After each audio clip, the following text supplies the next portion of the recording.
Hey guys, how are you all? I hope you all are doing well. Today we are going to see an amazing what-if story. But before we start, it's just a humble request that if you are new here, please subscribe because it actually motivates me a lot to post more. Also, the stories on my channel are fully written by me, so if you have any suggestions for what-if stories, please let me know below the comment section. Now, without any further delay, let's start. What if Harry Potter was reincarnation of founders? Cold stone pressed against Harry's cheek. He could not feel his fingers. His arm burned, not like a cut or a bruise. It felt as if fire had been poured straight into his veins and locked there. He tried to breathe and choked on the taste of blood and something bitter. Venom. His vision blurred around the edges. Tom Riddle stood a few steps away, half solid and half smoke, watching him with bright, hungry eyes. Ginny lay crumpled on the floor near the diary, so still that she looked like part of the chamber. Harry tried to push himself up. His left arm screamed. The wound where the basilisk fang had gone in was an angry mess of torn skin and black lines spreading up toward his shoulder. His stomach rolled. Riddle smiled. "You are losing, Harry," he said softly. "Basilisk venom. There is no antidote. The phoenix is gone. You will die here and I will have my body." Harry wanted to shout back, to tell him he was wrong, but his chest felt heavy. The air smelled of damp stone, old water, and the faint burned scent from the diary where the fang had pierced it. The chamber seemed to tilt. A weight landed near his head. Warm feathers brushed his temple. A clear, sharp sound cut through the ringing in his ears. "Fox!" Light spilled over him as the phoenix cried. Hot tears fell onto the wound on his arm. At once the burning changed. The pain did not stop but twisted, like two different fires fighting inside him. The venom tried to eat everything it touched.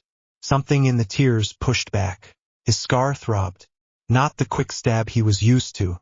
This time it felt as if someone had shoved a knife straight into his forehead and then turned it. Harry let out a hoarse sound. His body shook. He could smell something new in the air now, sharp and strange, almost like the air before a storm. The world narrowed. He could hear Riddle shouting, voice stretched and distant. He saw Fawkes swoop, claws ripping the diary free. Harry saw his own hand slam the fang down again, drove it into the book. Ink and dark light burst out in a fountain. Riddle screamed. Then everything went white. The whiteness was not empty. He was standing, somehow, on a floor that looked like polished stone but kept shifting under his feet. One blink and it was the chamber. Another blink and it was a hall lit by torches, banners hanging from high beams, lions on red, badgers, eagles, snakes. The images flickered faster and faster until they all blurred. Harry grabbed his head. His hands were whole here. No wound, no dried blood. Still the pain throbbed behind his eyes. "Easy." The voice came from behind him. Low, tired, steady. Harry turned. A man waited a few paces away. He wore simple mail and a red tunic.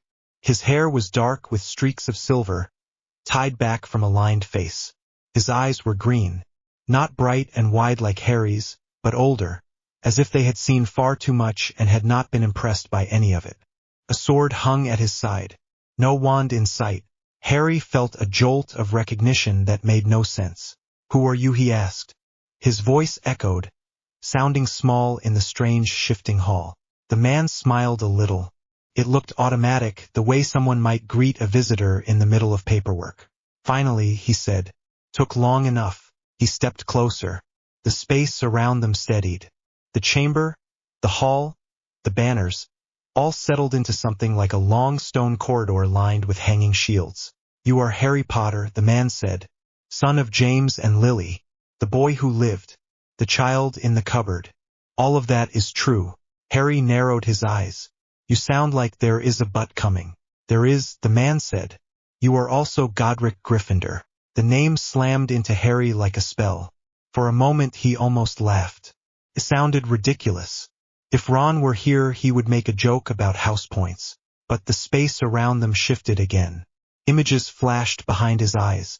A younger version of the same man standing on wild land, raising walls out of raw magic. Hundreds of witches and wizards gathered in front of a half-built castle. A girl with dark hair and quick, clever hands scribbling notes. A tall, thin man with pale hair tracing runes into stone. A broad-shouldered witch in earthy colors, laughing as she coaxed plants to bloom out of bare rock. Harry knew their names even though no one said them. Rowena, Salazar, Helga. He staggered.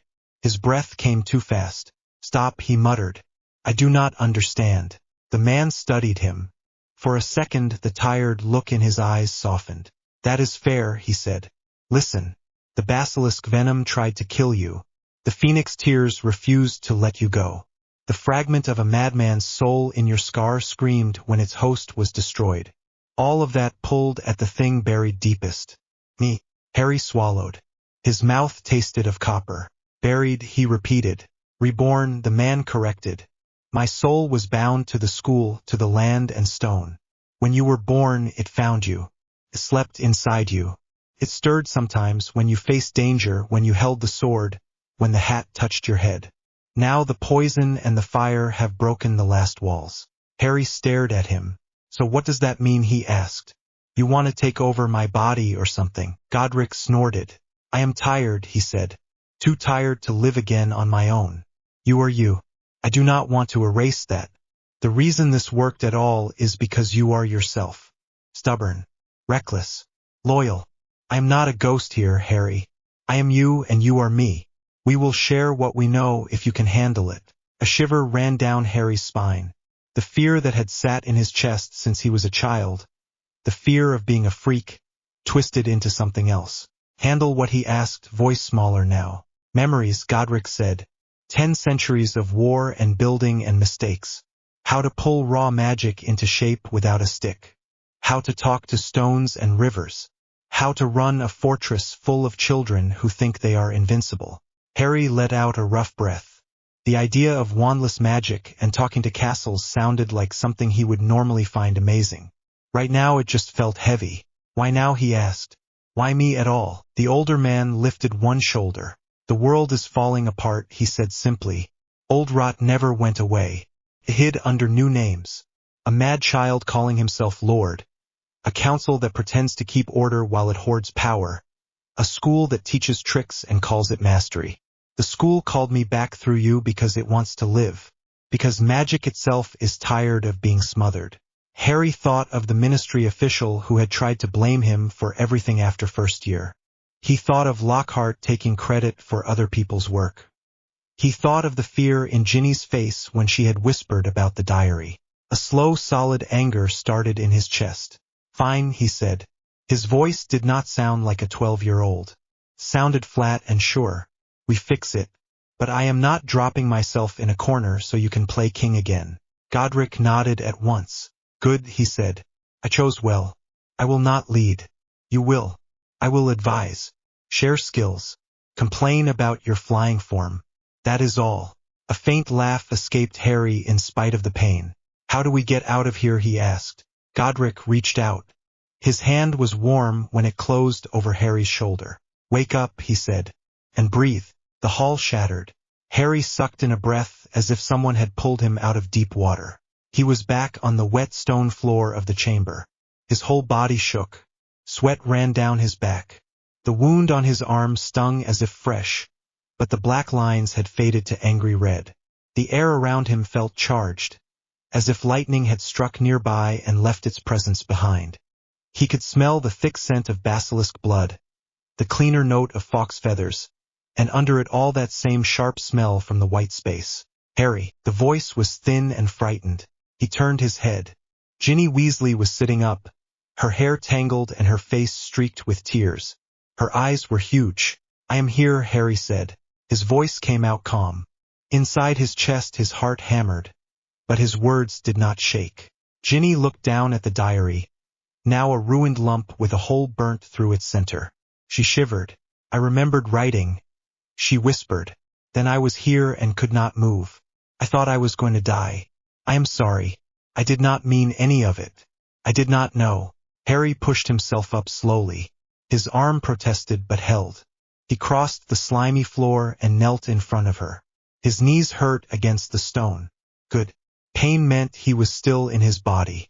It is not your fault, he said. He tricked you. That is what he does.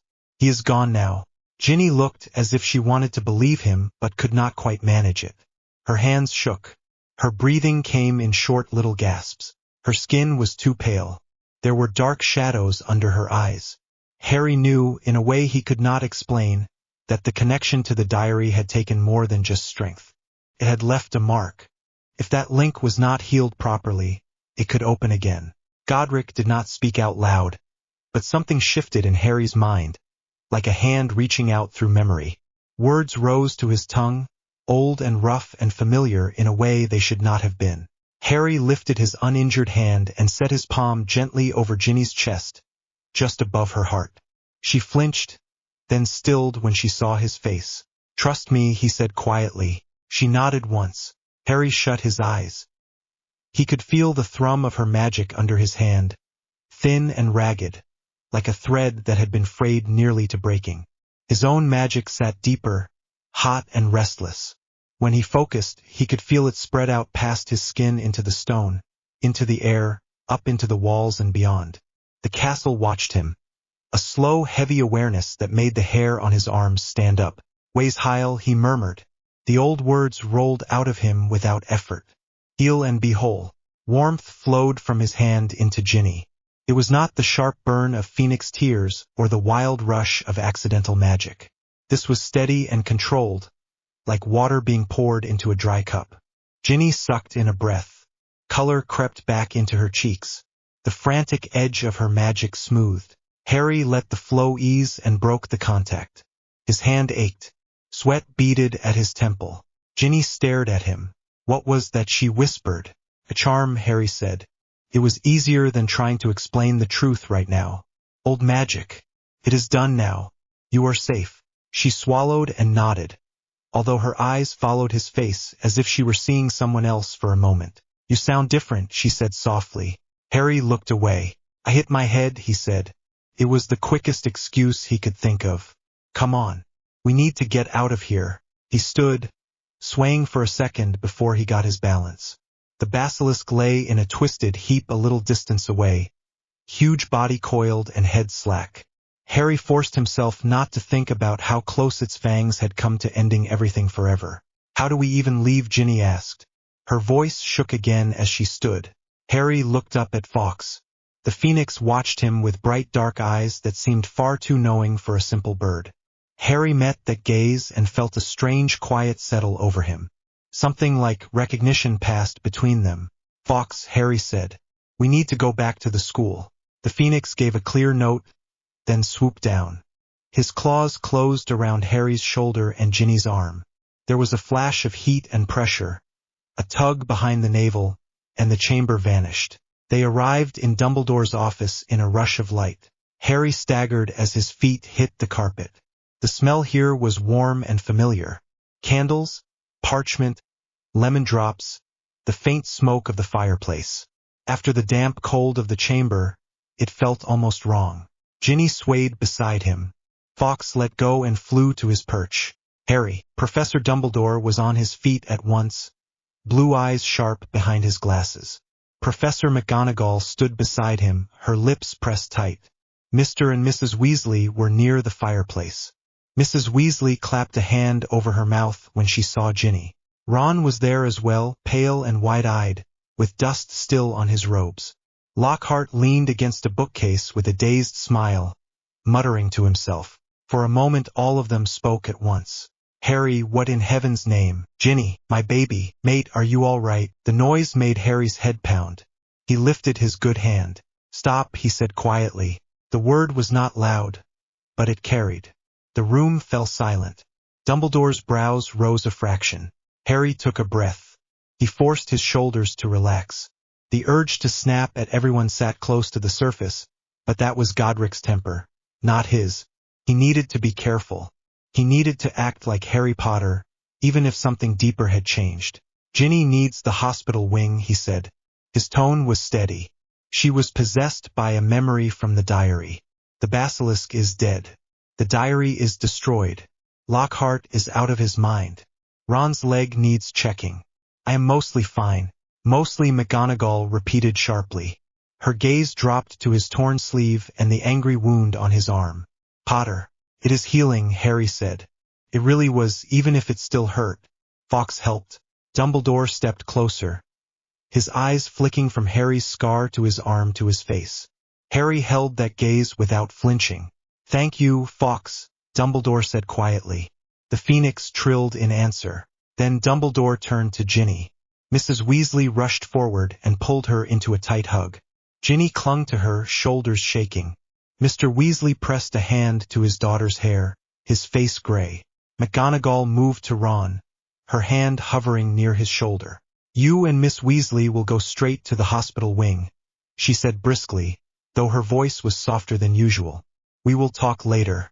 Ron nodded and shot Harry a look that mixed relief and confusion and about 100 questions. Harry gave him a small nod. Minerva, Dumbledore said gently. If you would escort them. Arthur, Molly, go with your children. McGonagall hesitated, looking back at Harry, then nodded. Come along, she said. The group left in a shuffle of robes and muffled sobs. Lockhart followed after them, wandering, guided by a firm hand on his elbow from McGonagall. The door closed behind them. Silence settled over the office. Only the soft ticking of one of Dumbledore's strange instruments broke it, along with the occasional crackle from the fire. Harry felt the awareness of the castle more clearly here. The walls hummed under the layers of portraits and shelves. The gargoyles guarding the entrance seemed to breathe. The whole tower watched him, curious and hopeful. Dumbledore studied him for a long moment. You have had a very trying night, Harry, he said finally. Yet you stand as if you only climbed a few stairs. Harry shrugged. His arm protested the movement, but he did not let it show. I am tired, he said. That much was true. The exhaustion sat deep, under the new clarity in his thoughts. But I am not going to collapse on your carpet. A hint of amusement flickered in the old man's eyes. That is a relief, Dumbledore said. I am rather fond of this carpet. Under other circumstances Harry would have smiled. Right now the joke slid past him. There were more important things to deal with. His gaze drifted to the shelf where the sorting hat sat. The old patched hat slumped on its shelf as usual, brim drooping. To anyone else it would have looked like an ordinary object. To Harry it pulsed with a familiar presence. Godric stirred in his mind. Call me, the silent voice said. I need to confirm what we are dealing with. Harry swallowed. Professor, he asked, may I speak with the sorting hat? Dumbledore blinked. Now he asked mildly. You have just escaped a basilisk and saved a fellow student.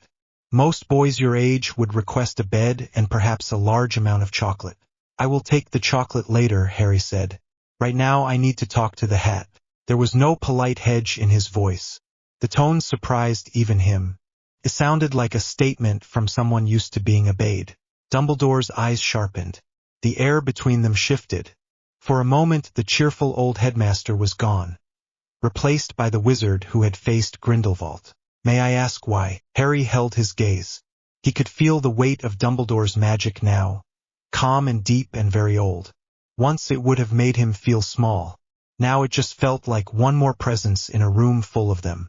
The hat said I could ask it questions, Harry said. When it sorted me, it said it knew things about the school. After what happened in the chamber, that seems important. Dumbledore regarded him in silence. Then he nodded once. Very well, he said. You may speak with it. He took the hat from its shelf and held it out. Harry stepped forward and took it with his good hand. The familiar rough fabric brushed his fingers. The hat felt heavier than it should. Take your time, Dumbledore added. I will be right here, unless you would prefer privacy. He said it casually, but Harry heard the careful note under the words. Dumbledore was curious, wary, and tired, all at once. It is fine, Harry said. I do not mind. He did mind, but in a different way. Better to keep Dumbledore in the room and distracted by the visible conversation. The real talk would be silent. Harry lifted the hat and set it on his head. The brim fell over his eyes, blocking out the office. He smelled dust and old magic, and the faint sharp scent of the charms woven into the fabric. For a heartbeat nothing happened. Then a voice screamed in his mind. By all the stones, the hat gasped. You. The word was full of relief and terror at once. "Hello," Harry said in his thoughts. It was strange how natural that felt. "Try not to shout. I still have a headache." There was a shocked pause. "That is his tone," the hat said slowly. The same stubborn drawl. The same lack of respect for other people's nerves. Godric. The name rang through Harry's head. Along with it came a rush of memory from the hat itself. He saw a laughing man slamming the hat onto a young student's head. Heard jokes about house pride. Promises to protect the children. "I am Harry," he answered, firm. "Harry Potter. Godric is here as well. We are both listening." In the back of his mind, Godric gave a short, amused grunt. "Always straight to the point," the older soul said. "Good." The hat went quiet for a long moment. Harry could feel it checking, testing, tasting the signature of his magic. "This is impossible," it whispered at last. "And yet there you are. The boy who pulled the sword out of me. The child I sorted into Gryffindor.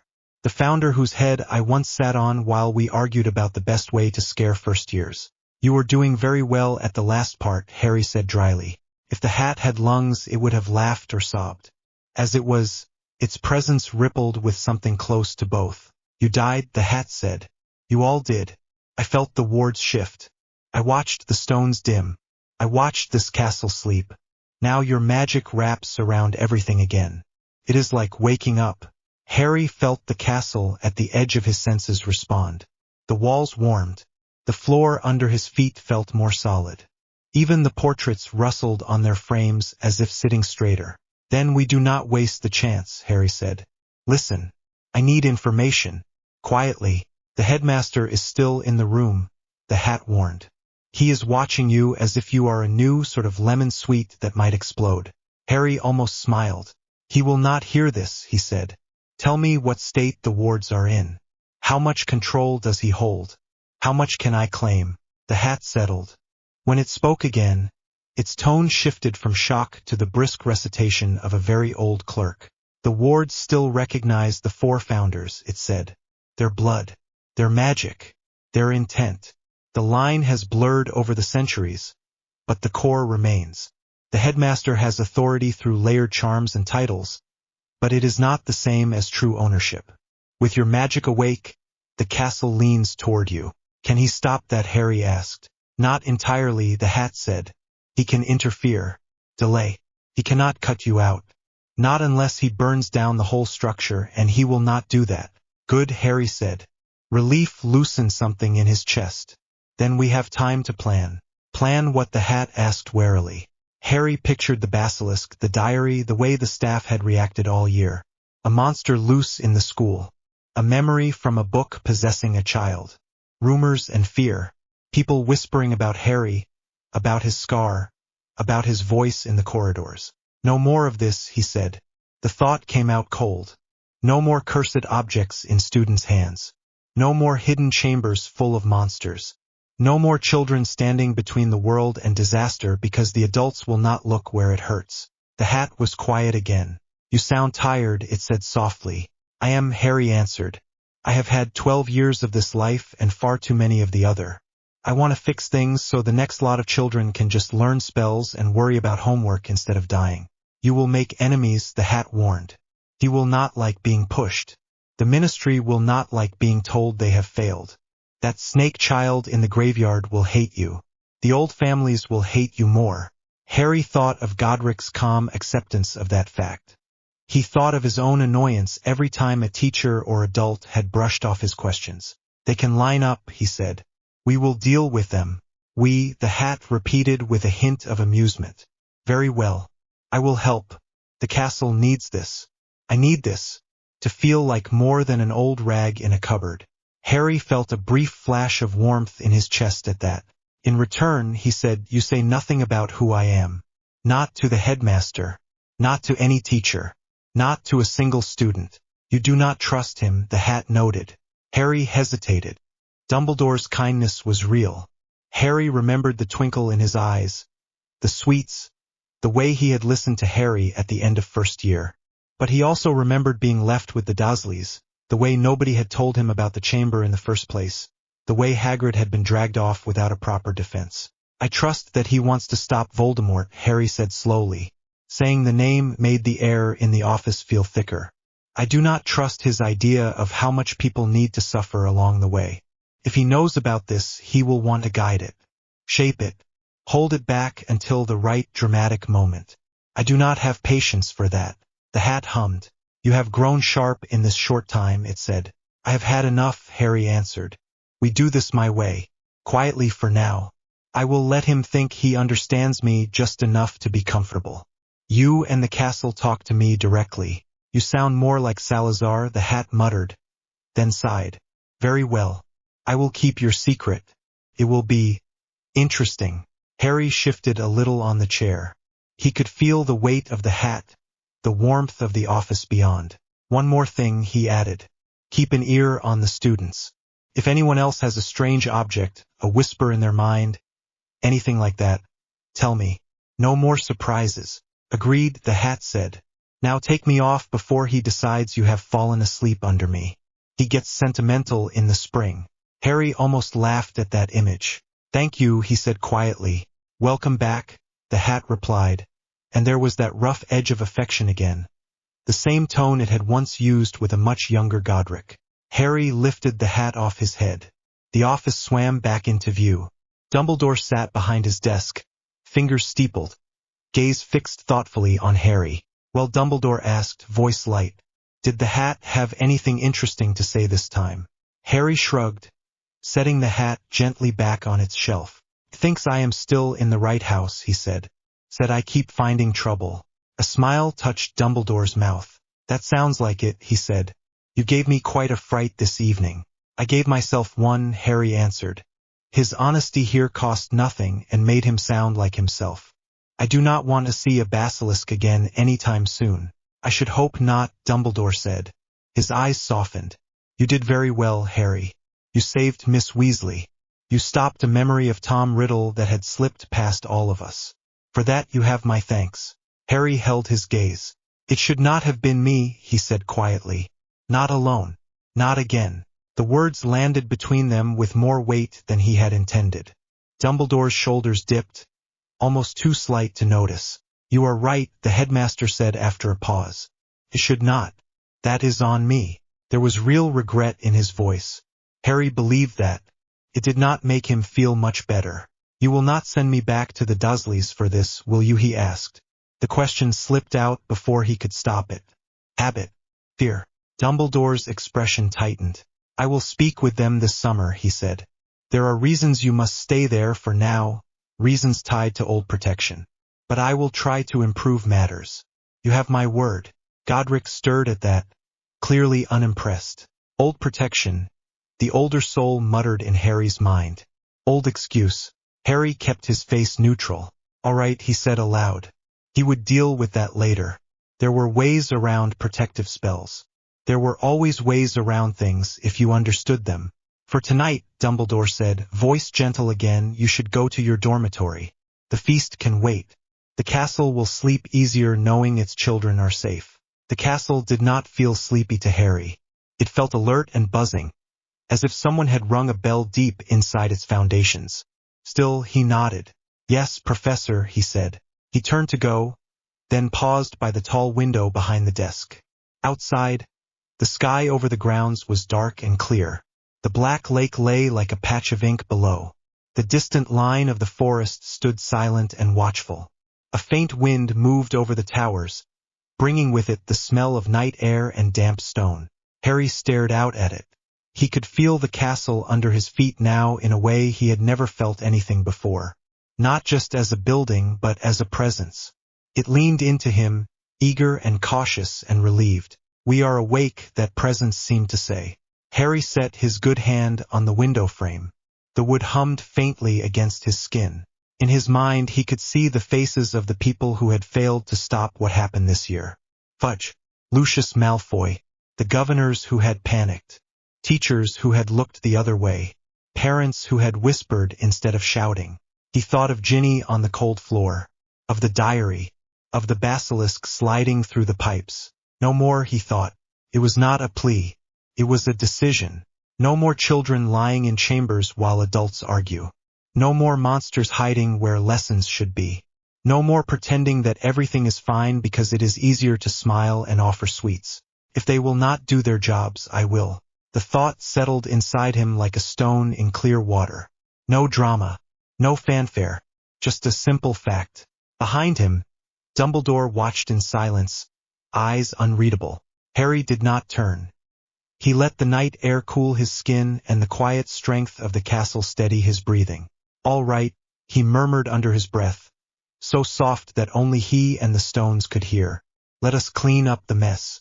The castle answered with the faintest ripple through the floor, an almost pleased shiver. Harry straightened, rolled his sore shoulder, and walked toward the door. The weight of years sat behind his eyes, but his steps were steady. The boy who lived left the office. Something much older walked with him. Harry hit the grass of the tiny back garden so hard that his teeth clicked. His arms gave out.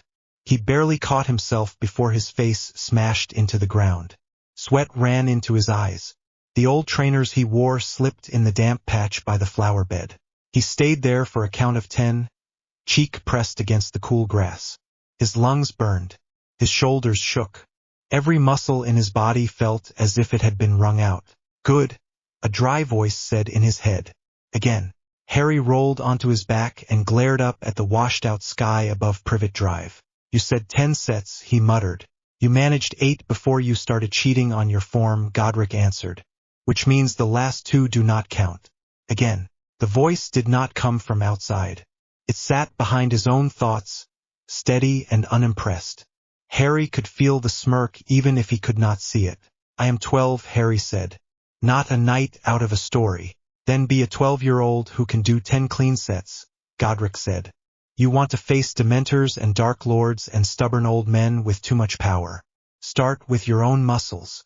Harry let out a noise that was half groan and half laugh. Fine, he said. He rolled back over and pushed himself up. His arms trembled, but they held. He spread his hands on the grass, fingers digging into the dirt for balance. The normal early morning sounds of Privet Drive drifted over the fence. Car door somewhere. A bird on a chimney. The faint buzz of a mower on the far side of the street. No one looked into the Dursleys' back garden at this hour. That was one thing Harry had counted on. He lowered his chest slowly until it hovered just above the ground. His arms screamed.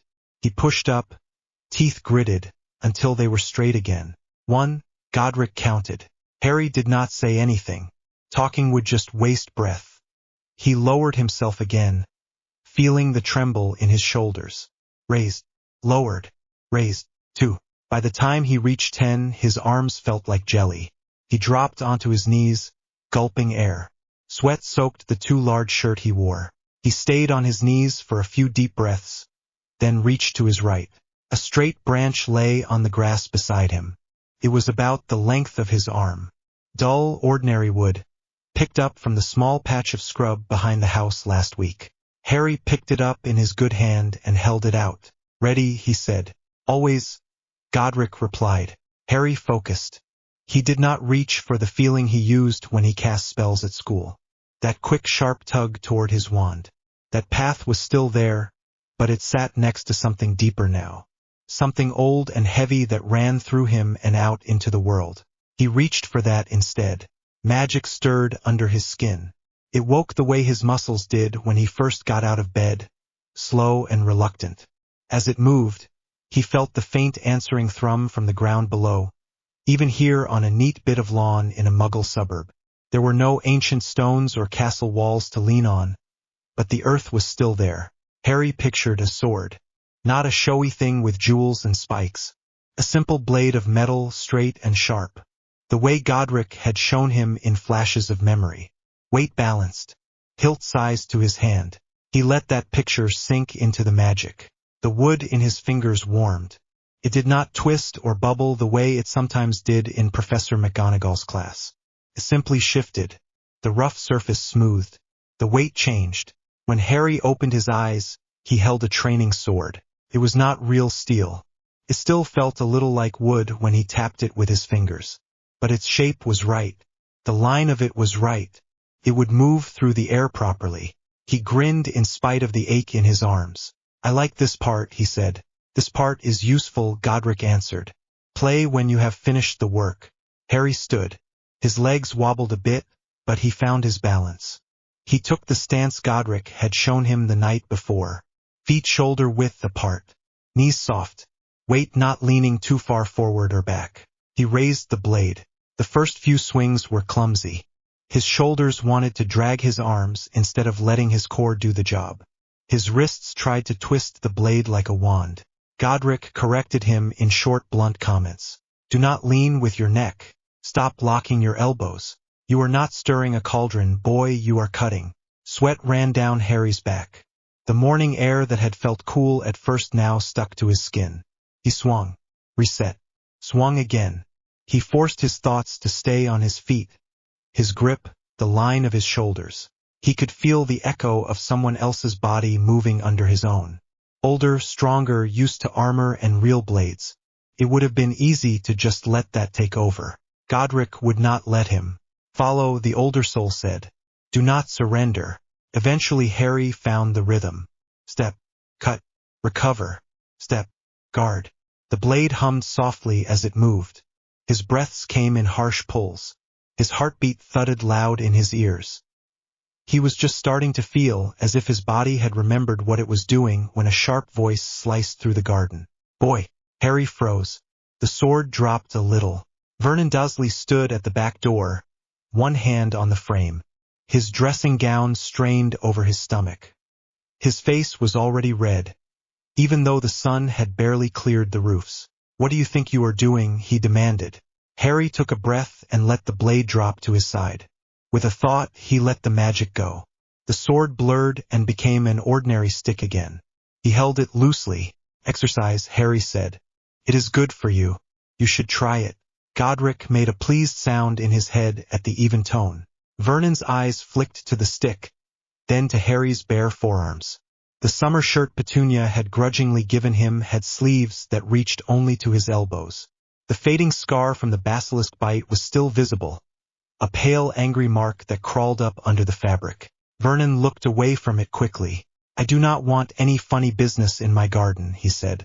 Harry raised his eyebrows. I am not using my wand, he said. No spells. Just a bit of practice with a stick. That does not break your precious rules, does it? There was a time when he would have lowered his eyes and muttered something, just to avoid an argument. That time was over. The feeling of the castle watching him that first night back had not left.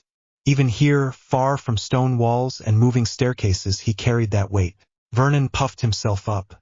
You will not talk to me like that, he snapped. In this house, my house, you will show respect. Harry held his gaze. He did not raise his voice. In this house, I am the one stopping a lot of trouble from landing on your doorstep, he said. You think what happened last year stayed at that school? It did not. Vernon frowned. What is that supposed to mean? Harry thought of the basilisk and shuddered. He smoothed his face before Vernon could see. It means there are people who want me dead, he said calmly. Very powerful people. If I break the law, the people from my world come check on me. If I am weak, those people who hate me get ideas. Either way, it is not good for anyone in this house. Petunia, behind Vernon, had paused in the act of stirring a pot on the cooker. Her eyes were fixed on Harry, sharp and drawn. So I train, Harry said. Keep my head down. I follow the rules about no magic outside school. I make sure the monsters stay interested in me for other reasons than being an easy target. You get to keep pretending none of this exists. That seems fair, does it not? Vernon opened his mouth, then shut it. His face worked. He wanted to shout. Harry could see it building in the way the man's hands clenched. Not yet, Godric murmured. Do not crush him on the first morning. You need time to lay your lines. Harry forced his shoulders to relax. I will be done in 10 minutes, he said. Then I will make breakfast. The mention of breakfast tugged Vernon's temper back onto its usual track. Make sure you do not burn the bacon, he said, still gruff. I have a big meeting today. He turned and stomped back inside. Petunia gave Harry one quick, unreadable look, then followed. Harry let out a breath he had not noticed he was holding. That was nearly the dinner scene already, he muttered. We can have the full talk later, Godric said. After you have more grip on your aura. For now, you set the idea. You are not the scared child they remember, right? Harry said. He raised the stick again and went back to the forms. By the time he finally let himself stop, his hands shook so badly he almost dropped the branch. He dispelled the transfiguration as he walked back into the house, letting the stick turn back into a harmless bit of wood just before he reached the kitchen door. The smell of frying bacon hit him as soon as he stepped inside. Petunia had started without him. She stood at the hob, spatula in hand, lips pressed thin. "Wash your hands," she said without looking at him. Harry obeyed. The cold water on his hot skin made him shiver. He caught sight of himself in the faint reflection on the window over the sink. His hair was a mess as always. Sweat had plastered some of it to his forehead. His eyes looked different, he thought. Clearer. A little harder. "You look like you have made choices," Godric said. "That is all." Harry dried his hands and took over the pan when Petunia stepped back. "Do you want me to set the table too?" he asked. She hesitated. "You will not drip on the chairs," she said. Harry almost smiled. "I will manage," he said. He moved around the kitchen with the ease of long practice. Plates, cutlery, toast. Dudley lumbered in halfway through, rubbing his eyes. He froze when he saw Harry, then scowled. "Mom," Dudley complained, "he is sweaty, that is disgusting." "Sit down, Dudders," Petunia said automatically. "He has been running about outside. That is why he is sweaty." Dudley frowned. "He is not allowed to enjoy himself," he said. "It was not fun," Harry muttered. "Trust me." Breakfast passed without plates flying or owls crashing into windows. Vernon grunted about work. Dudley shoveled food into his mouth. Petunia watched Harry from time to time, as if she could not quite match this version of him to the one she had always held in her mind. After they left, the house fell quiet. Harry washed up, dried the dishes, and then went up to his room. The narrow space under the sloping ceiling still felt cramped, but it no longer felt like a cell. Hedwig sat in her cage by the window, head tucked under her wing. She stirred when he came in, then opened one eye and gave a soft hoot. "Morning," Harry said. He reached into the cage and stroked her feathers gently. She leaned into his hand with a pleased noise. "Training went well," he told her. "No one exploded. Always a plus." "You are making sad jokes," Godric noted. "That is a sign you are tired." "I will rest later," Harry answered under his breath. He sat at the small desk by the window. The wood creaked a little under his weight. He pulled a sheet of parchment from his trunk, along with a bottle of ink and his quill. The frown on Vernon's face when he had mentioned trouble lingered in his thoughts, but he pushed it aside. First things first. He dipped the quill and started a letter to Hermione. "Dear Hermione, I am alive. You can stop making a study schedule for my funeral." He paused, then smirked and kept writing. The words came easily. He told her what he could about the chamber without mentioning Godric or the voice that now lived behind his own. He mentioned Ginny and the basilisk and the diary in simple terms, knowing she would fill in the gaps with her own sharp mind. "I have been doing a lot of thinking since I got back," he wrote. "You were right about old magic being more complicated than people say. I want to take ancient runes and arithmancy next year if I can. I know it will be a lot of work, but that is sort of the point." He could almost hear her gasp of delight at that. He finished the letter, added a short one to Ron as well that mostly complained about training and Dudley in his usual way, then rolled them both up. "Hedwig," he said. The owl perked up at once. She hopped to the front of the cage and held out her leg as if she had been waiting for the word. "2 letters," Harry said. "One for Hermione, one for Ron. No detours unless you need a rest. Take it easy." She clicked her beak at him in what he decided to interpret as agreement. He tied the letters to her leg. Hedwig nipped his fingers lightly, then launched herself out the window once he opened it. Her white wings flashed bright against the blue sky for a moment. Then she was gone. Harry watched her until she vanished, then sat back down. "Next," Godric said quietly. "Business." Harry nodded. He pulled a fresh sheet of parchment toward him. This time he did not reach for the ink at once. Instead he let his hand rest lightly on the wood. "Can Gringotts read old magic script?" he asked in his head. Of course, Godric answered. "They were using those runes long before we built Hogwarts." The ministry reads wizard mail, Harry said. At least sometimes. Uncle Vernon keeps muttering about censors and security when something happens in London. If they can do that with muggles, what stops them doing it with us? Nothing, Godric said. They do not do it all the time, but they have the tools. Wise to assume someone will look. You plan to write to the goblins? Yes, Harry said.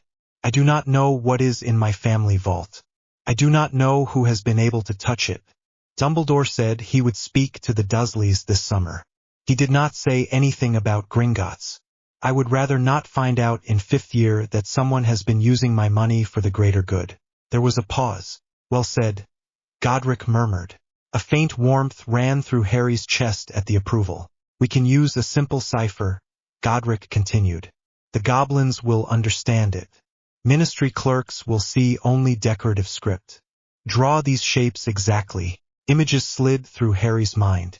Lines and marks that looked almost like the runes Professor Babbling had shown in her book in the library, but sharper. Each one carried a weight in his thoughts, a meaning that was not quite a word. Harry dipped his quill. The first attempts were messy. His hand wanted to turn the marks into familiar letters. Godric corrected him with small nudges, steady as he had with the sword. Stroke downward here, not up. Make that line longer. That one shorter. By the 3rd line, Harry felt the pattern settle. His hand moved more surely. The symbols looked strange and old on the parchment. If he looked at them too long, his head started to ache in the space behind his eyes where Godric sat. He kept writing. Honored warriors of Gringotts, he set down in the old tongue. I am Harry James Potter. I know you recognize that name. I also bear another, older one. This will be proven in person. For now, I request a full accounting of all holdings in my name. I request a review of any keys held by parties other than myself. I request this under the rights of founder and of client. He paused. Do I mention the chamber? He asked. No, Godric said. Not yet. That is a story best told face to face, where you can watch their reactions. For now, keep to numbers and oaths. Goblins respect those. Harry nodded and finished the letter. He signed it with his name in ordinary script at the bottom, then added a small mark beside it. A simple line and curve that Godric told him meant claim in the old tongue. He read the whole thing once, twice. To him, now that he knew what it said, the symbols were clear. To anyone else, it would look like a boy scribbling odd patterns. He folded the parchment carefully. We will send it with Hedwig when she comes back, he decided. I do not want to risk some random owl dropping it in a gutter. Prudent, Godric said. Another word you did not know 2 years ago. Harry snorted. You sound like Hermione, he said. I take that as a compliment. The rest of the day passed in small tasks and quiet thinking. Harry did some of his summer homework, mind half on his essay and half on the feel of the magic under his skin. He tried a few more small exercises Godric suggested. Simple things that did not count as spells. Pulling his awareness into his fingertips until he could feel the grain of the desk more clearly. Listening for the faint hum of the wards that wrapped the house. Those wards were not Hogwarts. They were thin and clumsy, set by Muggle builders who knew nothing of magic and later wrapped in a small layer of protection Dumbledore had woven. They hummed faintly under Harry's attention, a soft veil that recognized him and pushed against anything dark. When he pressed on that veil from the inside, it pushed back. There is a line, he said. Every spell has one, Godric answered. Learn where it is, then decide when to cross it. By late afternoon his head throbbed, and his arm ached again where the basilisk scar pulled with each movement. He lay on his bed for an hour, eyes closed, listening to the distant sounds of the street. A lawn mower, children shouting, car radio, Dementors, he thought suddenly, with a twist in his stomach. The outline of next year hung in his mind like a shadow. Creatures that fed on fear, on happy memories. You will not face them as you are now, Godric said. That is the point of this summer. Iron is made in fire and cold water. You are in the fire now. We cool you later. Your idea of comfort is terrible, Harry muttered. You are still alive, Godric replied. That is my comfort. Harry could not argue with that. By the time evening came, he felt as if he had been through another day in the chamber. Quieter one, yes, but still full of too much. Petunia called him down when the sky outside started to darken. Dinner, she said from the bottom of the stairs. Harry went down. The smell of roast meat and potatoes filled the house. Vernon sat at the table already, tie loosened, a glass of something amber at his elbow. Dudley hunched over a plate of crisps, even though there would be food in a few minutes.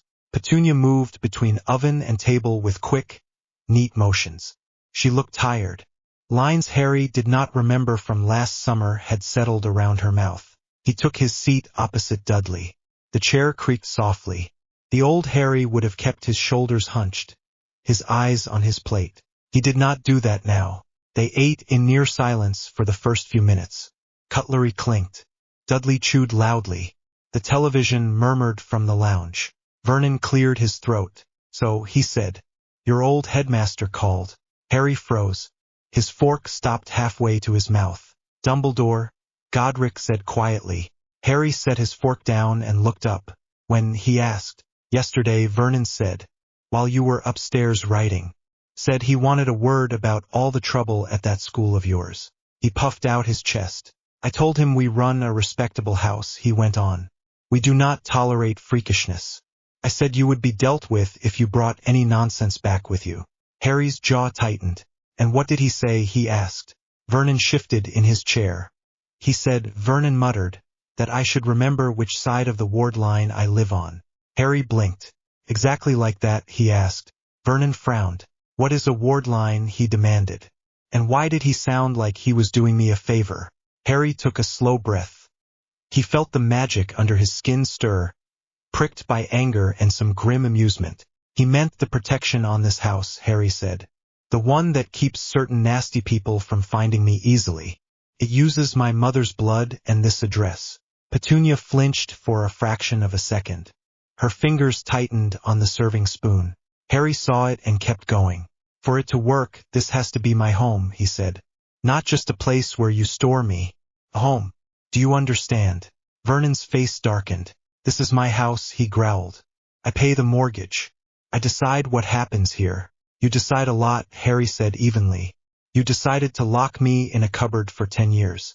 You decided to let your son treat me like a punch bag. You decided I did not need letters from my friends. You decided I did not need more than scraps to eat. His voice did not rise. If anything, it got quieter with each sentence. But you do not decide what magic thinks, he finished. And right now, magic is paying attention.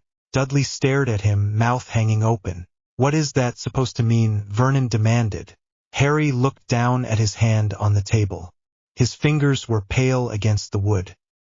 He could feel the faint hum of the wards under his skin now, where his palm rested on the surface. He let some of his magic rise. Not a spell, not even a push, just enough to brush the wards and bounce back. The lights over the table flickered. The plates rattled once. Harry raised his eyes. Vernon recoiled a little. That, Harry said, is me staying polite. If I am happy, if I feel safe, the protections on this house stay strong. If I am not, they weaken. If they weaken, people notice. People with wands. People with very sharp teeth. Dudley made a strangled sound. You are lying, Vernon said. But his voice wavered. Am I? Harry asked quietly. You have seen enough strange things when you try to ignore them. He folded his hands together, careful to keep his breathing even. I am not asking you to like me, he went on. I stopped expecting that a long time ago. I am telling you how it is. He ticked points off on his fingers. First, you do not lock me in cupboards or bedrooms anymore. Doors stay open at night. If you have a problem, you talk. You do not lock. Second, I get regular meals. Not feasts. Just normal food portions, same as Dudley. If you starve me, the protections get unhappy. You do not want that. Third, you do not touch my mail. You do not hide it. You do not make jokes about burning it. You put it on my desk. I will not bring owls into your living room if you do that. Vernon spluttered. And if I say no, he demanded. Harry looked at him. Calm settled over him with surprising ease. It felt like the moment in the chamber when he had decided to push the Fong into the diary. Fear was there, but it sat under something else. If you say no, he said slowly, I leave. The word hung in the air. You cannot, Vernon snapped. You have no money, no job, nowhere to go. Harry tilted his head. I have a vault full of gold, he said. I have friends whose parents like me more than you do. I have a castle that would rather I slept on its stairs than go back into a cupboard. Do not tell me I have nowhere to go. Petunia sucked in a sharp breath. What castle? She whispered. Hogwarts, Harry said simply. It is not just a school. It is mine as much as it is anyone's. More probably. Godric gave a quiet approving hum. Vernon jabbed a finger at him across the table. You are a child, he said. You cannot just decide to live on your own. There are laws. There are, Harry agreed. Some of them protect me. Some of them make sure boys like me do not vanish without anyone caring. If I walk into a police station and show them the cupboard under the stairs, what do you think they will say? Vernon's face went from red to gray in a heartbeat. They would take you away, Petunia whispered. Harry shrugged. Maybe, he said. Maybe not. Maybe they would just give you a warning. Maybe they would not believe me. But I am fairly sure the headmaster of a magic school and the leader of a goblin bank would believe me if I asked for help instead. Silence spread out across the table. Dudley stared at his plate as if hoping it would swallow him. Petunia's hand shook as she set the serving spoon down. Vernon breathed hard through his nose. Harry let the quiet stretch. This does not have to be a war, he said at last. You do not have to like me. You just have to stop hurting me. You leave me alone, I train, I keep the protection strong, and I go back to school in September. You get your normal life.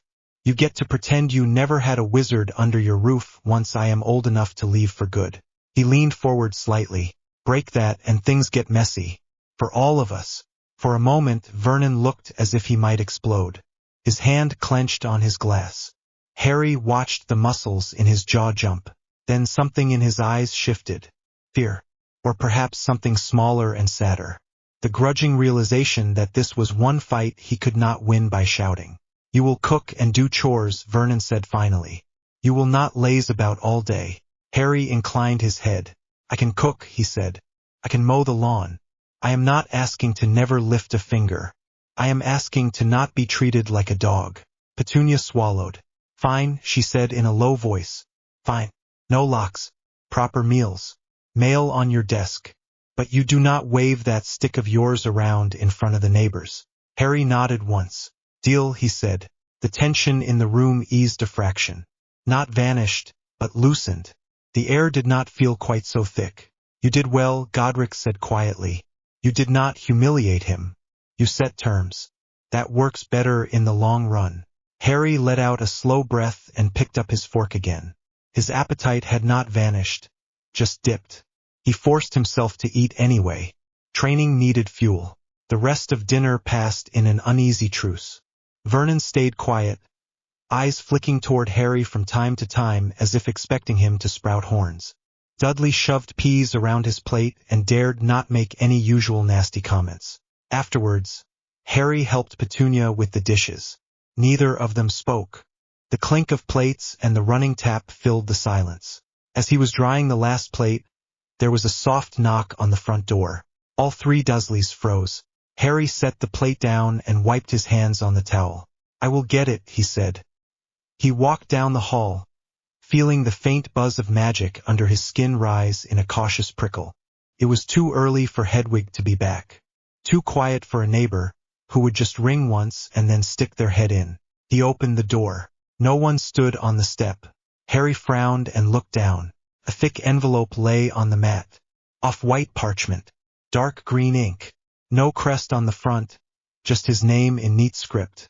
Mr. Harry James Potter, the smallest bedroom, number 4 Privet Drive, Little Whinging, Surrey. Harry's heart gave a quick jump. For a second he expected the familiar Hogwarts crest on the back. Instead, pressed into the wax seal, was a snarling wolf with long ears and sharp teeth. A goblin crest. His fingers tingled as he picked it up. The weight of it felt different to ordinary letters, as if the parchment itself carried a faint hum of magic. He shut the door carefully and walked back to the kitchen. Petunia watched him with narrow eyes. Who was it? She asked. No one, Harry said. An owl drop. Her gaze flicked to the envelope. Is it from that school? She demanded. Harry turned the seal so she could see the crest. No, he said. From the bank. Vernon shifted in his chair. What do they want? He asked suspiciously. Harry met his eyes. To talk about my money, he said. And probably about a few other things. He slipped the envelope into his pocket. I will read it upstairs, he added. He did not wait for an answer. The climb up the stairs did not feel as heavy as it had at the start of the summer. His legs ached, but they carried him easily. In his room he shut the door. He did not lock it. That had been part of the deal, and he meant to keep his side. He sat on the bed and broke the seal with his thumb. The parchment inside was thick, smelling faintly of iron and smoke. The ink strokes were bold and precise. To Harry James Potter, Gringotts acknowledges the changes in your magical signature recorded on the date of the chamber incident.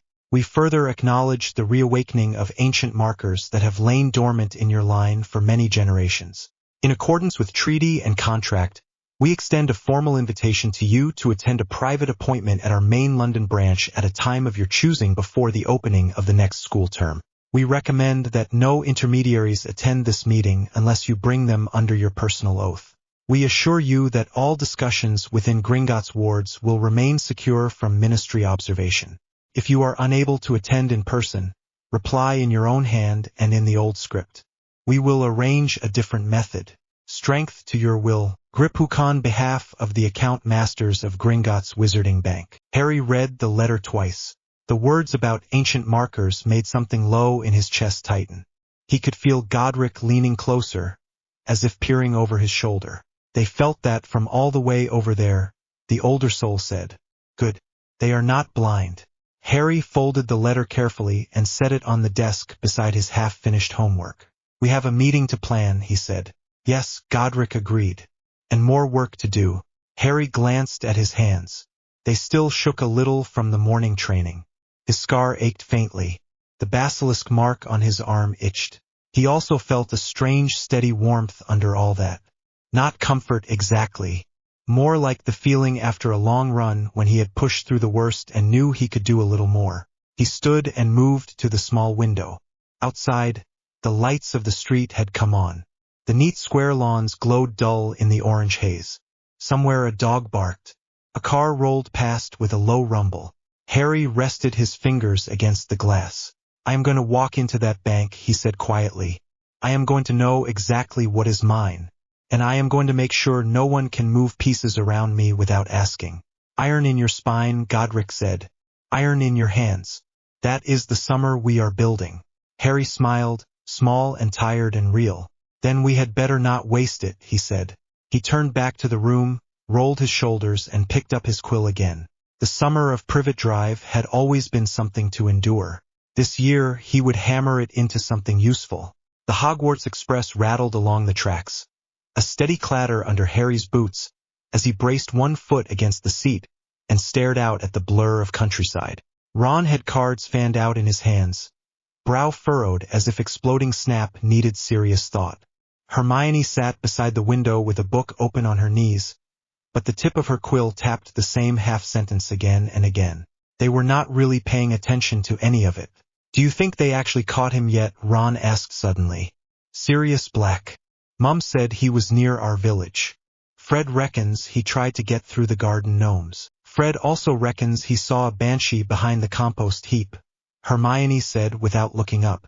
Harry tore his gaze away from the fields. Even if Black is out there, Grimmauld. He caught himself. Adjusted. Someone like that will not waste time on your garden. Godric's dry voice shifted in the back of his mind. You are nervous. Of course he is, Harry thought. Crazy mass murderer supposed to be after him. Dementors on the train. The letter from the minister. He had read it twice, then burned it in his aunt's sink. Harry, Hermione said quietly. You drifted off again. He blinked. Sorry. She studied his face. You have been doing that all summer. Staring at nothing. You all right? Fine, he said at once, which was not completely true. His body was better than fine. All the running, the early mornings, the controlled bursts of magic until his hands shook, had turned the once skinny boy into something leaner, stronger. His magic sat under his skin like too much electricity. Humming. It was his patience that wore thin. So Ron tried again. Reckon Dementors really are going to be on the train, they said so in the Prophet. Right on the front page. Dad was fuming. Said it was asking for trouble. Harry felt the air in the compartment at that word. Dementors. A faint ripple of cold. Memory stirred. The basilisk. The taste of phoenix tears and venom. The way his soul had stretched. They will not touch you, Harry said. His tone came out flat, simple fact. They will not touch any of us. Ron gave him a look. You cannot punch a soul-sucking thing, mate. Watch him try, Hermione muttered. But she smiled for half a second as she said it. Harry let the banter wash over him and reached inward. Godric, yes. You ever fought Dementors? The Founder's presence sharpened. Once on a field far to the north. They are not invincible. They are gluttons. Drive them from the table. Not helpful. You already know the song the Phoenix taught you. Your magic remembers how to burn. Harry rubbed his thumb over the wand holstered under his sleeve. More habit than need. Wandless sparks tingled under his skin, eager to answer. The door slid open. Neville poked his head in. All full up everywhere else, he said. Cheeks pink. Air. Can I sit here? Course, Harry said. Come in. Neville squeezed in beside Ron. The compartment felt even more crowded now. Bags overhead, robes on hooks, Crookshanks curled in Hermione's lap. The smell of sweets drifted faintly through the corridor, and along with it a thread of unease that did not belong to the train at all. Harry sat up a little straighter. The sky outside darkened too fast to be natural. Hermione frowned and shut her book. We went into a tunnel already. The train shuddered. The clatter of the wheels slowed. Lamps flickered, then went out all at once. The compartment plunged into gloom, shapes only as outlines in the dim light from the corridor. Why have we stopped? Ron said. We cannot be there yet. The temperature dropped like someone had opened a window to midwinter. Harry's breath clouded in front of his face. Frost edged the glass. Every hair on his arms stood up. Dementors, Godric said, very calm. Everyone on your feet, Harry said. His voice cut through the rising panic in the compartment. Neville's teeth were already chattering. Hermione clutched Crookshanks tighter. A thin whimper came from the next compartment over. The corridor outside the door grew darker. Not just the absence of light. This was a pressure, a suffocating weight that shoved into the carriage. There was a scrape somewhere nearby, metal on metal, then the faint, wet rattle of someone sobbing. Ron swallowed. Harry, behind me, Harry ordered. He stood up. His legs felt heavy, like he was wading through mud, but his core was a blazing coal. He centered himself as Godric had drilled into him all summer. Feet firm, shoulders loose, breath in, out, in again. He pulled. Magic rushed to his call, red and gold, ancient and wild, wrapping around his bones. The compartment door slid open without anyone touching it. The thing that filled the space made the air freeze. A tall, cloaked shape, face hidden, skeletal hand gripping the doorframe. The cold around it was not natural cold. It was despair. Memories tried to force their way to the front of his mind. His mother screaming. The basilisk lunging. Ginny pale on the stone floor. No, Harry pushed back. Not just with will, but with trained, brutal intent. He stepped into the doorway. Get out, he said. The Dementor turned toward him. There was a sense of focus and interest. The cold doubled, slamming into his chest. Behind him he heard Hermione gasp. Ron curse under his breath. Neville slide down the seat. Harry let the fear come forward for a heartbeat. Then he fed it to the fire. His core flared. Godric's old battle cry was not words but feeling. A roar of defiance that filled his veins. Harry raised his hand. He did not call a Patronus. No silver stag, no mist of hope. He reached for the raw center of himself and yanked. A pulse of pure magic exploded outward from his palm. Invisible but solid. A shockwave of dominance and life. The world snapped white for an instant. The Dementor shrieked. The sound did not come from its hidden face so much as from the air around it. The cloak snapped back, bones rattling, as if someone had struck it with a giant fist. It shot backward down the corridor, slammed into the far wall, and tumbled out of sight. Frost cracked and fell from the windows. The lamps flickered into dim life again. Shaking, Harry staggered. His knees hit the floor before he caught himself with one hand. His heart hammered hard enough to hurt. Every inch of skin prickled like he had touched a live wire. "Well done," Godric said, and there was something like pride in his tone. Hermione dropped down beside him, hands on his shoulders. "Are you all right? Talk to me." He forced his breathing to slow. "I'm fine." "That was not fine," Ron said. His voice shook. "What in Merlin's name was that you did not even use your wand?" Neville was pressed into the corner, white-faced. "I felt it. It was like my brain was trying to crawl out of my ears." The compartment door slid again. A man in a shabby brown coat stepped inside, wand already out. "What happened here?" he asked sharply. Eyes flicking from Harry on the floor to the others. Harry met his gaze. Tired lines around the man's mouth, scars at the hairline, a battered suitcase in the corner that had said R.J. Lupin when they came in. The new defense teacher then. Helpful. "There was a Dementor," Harry said.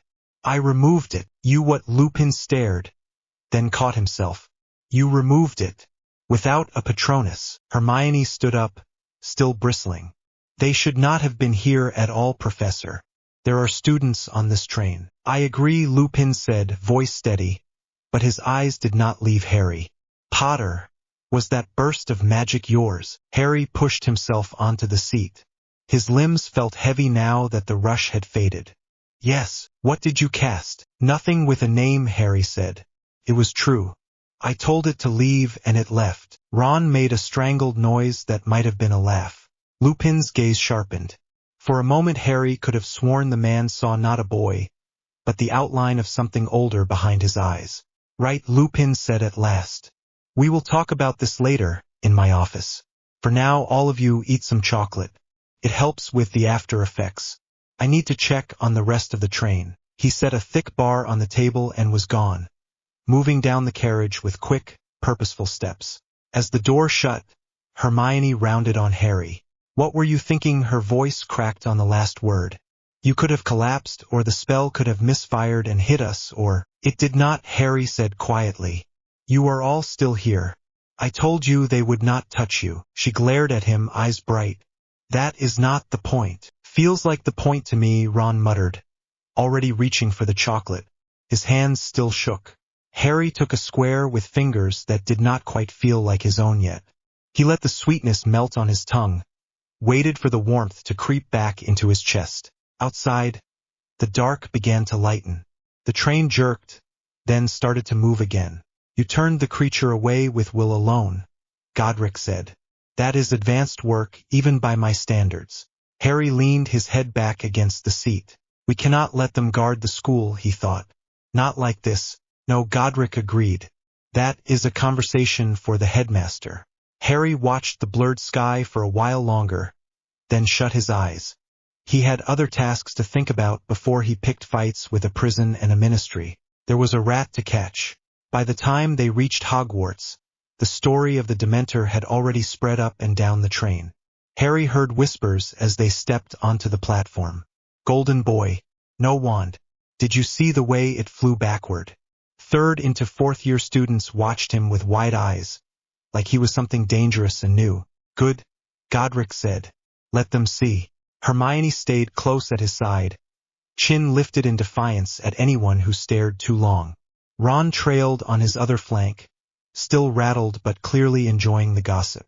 Neville stuck close to them, grateful and silent. The carriages rattled up the road. The castle rose ahead, windows glowing.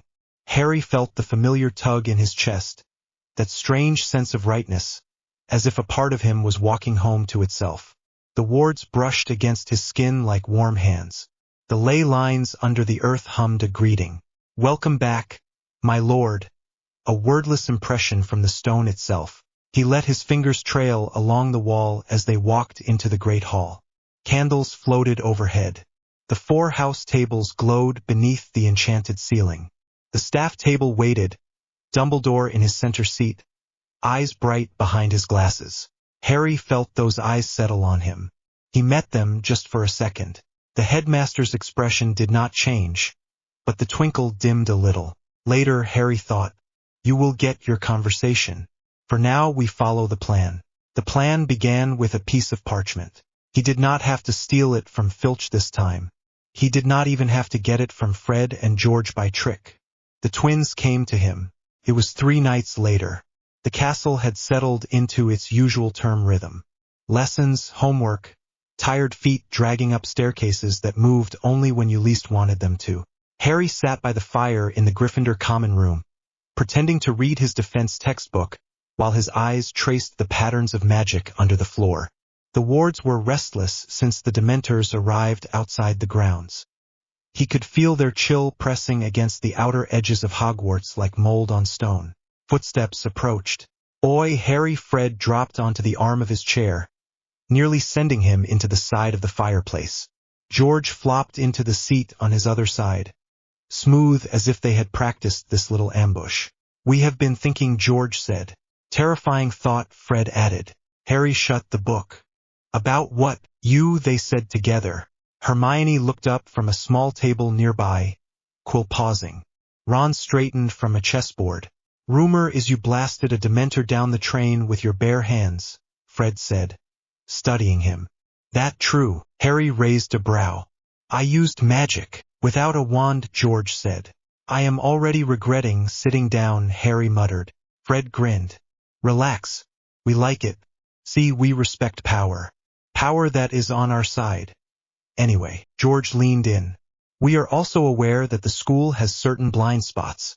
Malfoy, Filch, suspicious people sneaking around turning up where they should not. Present company excluded, of course," Fred said. "Of course," George echoed. Harry watched them both. Under the jokes and the easy smiles they were clever, sharper than they let on. He had known that as a child. Godric had picked it up even faster. "The point," Harry prompted. "The point," George said, "is that we believe information wants to be free. And when 2 handsome visionaries such as ourselves come into possession of a certain map," Fred said, drawing something folded and worn from inside his jumper, "we naturally ask ourselves, who would use this to cause the most interesting trouble, without getting caught?" "You thought of me," Harry said. Obviously they chorused. He took the parchment. Felt old. The magic inside it pulsed faintly against his fingers. He could see the lines of it, the ink woven with charm work, a net cast across the castle. "What is it?" Hermione asked, getting up from her chair. Fred snapped his fingers. "Ah, not yet. Password, dear brother." George drew his wand and tapped the blank surface. "I solemnly swear I am up to no good." Words wrote themselves on the parchment. Lines bloomed into corridors, stairs, names moving along them in small letters. Hermione's mouth fell open. "It shows everyone," she breathed. "Everywhere, every secret passage, every classroom, every sneaky caretaker," Fred said. Smug. "We thought of keeping it ourselves. Then we saw you on the train and decided this needed to go to someone who could really make use of it." Harry scanned the closest area of the map. The common room. The boys' dormitory above. Names drifting slowly as people turned in for the night. Potter, Harry. Weasley, Ronald. Longbottom, Neville. And near Ron's name, nestled in the small outline of a bed, a tiny loop of letters that twisted his stomach. Pettigrew, Peter. His fingers tightened on the parchment. "Problem?" George asked lightly. Harry did not answer.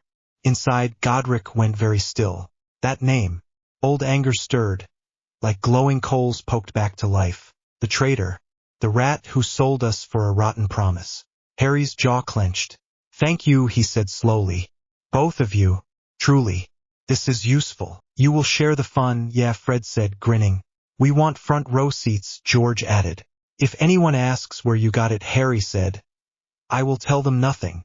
This stays between us." "Ron." "Hermione." Hermione folded her arms.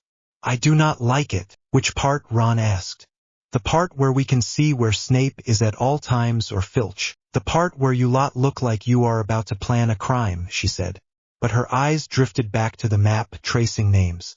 Harry forced his voice back to something like normal. "I am going up. Need to check something." He stood, keeping the parchment folded in his hand. The twins exchanged a look, then melted back into the common room. Hermione went back to her book, though Harry doubted she was reading. Ron started packing away the chess pieces.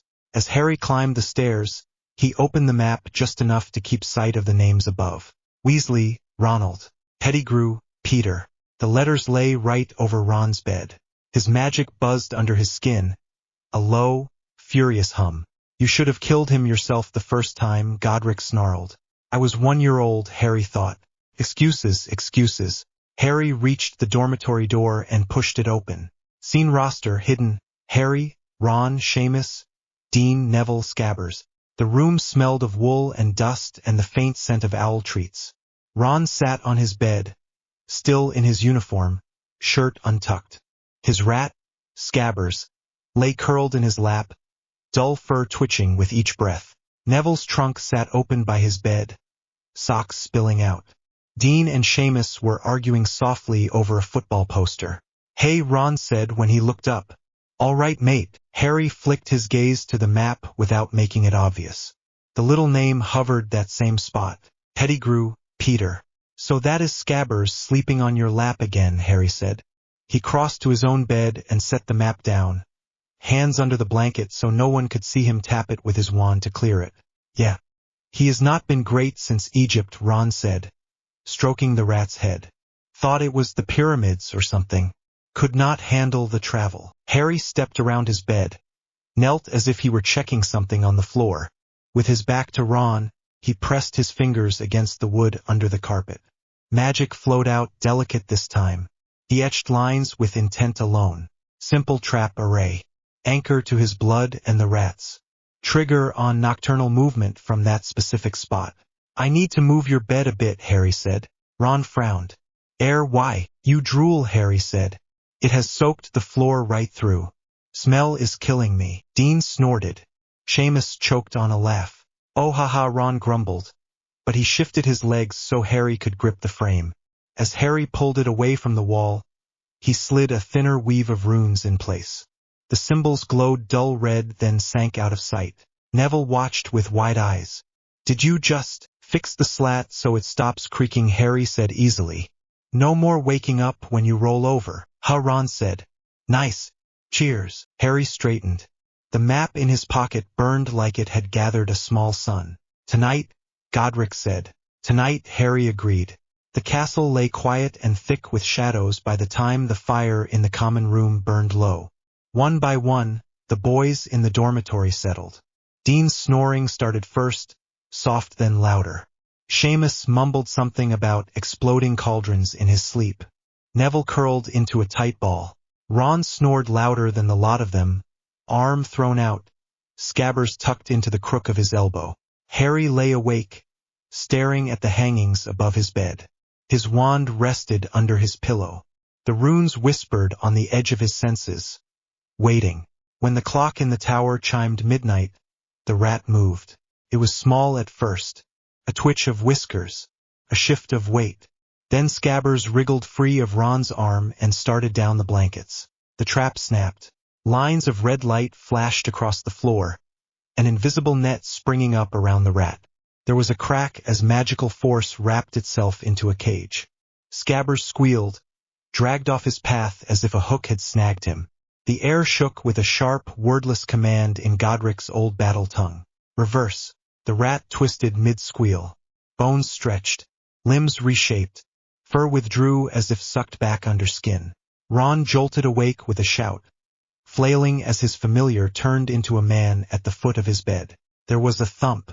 The air stank of sweat and old fear. A small, balding man with watery eyes and a missing finger struggled on the floor, gasping. Magic still bound around him in glowing bands. His clothes were ragged and too big, but his eyes were sharp with panic. He clawed at the bonds. Who are you? Ron yelled, scrambling back so hard his head hit the headboard. Dean and Seamus snapped awake, swearing. Neville squeaked and nearly fell off his mattress. Harry slid off his bed, already moving. He had his wand in hand before his feet hit the floor. The traitor's face burned in his memories now. Fleeting images that were his and Godric's together. Lily and James smiling with a man at their side. Then those same eyes in a smoky room, whispering to a hooded figure. Peter Pettigrew, Harry said. The words came out cold. The man froze. His gaze shot to Harry. Recognition flashed there. Terror swallowed it. Harry flicked his wand. Stupefy, the red bolt hit Pettigrew square in the chest. The man went limp, head lolling to one side, breath rattling but steady. The runic bonds thickened, locking him down. Silence fell across the dormitory. Heavy, shocked. Ron looked from the unconscious man to his own hands as if he expected them to be stained. That was Scabbers, he whispered. All these years. Hermione burst into the room still in her dressing gown, hair wild. What happened? I heard Ron scream, and she stopped dead when she saw the body on the floor. Who is that? She asked. Peter Pettigrew, Harry repeated.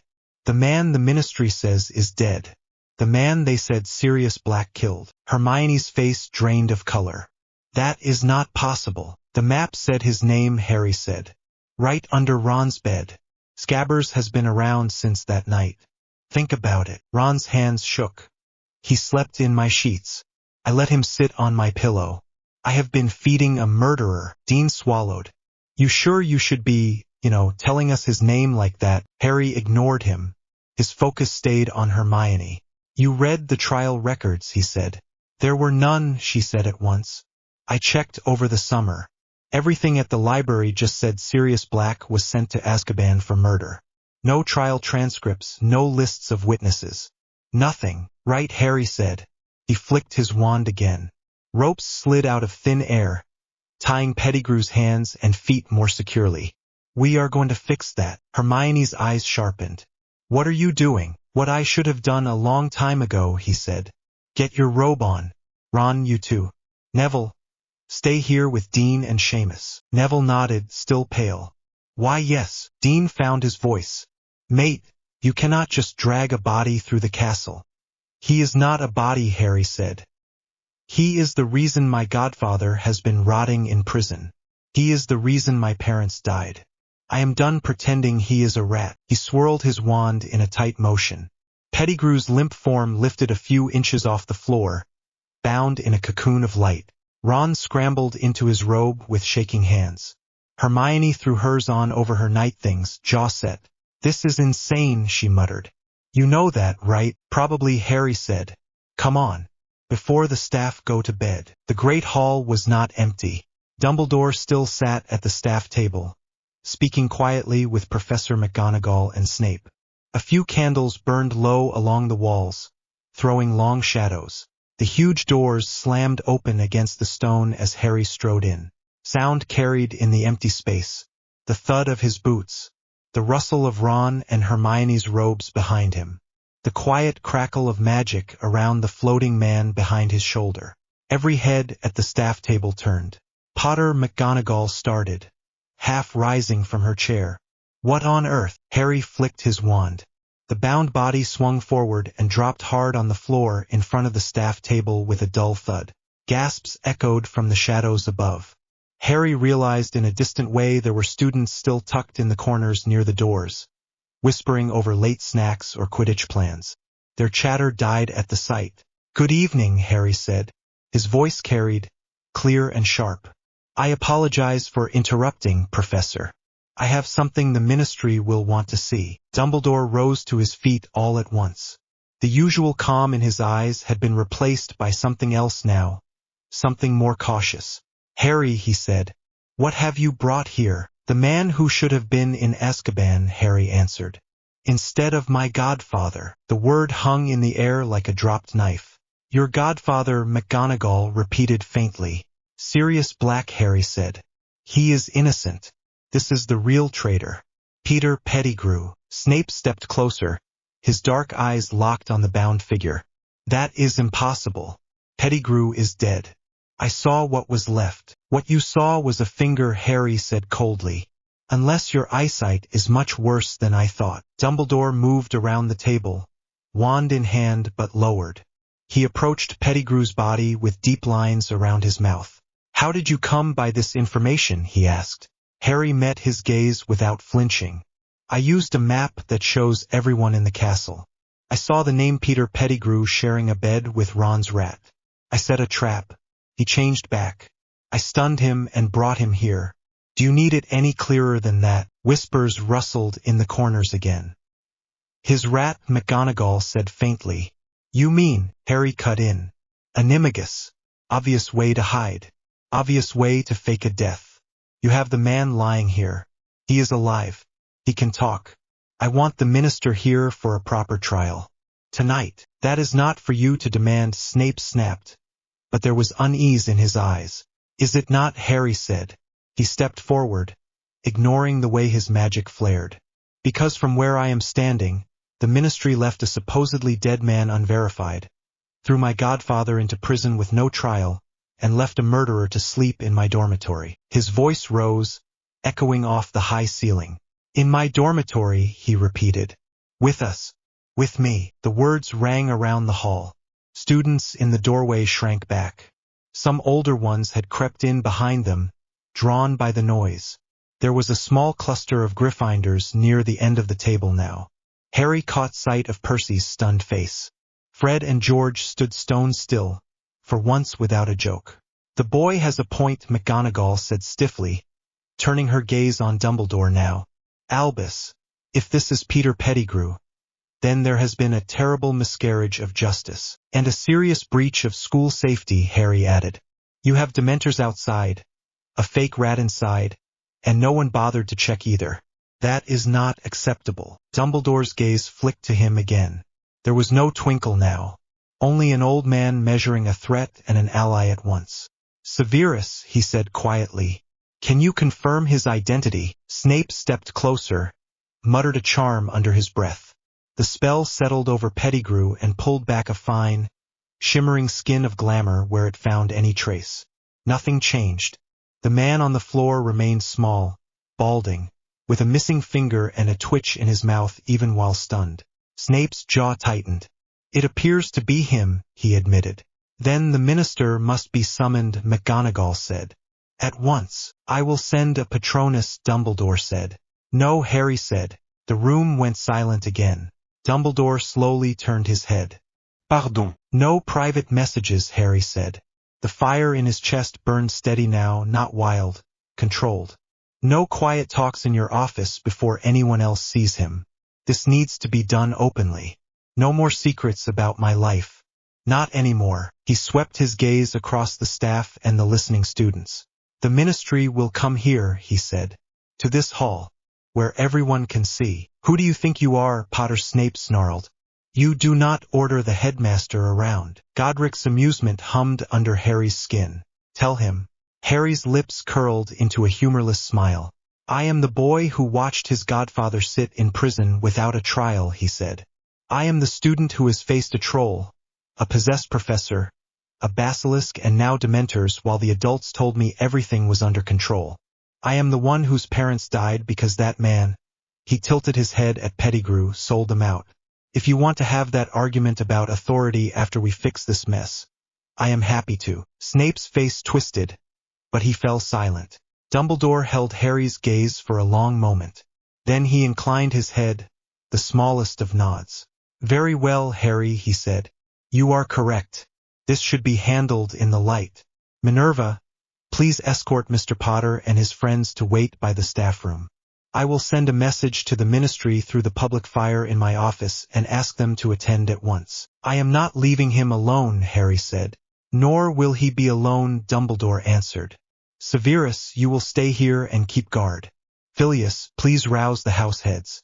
We may be in for a long night. Professor Flitwick nodded, already moving. Hooch and Sprout exchanged glances and followed. McGonagall came down the steps, her tartan dressing gown swishing.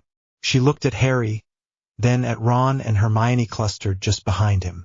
You three, she said, voice soft but firm. With me. You have done more than enough for the moment. Harry hesitated. His magic wanted to stay here, to circle Pettigrew like a wolf over a fallen enemy. Godric approved of that, the old instincts of a warlord who did not turn his back on a captured traitor. But this was not the same age. This was not his court in a stone hall lit by torches. It was a school. There were laws now, however badly they had been used. You asked for a trial, Godric reminded him. Let them do it. You will still be there when they try to lie. Harry gave a short nod. Fine. But if he is gone when we get back, he will not be, Dumbledore said. There was iron in his voice now. You have my word. Harry held his gaze for another heartbeat, then turned on his heel. Ron followed, still looking back over his shoulder. Hermione walked on his other side, one hand hovering near his arm as if afraid he might fall. The doors closed behind them with a boom. They did not have to wait long. McGonagall settled them in the staff room with stiff chairs and a pot of tea no one touched. Ron sat hunched over, hands jammed between his knees, knuckles white. He slept on my pillow, he muttered. He sat on my stomach when I was sick. I told him things. I told him about you, Harry, all summer. What if he sent it all to you know who? He did not, Harry said. Voldemort is in pieces. Pettigrew had nowhere to send anything. Ron shuddered at the name but said nothing. Hermione paced, arms wrapped around herself. This changes everything, she said in a tight voice. If Sirius Black is innocent, then everything they told us this summer. All the stories. It was all wrong. Welcome to the club, Harry said. Her eyes flashed. That is not funny. It was not meant to be, he said. He rubbed his forehead. A dull ache had started behind his scar when he hit the Dementor, but it was fading now. This is why we do not wait for them to fix things. They do not. The Ministry will have to listen, she said, more to herself than to him. They cannot ignore Veritaserum. He will confess. They will have to clear Sirius. If they do not, I will make sure they regret it, Harry said quietly. The door burst open. Professor Flitwick stuck his head in. They are here. All of you, come now. They hurried back along the corridor. As they approached the great hall, Harry heard new voices, deep and officious, layered over the murmur of staff. The doors opened on a scene from a play. Cornelius Fudge stood near the front, hat crooked on his head, cheeks flushed. Two Aurors flanked him, wands drawn but lowered. Dumbledore stood near Pettigrew's still form, Snape beside him. McGonagall moved to join them. Students lined the sides, perched on benches or standing in small clusters. Word had spread fast. Felt like half the school was watching. Ah, Mr. Potter, Fudge said when he saw him. Headmaster tells me you have made quite a claim this evening. Very dramatic, bringing a body into the great hall like this. Not quite proper procedure, not at all. Harry walked straight past him and stopped beside Pettigrew. He is alive, he said. And he is going to talk. Fudge frowned. We cannot simply take the word of a schoolboy. There are forms to follow, investigations to be made. I am sure the Dementors would have noticed if anyone survived besides Black. And Dumbledore cut in, gentle but firm. Cornelius, we can resolve this quickly. A basic identity charm has already confirmed this is Peter Pettigrew. You have Veritaserum with you, I assume. The Auror on Fudge's left, a stern witch with a scar along her jaw, lifted a small vial. Yes, Headmaster. Then let us proceed, Dumbledore said. Fudge blustered. Now, this is irregular, terribly irregular. We should take him back to the Ministry, discuss the matter in private and— No, Harry and McGonagall said at the same time. McGonagall pinned Fudge with the sort of look that had stopped misbehaving students for years. Cornelius, this boy has already risked his life for our world more than once. He deserves transparency. Fudge swallowed. The Auror knelt by Pettigrew, uncorked the vial and carefully tipped a few drops between his lips. A soft glow wrapped around his throat, a telltale sign of the potion taking hold. Finite, Snape said, lifting the stunner. Pettigrew jerked, then gasped as full awareness returned. His eyes flew open. He tried to bolt, but the bonds and the Auror's hand on his shoulder held him down. He looked around wildly, saw Harry, and went gray. Hello, Peter, Harry said. His voice was flat and tired. We have some questions. Fudge puffed up. I will conduct this, thank you. Name. Pettigrew swallowed. Peter Pettigrew. Were you a member of the Order of the Phoenix during the last war? Fudge asked. Yes. Were you a spy for you know who? Fudge's voice cracked halfway through the title. Yes. The word dropped into the silence like a stone into still water. Gasps swept the hall. Ron went even paler beside Harry. Hermione's hand curled into his sleeve. Fudge stammered. Did you betray the Potters to you-know-who? Yes. Harry's fingers dug into the seam of his robe. Did Sirius Black give you to the Dark Lord? Fudge asked, desperate. No. Did Sirius Black know you were the spy? Dumbledore cut in quietly. No. Did Sirius Black kill those 12 muggles on that street corner? McGonagall asked, voice trembling. No, Pettigrew rasped. I did. I blew the street apart, cut off my own finger, transformed and escaped. Sirius tried to stop me. The hall swayed slightly under Harry's feet. He steadied himself with a breath. Godric's rage burned hot and clean. There it is. Truth. Now make them act on it. Fudge had gone from pink to chalk white. Sweat beaded on his forehead. This is very serious, he muttered. Very serious indeed. Harry stepped closer, just enough that Pettigrew had to look up at him. You sent him to prison, Harry said. You threw an innocent man into Azkaban without a trial and left him there for 12 years, while his betrayer slept in a school dormitory, eating crumbs off my friend's plate. His voice stayed low, but it carried. How many more did you send away without listening? He asked. How many other mistakes are hiding under your carpet, Minister? Now see here, boy, Fudge snapped, some color returning in the form of anger. The ministry does its duty. There was evidence, witnesses. The street was covered in bodies and Black was laughing. And you never questioned why there were no records, Hermione said sharply from behind Harry. No transcripts. Nothing. I looked. You did not do your job. Enough, McGonagall said. But there was steel in her eyes that Harry had not seen often. Dumbledore raised his hands. We can assign blame later, Cornelius. For now, the facts are clear. Peter Pettigrew is alive, confessed Death Eater and traitor. Sirius Black was wrongly imprisoned. You must clear his name formally and immediately. Fudge wiped his face with a shaking hand. The weight of dozens of eyes pressed on him. Students, teachers, the boy who lived, the man of legend who had once defeated Grindelwald stood beside him, calm and watchful. I will need to speak with my advisors, Fudge said weakly. Do it from here, Harry said. From that fire, in front of everyone. Or the prophet will hear what happened tonight from us. Not you. Fudge stared at him as if seeing him for the first time. Not as a child, but as someone who could make his life very difficult. You would not, he breathed. Harry held his gaze. Try me. For a long moment the minister's face twisted through a dozen emotions. Then he sagged. Very well, he said. For the record, Peter Pettigrew is to be taken into ministry custody and held in secure containment pending formal charges of treason and murder. Sirius Black is to be recovered from Azkaban at once and brought for reevaluation in light of this testimony. I will sign the papers myself. He looked at the oars. Take him, they nodded, set new chains around Pettigrew and dragged him to his feet. The traitor's head lolled, eyes dazed by the potion and the shock, but he shuffled along. He glanced back at Harry once. A small, pathetic man who had once held the power of choice in his hands and thrown everything away for fear. Harry felt no pity. As the doors closed behind the group, the tension in the hall snapped like a stretched rope loosening. Voices rose, wild and overlapping. Astonished shouts, the scrape of benches, a sense of the entire school reorganizing its ideas about justice all at once. Harry stood in the center of it, strangely calm. Exhausted, yes, but calm. You changed the story, Godric said quietly. That prison in the sea is not where your godfather will die now. Good. I hated that place.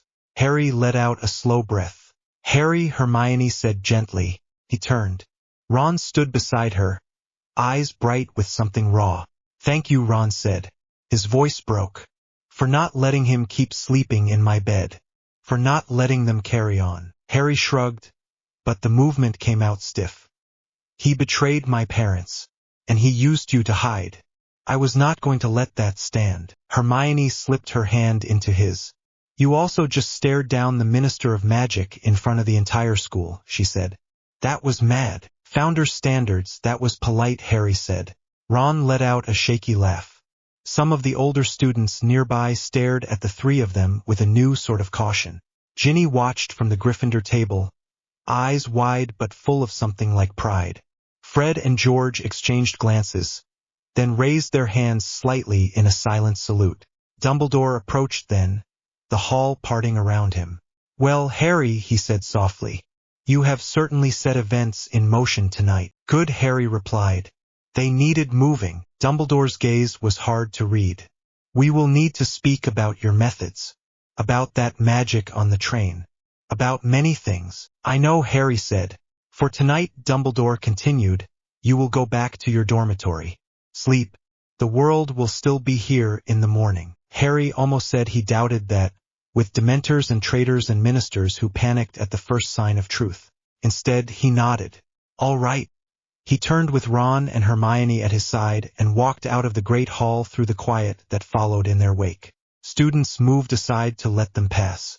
Some looked at him with fear, some with awe. Not many of them saw just how tired he was. As the doors swung shut behind them, Harry felt the castle shift around them. The wards hummed louder. The stones warmed. "Good work," the old hall seemed to say. Godric's voice settled in his mind with a satisfied exhale. "This is only the beginning, little lion." Harry knew that. For tonight, though, with Pettigrew in chains and Sirius's name on the path to freedom, he allowed himself one small, quiet victory. He tightened his grip on Hermione's hand, bumped his shoulder against Ron's, and walked toward the tower, ready to face whatever the morning brought. Harry's spoon stopped halfway to his mouth when the great hall went quiet all at once. The noise cut off like someone had dropped a blanket over the tables. Forks hovered in mid-air. A pumpkin juice jug tilted in Seamus's hand but did not pour. Harry looked up. Dumbledore had risen at the staff table. He was not smiling. "Students," he said, voice carrying without effort. "Last night, as many of you are aware, certain revelations took place." Understatement, Harry thought. Ron shifted beside him. Hermione set her quill down on the bit of parchment she had been pretending not to write on. Ginny's hands wrapped tight around her goblet.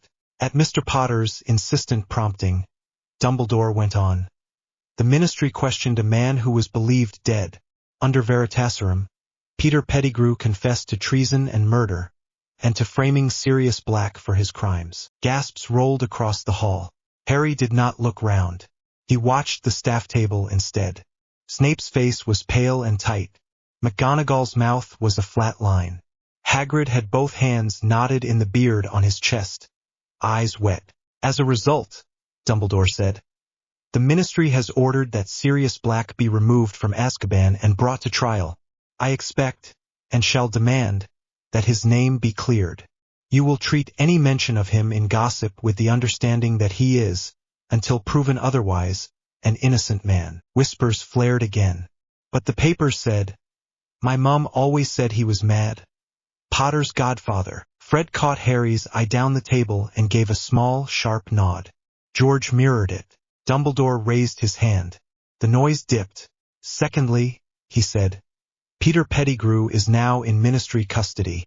I must ask you all not to speculate in a way that puts any student at risk. The fact that he was here in animagus form is a grave failure on the part of many adults, myself included.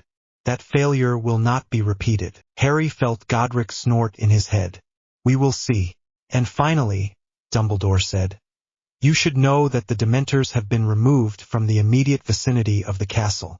They remain on the borders of the grounds for the present, but they will not patrol the lake or the pitch. You are not to seek them out. You are not to provoke them. Leave the matter to your teachers." Relief loosened something in Harry's chest. The cold knot that had sat there since the train eased a fraction. "Not enough," Godric murmured. "They should be nowhere near children." "I know," Harry thought. "One thing at a time." Dumbledore's gaze swept the hall. For one brief second his eyes met Harry's. There was something like weary respect there. And curiosity. Always that. "Eat," Dumbledore said then, more lightly. "Worrying on an empty stomach is bad for the constitution." He sat. Noise crashed back, louder than before. "Blimey," Ron breathed. "Whole place is going to be talking about this for weeks." "Good," Harry said quietly. "Let them talk about the right person for once." Hermione glanced at him. "How are you feeling?" "Tired," he said. "Glad. A bit sick. All at once." "That is fair," she said. An owl swooped low over the Gryffindor table, wings brushing Harry's hair. It dropped a thick envelope right into his porridge. Harry swore under his breath and fished it out. The wax seal shone through milk and oats. A snarling wolf head again. Goblin crest. Hermione leaned closer. Gringotts, yeah. Harry wiped the envelope clean on a napkin. They do not waste time. He broke the seal and unfolded the parchment. To Harry James Potter, we acknowledge your letter and the mark written therein. We confirm that the chamber incident has awakened signatures tied to older contracts in your blood and magic. In accordance with those contracts, you are required to present yourself at Gringotts' main branch for identification and registration. We suggest you attend before the end of the current month. No intermediaries are permitted beyond the inner wards unless bound to your will. Present this letter at any Gringotts touchstone and you will be taken to us under bank protection. Strength to your will, Ragnarok, War Chief of Gringotts. Harry read it twice, then folded it again, fingers careful. You are going, Godric said in his mind. Not a question. Obviously, Harry thought. Is that about your vault? Ron asked, mouth full of toast. Partly, Harry said. I need to talk to Dumbledore first. Hermione's eyes sharpened. You want permission to leave the grounds. I want to see how much of a fight he puts up, Harry said. That will tell us a lot. Godric repeated, amused. Harry finished his porridge, though he barely tasted it, and stood. Back in a bit, he said. Save me any notes if Snape decides to quiz us for breathing. Good luck, Ron said. Hermione frowned. Do not start a duel in his office. Planning to avoid that, Harry said. He walked out of the great hall with the goblin letter in his pocket and the castle humming softly under his feet. The stone gargoyle jumped aside before he even spoke a password. Harry paused at the moving staircase. He did not change it. He expected Godric to make a joke. Instead, the older presence sounded thoughtful. He wants you up there. That did not make Harry feel better. The staircase carried him up into the round office. He stepped through the door just as it swung open. Fawkes watched from his perch, head tilted. The portraits were awake, muttering. Dumbledore stood by the window, hands tucked into his sleeves. Remus Lupin sat in one of the chairs, looking thinner in the daylight. Harry, Dumbledore said.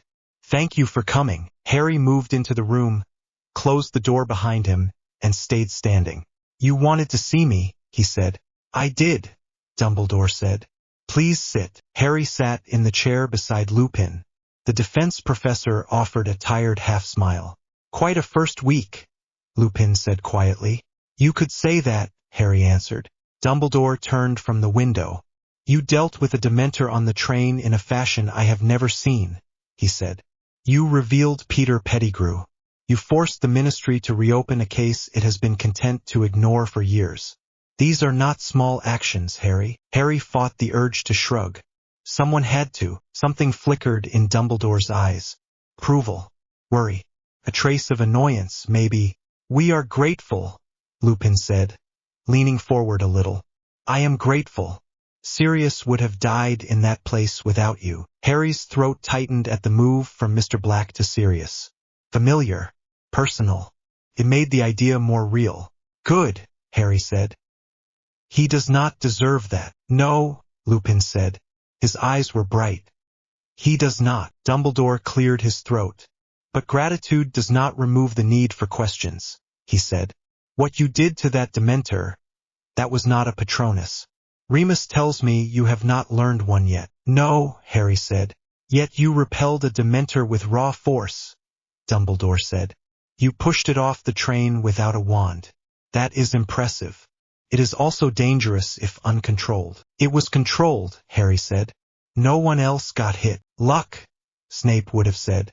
Dumbledore did not. You understand why we are concerned, Dumbledore said instead. Magic thrown in that quantity can have side effects, can damage your core.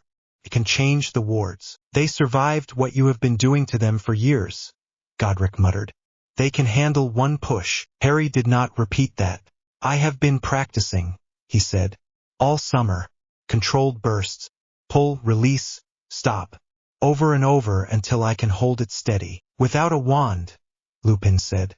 Who taught you to do that? Harry hesitated. The truth, there was a knot of several threads. The castle. Godric. The runes Gringotts had nudged to the surface. Hogwarts, he said finally. The chamber shook things loose. I see the magic more clearly now. It is like noticing you have an extra hand and deciding to learn to use it before it gets in the way. Lupin looked uneasy. That is not standard. I have never been standard, Harry said. We all know that. Dumbledore steepled his fingers. Harry, there are beings who grant this kind of power at a price, he said. I must ask, did anything speak to you in the chamber, besides a diary and a basilisk? Harry said. No, and a founder, Godric added dryly. But we do not count. Harry met Dumbledore's gaze. Nobody made a deal with me. Magic has been odd around me since I was a baby. You know that. Dumbledore held the look for a long moment, as if searching for something. Harry felt a faint brush at the edge of his mind, like cold water against a shield. The castle rose in answer. The wards curled around his thoughts, thick and solid. Godric's presence shifted, standing between. No, the older soul said, voice like stone. The brush vanished. Dumbledore flinched, just slightly, as if stung. I am not your enemy, Dumbledore said. Then stop trying to look inside my head without asking, Harry said. His voice stayed calm. You would not like it if I did that to you. Lupin's eyes widened. Fawkes gave a sharp note from his perch. Dumbledore sighed. You are right, he said. That was unkind. Old habits, I am afraid. Old habits get people killed, Godric said in Harry's mind. Harry reached into his pocket and set the goblin letter on the desk. Speaking of old habits, he said. Gringotts wrote back. Dumbledore looked at the seal. His expression tightened. Lupin leaned closer, curious. They want to see me, Harry said. Something about old contracts. They noticed the changes in my magic. They expect me in London before the end of the month.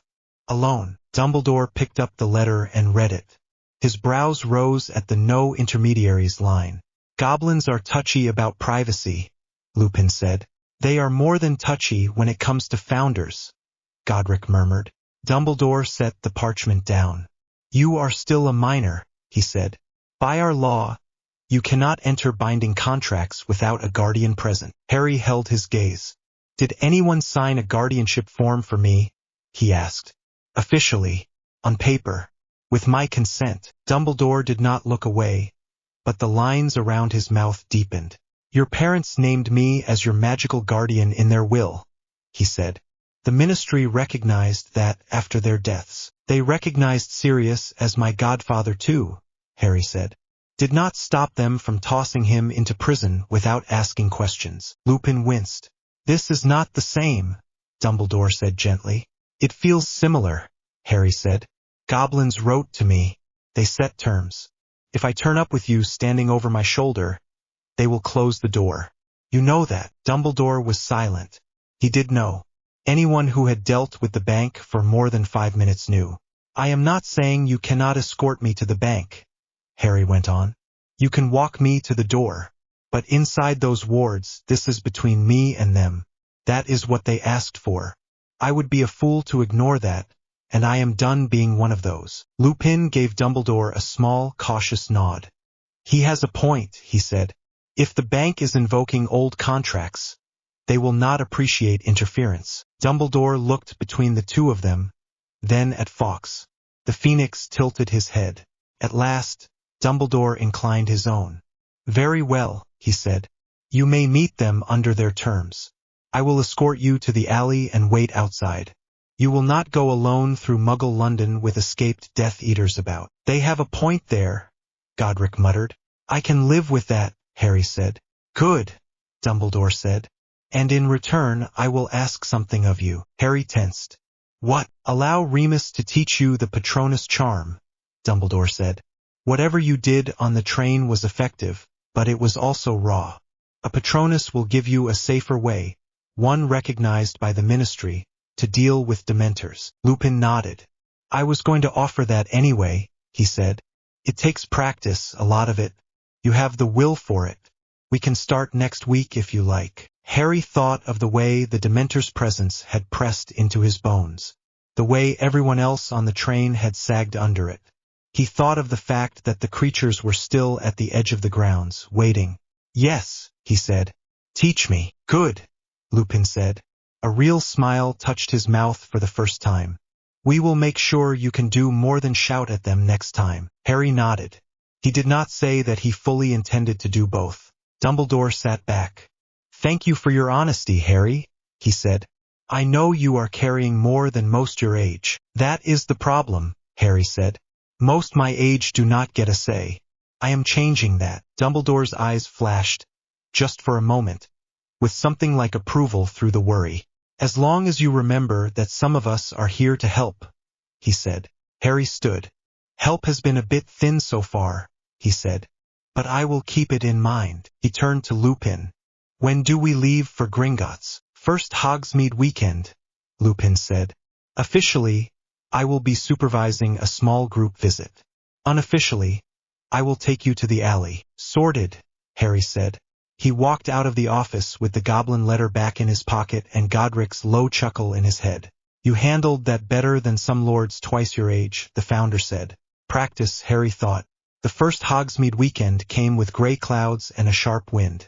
Harry's breath puffed white in the air as he waited by the front doors. Students rattled past in excited clumps, talking about honeydukes and zonkos and butterbeer. "I still cannot believe you get to go," Ron grumbled, pulling his scarf up. "You do not even have a permission form." "I have an appointment with a bank that scared the minister last time he went in," Harry said. "It balances out." Hermione adjusted her hat. "Do you want us to come to the alley door with you?" she asked. Harry shook his head.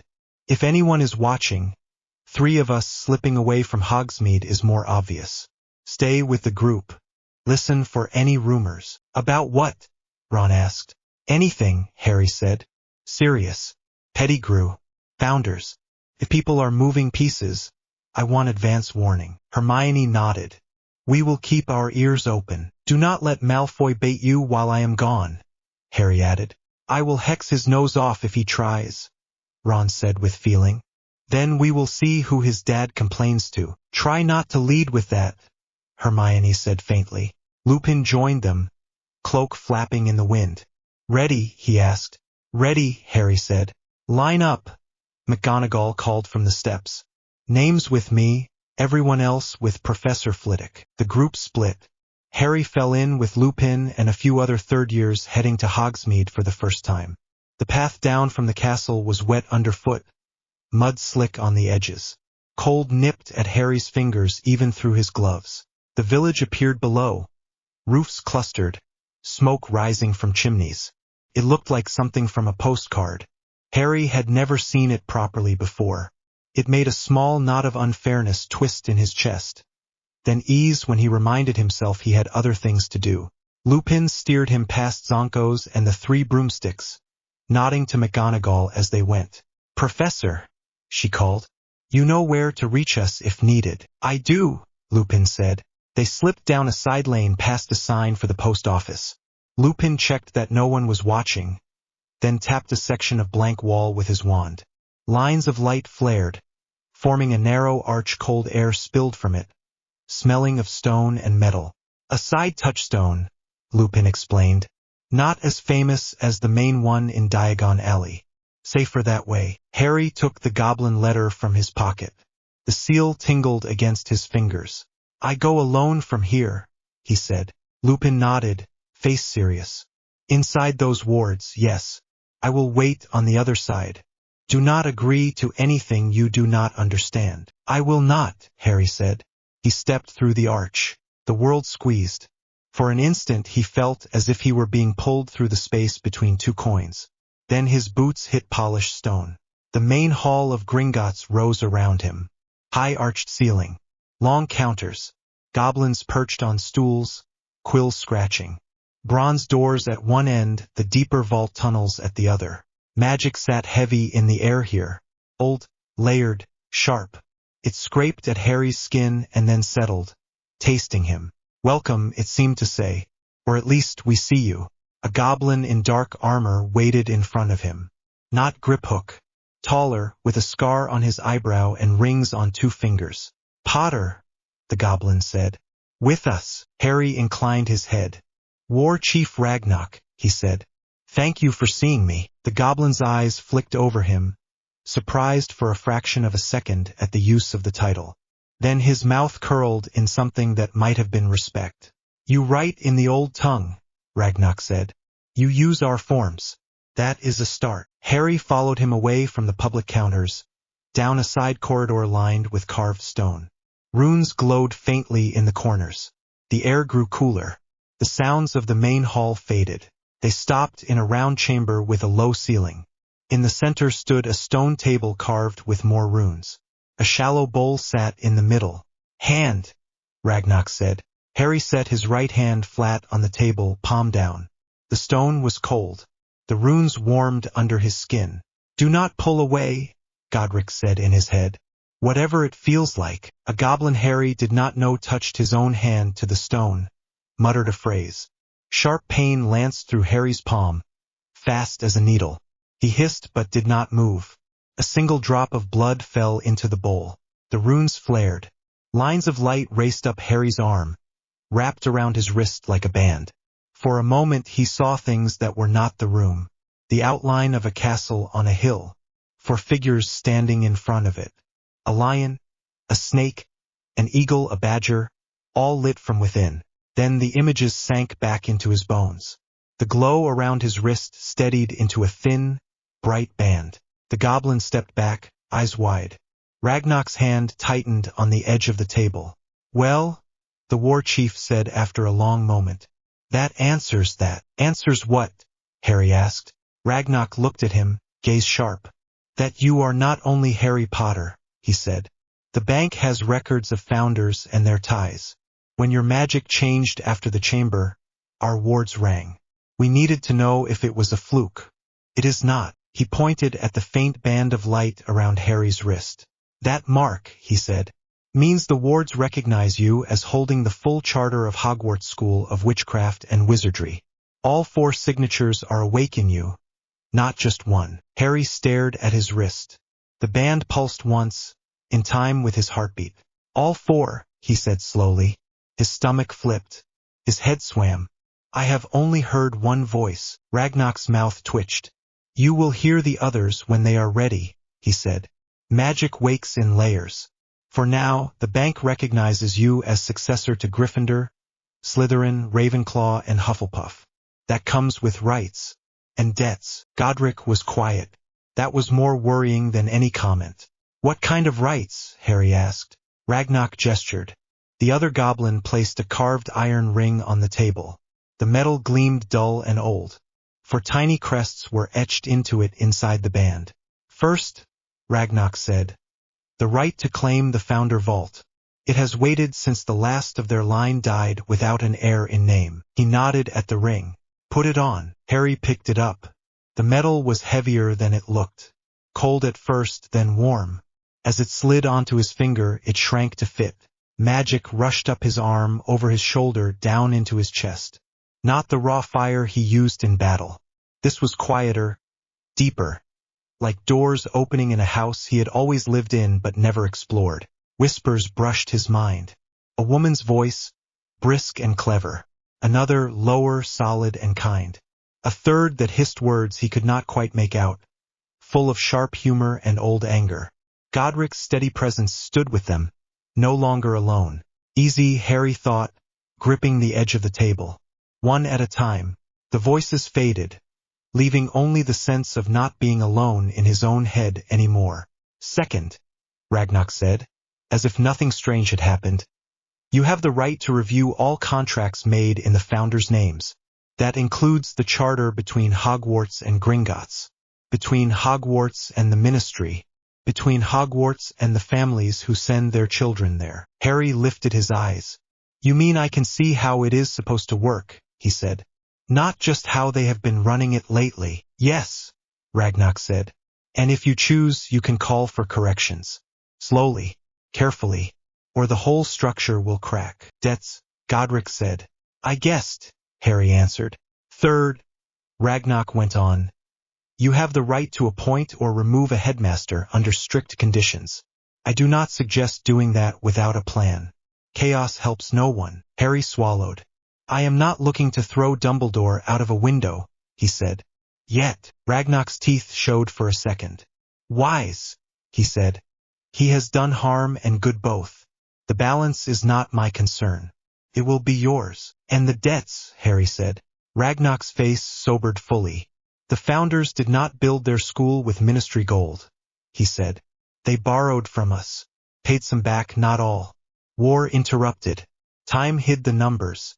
Every generation since has assumed that Gringotts simply likes the taste of school coin. Few remember that there were terms. Harry felt the ring pulse against his skin. What terms? That Hogwarts would remain neutral ground, Ragnar said. That no creature of the dark would be allowed under its wards as a resident. That goblins would have right of audit every 50 years. That the founder line would revisit the charter when the world changed too much. He held up a clawed hand. A troll in the castle, he said. A shade riding a professor. A basilisk in the pipes. Dementors at the gate. All of this is a breach. We tolerated it because there was no one to answer to. Now there is. Harry's jaw clenched. You want me to fix it. We want you to try, Ragnar said. Or at least to stop anyone saying it is not your problem. Harry thought of first year. Second. This one. Of Dumbledore's soft regrets. Of Fudge's sweat. Of children whispering in the halls. It is my problem already, he said. Ragnar inclined his head. Then the bank stands ready to support you, he said. Within the limits of our own interests. We are not your army. We are your allies if you act with honor and keep your word. I can do that, Harry said. He meant it. Ragnar studied him for a few seconds more, as if weighing that promise against everything the bank knew about humans. Then he nodded. Come, he said. You should see what you own. He led Harry out of the chamber and down into the tunnels. The cart ride was as rough as he remembered. The wind tore at his hair. The dark pressed in. The ring on his finger burned warm. At last they stopped in front of a door with no obvious handle. Carved into the stone above it were 4 simple shapes. Lion, eagle, badger, snake. No key, Ragnar said. Only blood and will. Harry stepped forward. He set his palm flat against the stone. Hogwarts, he thought. Open, magic answered. The door shuddered, then swung inward on silent hinges. Cool air spilled out, carrying the smell of old parchment and stone.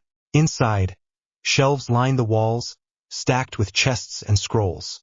A low pedestal stood in the center with a single leather-bound book on top. Harry walked in, heart thudding. The vault light flared as he crossed the threshold. The ring hummed. What is that? He asked, nodding at the book. The charter, Ragnar said. The one everyone pretends to know. Written by the 4 who built it. Each headmaster gets a copy. This is the original. Harry reached out. His fingers brushed the cover. Heat shot up his arm. Words unfolded in his head. Conditions. Promises. Duties. All written in simple language without long flourishes. Teach them more than tricks. Protect them from monsters. Keep the school out of the council's petty games. Listen when the stones complain. Harry swallowed. They were not vague about it, he said. No, Ragnar said. Harry let his hand rest on the book. The weight of it felt less like a burden and more like a direction. Can I take a copy? He asked. The book will not leave this vault, Ragnar said. But it will share with you. Close your eyes. Harry did. Information slid into his mind in neat lines. Not a rush. A steady flow. He saw clauses about bank rights, about student safety, about creatures allowed on the grounds, about how often the forest was supposed to be checked for threats. When he opened his eyes again, his head ached, but the words stayed. That should be enough to start, Ragnar said. Do not try to act on all of it at once. You will break yourself. Harry gave a short laugh. I am good at breaking myself, he said. I will pace it. He stepped back. The vault pulsed a soft, approving warmth against his magic. Anything else? He asked. Plenty, Ragnar said. A lifetime of work. For today, one more thing. He nodded to the side. Another goblin opened a small chest and brought out a narrow band of metal. Not a ring this time, but a circlet no wider than a finger. Simple, dark, etched with faint runes on the inside. What is that? Harry said. The castle key, Ragnarok said. The founders kept it as a focus when the wards needed work. It was lost when they died. The bank took it for safekeeping rather than let the ministry grab it. It belongs with you now. Harry took it. The metal was cool. The instant it touched his skin, the sense of Hogwarts in his chest sharpened. He could feel every tower, every stair. The wards hummed louder, like someone had turned up the volume on a song he had always heard in the background. Careful, Godric said quickly. Do not push. Just listen. Harry did. He let the awareness settle instead of diving into it. He saw a flash of the third-floor corridor, the great hall, the greenhouse roofs gleaming damp, the faint shadow of Dementors at the far border, like mold on clean stone. His jaw clenched. We will talk about that, he said. Ragnarok nodded. We expected you to, he said. The bank is unhappy about their presence as well. They are bad for business. Harry let the circlet rest in his hand for a moment longer, then slipped it into an inner pocket. He did not need to wear it on his head for it to work. The connection was already there. How much do I owe you? He asked. Ragnarok's teeth showed again. For the vault, he said. Nothing new.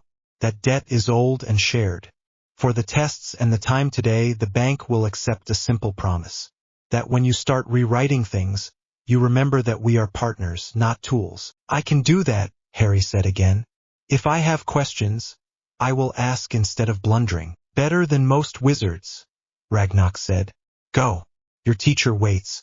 The world here moves fast when students vanish. Harry followed him back to the main hall. The air felt thicker now, but in a way he could handle. He stepped through another arch, felt the squeeze again, and came out into the narrow passage in Hogsmeade. Lupin waited just outside, leaning against the wall with his hands in his pockets.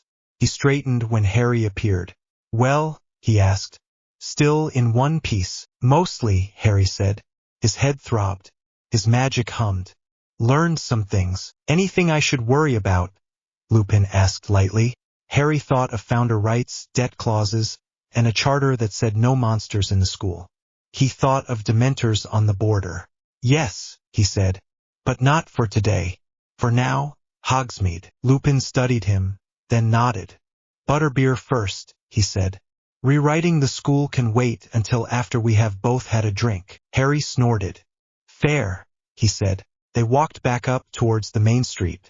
Voices and laughter drifted from the three broomsticks. Snow started to fall in lazy flakes, dusting the roofs. Harry touched the ring on his finger, feeling the faint pulse of 4 old signatures there, and let out a slow breath. You all picked a strange time to wake up, he thought. A faint chuckle brushed his mind. A woman's voice, quick and wry. We did not pick it, boy. You dragged us. Story of my life, Harry muttered. What was that?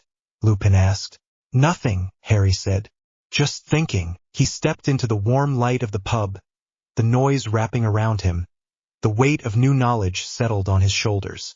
Not crushing, just present. The boy who lived had walked into Gringotts and come out with more than gold. Now he had to decide what to do with it. The roar of the crowd rolled through the canvas like thunder. Harry flexed his fingers once, then let his hand fall back to his side. The champion's tent smelled of damp canvas and dragon smoke that had seeped in from the arena. Outside, the commentator's voice rose and fell in excited bursts. One champion down. He could still hear the echoes of Crumb's dragon bellow from a few minutes ago. The ground had shaken under his boots even in here. His heart beat fast, but not out of control. His magic sat just under his skin, bright and ready. You are not afraid, Godric said in his head. Good. Give it a minute, Harry thought back. Haven't met her yet. Rowena's voice brushed the edge of his mind, quick and amused. Fear sharpens the senses. Just do not let it steer. Helga was a warm, steady presence at his back. Remember, she is a mother defending her nest. Respect that. Slytherin's chuckle slid along his thoughts like a knife. And speak to her properly, boy. Dragons are not house pets. Harry rolled his shoulders. The founder ring on his finger was warm. The thin band of light at his wrist, invisible to anyone else, pulsed in time with his pulse. The tent flap rustled. Cedric stepped in, still red-faced and grinning. Soot streaked across his cheek. His hands shook a little as he pushed his hair back. "How bad was it?" Harry asked. Cedric let out a breath. "Bad enough. She nearly took my head off when I went for the egg. But Hufflepuff's got a score on the board, so I'll take it." "How many burns?" Harry said. Cedric flexed his left arm. The sleeve was singed, skin under it raw and red. "Madame Pomfrey smacked me and healed it in one go," he said. "You're up next, right?" "Looks like it," Harry said. Cedric hesitated, then stepped closer. "You've got this," he said quietly. "Whatever they throw at you." Harry huffed a faint laugh. "You've literally just seen what they're throwing at me." Cedric's grin came back, a bit steadier. "Right? Try not to die. I don't want Hufflepuff's win to be the last thing you see." "I'll keep that in mind," Harry said. Bagman's voice boomed outside. "And now, ladies and gentlemen, our fourth champion." Harry's stomach flipped once. He stood. "You'll be brilliant," Cedric said. "Just don't do anything I did. She'll be ready for those." "Don't worry," Harry said. "That was never the plan." Cedric gave him a look that said he was both reassured and more nervous. Then he clapped Harry on the shoulder and ducked through the tent flap toward the healers. Harry was alone again. "Not quite," Slytherin said. No, Harry thought. Not quite. He stepped up to the small table in the center of the tent. The velvet bag on it wriggled. Tiny roars muffled inside. Harry reached in. Tiny dragon claws scraped his fingers. A miniature Hungarian horntail glared up at him. Wings flared. She snapped at his thumb, then turned in a tight circle and settled, wrapped around a tiny golden egg. Harry felt his lips curve. "Well then," he murmured. "Hello," the little dragon hissed, then went still. Something old in his magic answered. Not Parseltongue. Deeper. Hotter. A buried instinct woke up like someone had smacked it. Words he had never learned surfaced on his tongue. "Great Mother of Fire," Rowena translated dryly. "Trust Godric to flirt with a dragon." "It isn't flirting," Godric protested. "It's respect." "Do not lie to the boy," Helga said. "You always liked a dramatic opponent." Harry's mouth was dry. Outside, Bagman shouted his name. The crowd roared again. Harry slid the tiny horntail into his pocket. "Right," he thought. "Let's go talk to her big sister." The light hit him first. As he stepped out of the tent into the arena, the November sun flared off the stands and the pale stone. The stadium was a bowl of sound and color ropes, flags, enchanted banners. The air hummed with spells woven into the safety wards. Harry barely saw any of it. His eyes went straight to the far end of the enclosure. The Hungarian horntail crouched on a rocky mound, claws dug deep into the stone. Her black scales drank the light. Spines bristled along her back. Her yellow eyes locked on him at once, narrow and hot. The smell of sulfur hit him like a wall. Old ash. Burnt bone. She was bigger than any book had ever made her look. "Good," Godric said, calm. "A worthy fight, or a very stupid death," Slytherin said. "Try not to confuse the two." "Welcome to the first task." Bagman's voice boomed, magically amplified. "Our final champion, Harry Potter." The crowd screamed. Harry kept walking. Each step on the packed dirt felt clear, measured.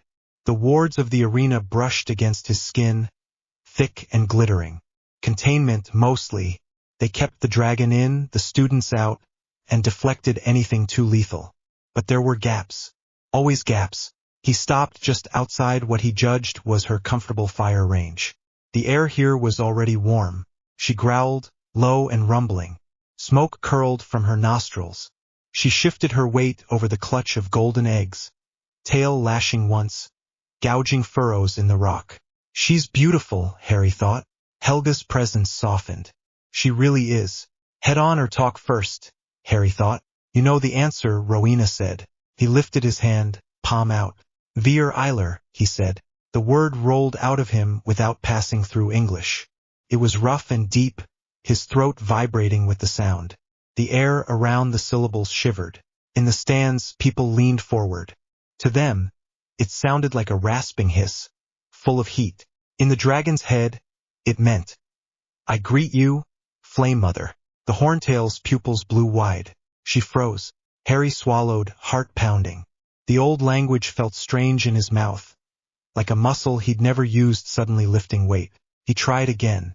I am not here to steal your children, he said in Draconic.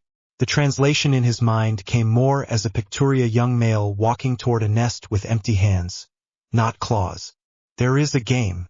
I am bound to take one false egg. None of the true clutch will be touched. She sucked in air. Smoke thickened. Behind him, someone in the stands shouted something. Wands flicked, professors tensing. To them, he was standing still, murmuring in a dangerous hiss at a dragon about to roast him. The Horntail's nostrils flared. Her reply was a harsh, layered sound. Harry did not understand every word, but meaning washed over him. Little two-leg.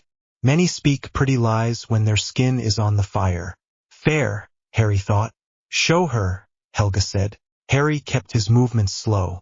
He drew his wand with one hand and, with the other, pulled the tiny horntail from his pocket.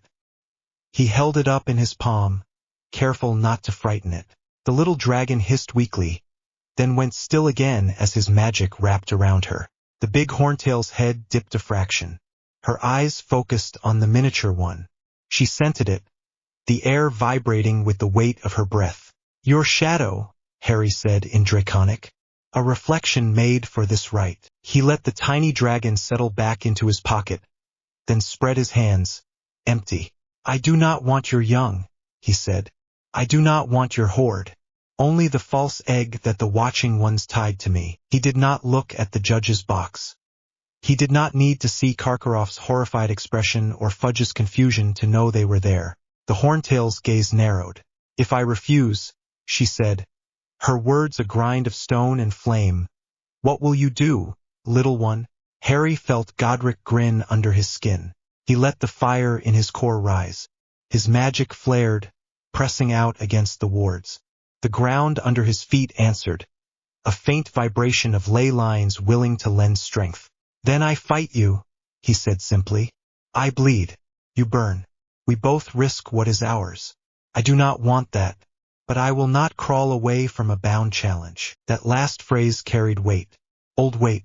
The Horntail's head jerked slightly. Her spines shivered. She tasted the air again. You are not one, she said slowly, nostrils flaring. You are many. Harry's throat tightened. Old souls, he admitted. Old promises. They walked the stone before your clutch was ever laid. They did not put chains on your kind. Rowena coughed in his head. Flattery. Slytherin hummed. Pleased. Honest flattery. The Horntail's gaze slid past him, toward the castle looming on its cliff in the distance. Old stone, she said. Familiar edges. I remember 4 voices there once. Harry's chest ached. And they remember you, he said softly. The Horntail snorted a small puff of fire. Several people in the front rows flinched. If I agree to your game, she said, what do I gain? Glory, Godric suggested. Safety, Helga countered. Leverage, Slytherin said. Harry pulled them together. You remain unhurt, he said. Your clutch untouched. I will shape this fight so that those watching think they have seen your fury and my effort. They will cheer you. They will fear me. Then you and I walk away. Later, when they plan more games with your kind, I will remember this bargain. The Horntail's tail scraped rock. Her eyes half closed, considering. You have the smell of oathstone on you, she said. Bank blood and old lines. If you break this, your bones will not be enough for my nest. Fair price, Harry said. The dragon let out a low, rolling growl. Very well, little many-souled lord, she said. Show them a dance of fire. Do not insult me with a timid step. Harry smiled. Never. To the stands, it looked like this. Harry Potter faced the dragon in silence for a long, tense moment, wand hanging at his side. The Horntail glowered, smoke thick around her head. Then, without warning, Harry moved. He snapped his wand up. not to conjure a broom or shout "Accio" like half the crowd expected. Instead, the tip traced a quick, clipped pattern in the air, 3 sharp lines and a circle. "Feria Turis," he muttered. A tower of shimmering air sprang up around him, then snapped inward, condensing. Gray light sank into his skin. It left no visible armor. But when he took his next step, the dirt under his boot cracked. "Reinforcement," Rowena said approvingly. "Old battle-mage trick. Thought you hated brute force," Harry thought. "Brute force with proper structure is acceptable," she said. Harry rolled his shoulders. His muscles sang with contained power, not unlike the day he had blasted the Dementor, but focused now, layered over bones and tendons. The Horntail roared. Fire exploded from her throat, a cone of white-hot flame that washed over the space Harry had occupied a blink before. He moved. "Scutum linea," he snapped, slashing his wand. A flat plane of translucent force flared between him and the fire, angled.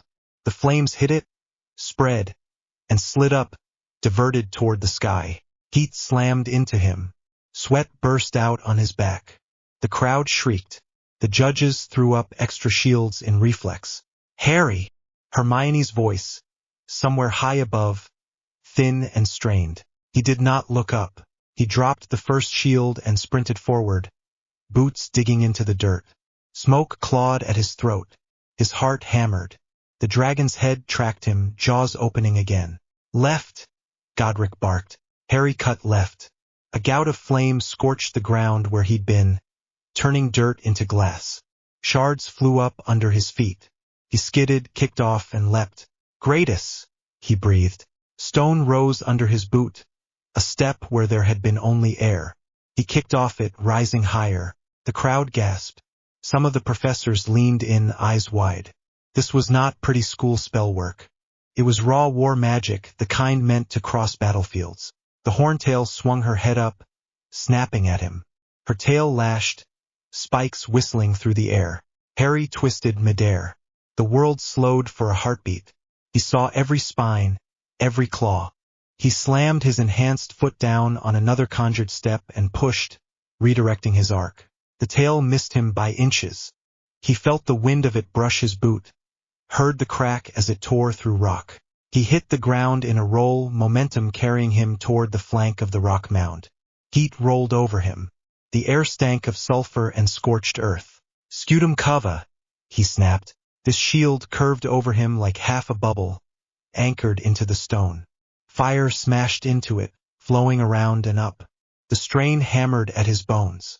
His reinforced muscles screamed. "Hold," Helga said, calm and firm. "Breathe." He did. And the fire passed. His ears rang. His eyes watered. Sweat ran into his mouth, salty. He pushed to his feet. The Horntail hissed, frustrated, neck stretching, looking for him. Harry stepped out from behind the rock. They locked eyes again. The crowd fell into a hush. Even Bagman's commentary faltered for a moment. Harry lifted his wand, then flicked it in a small, almost lazy gesture. "Flagra vinculum," he murmured.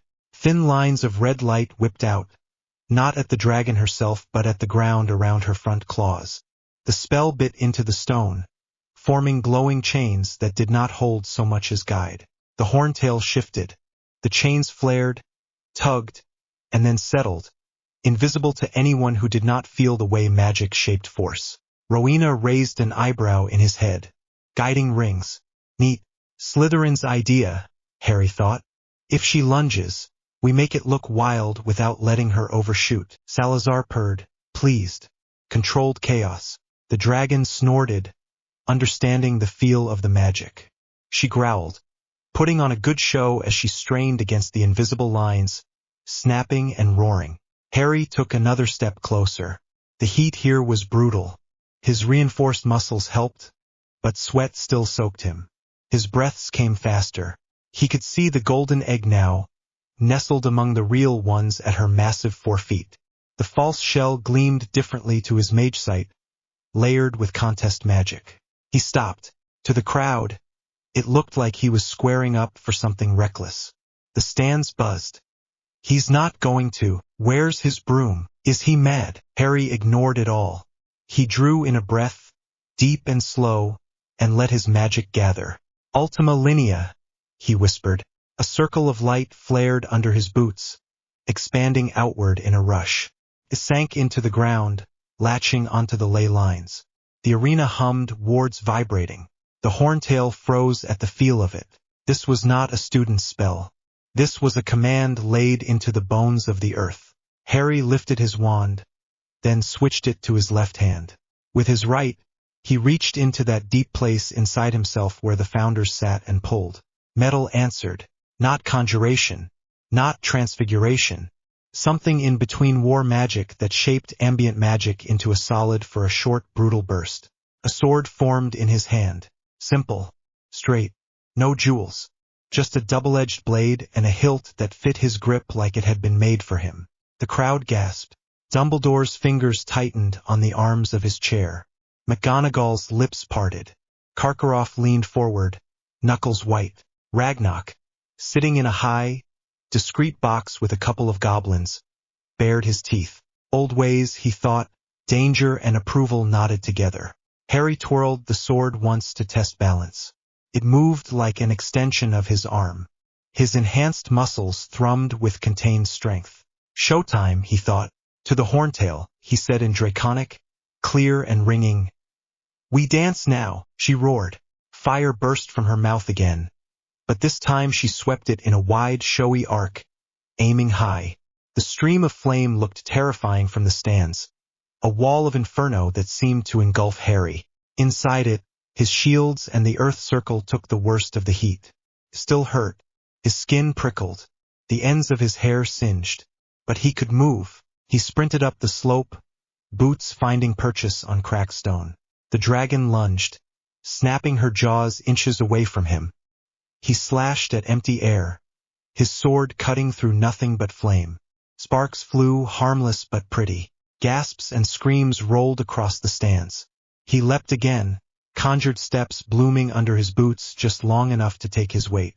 The horntail swung her head, following. Her tail lashed. She roared like a volcano. Harry ducked under a swipe, felt a spike graze his shoulder. Pain flared.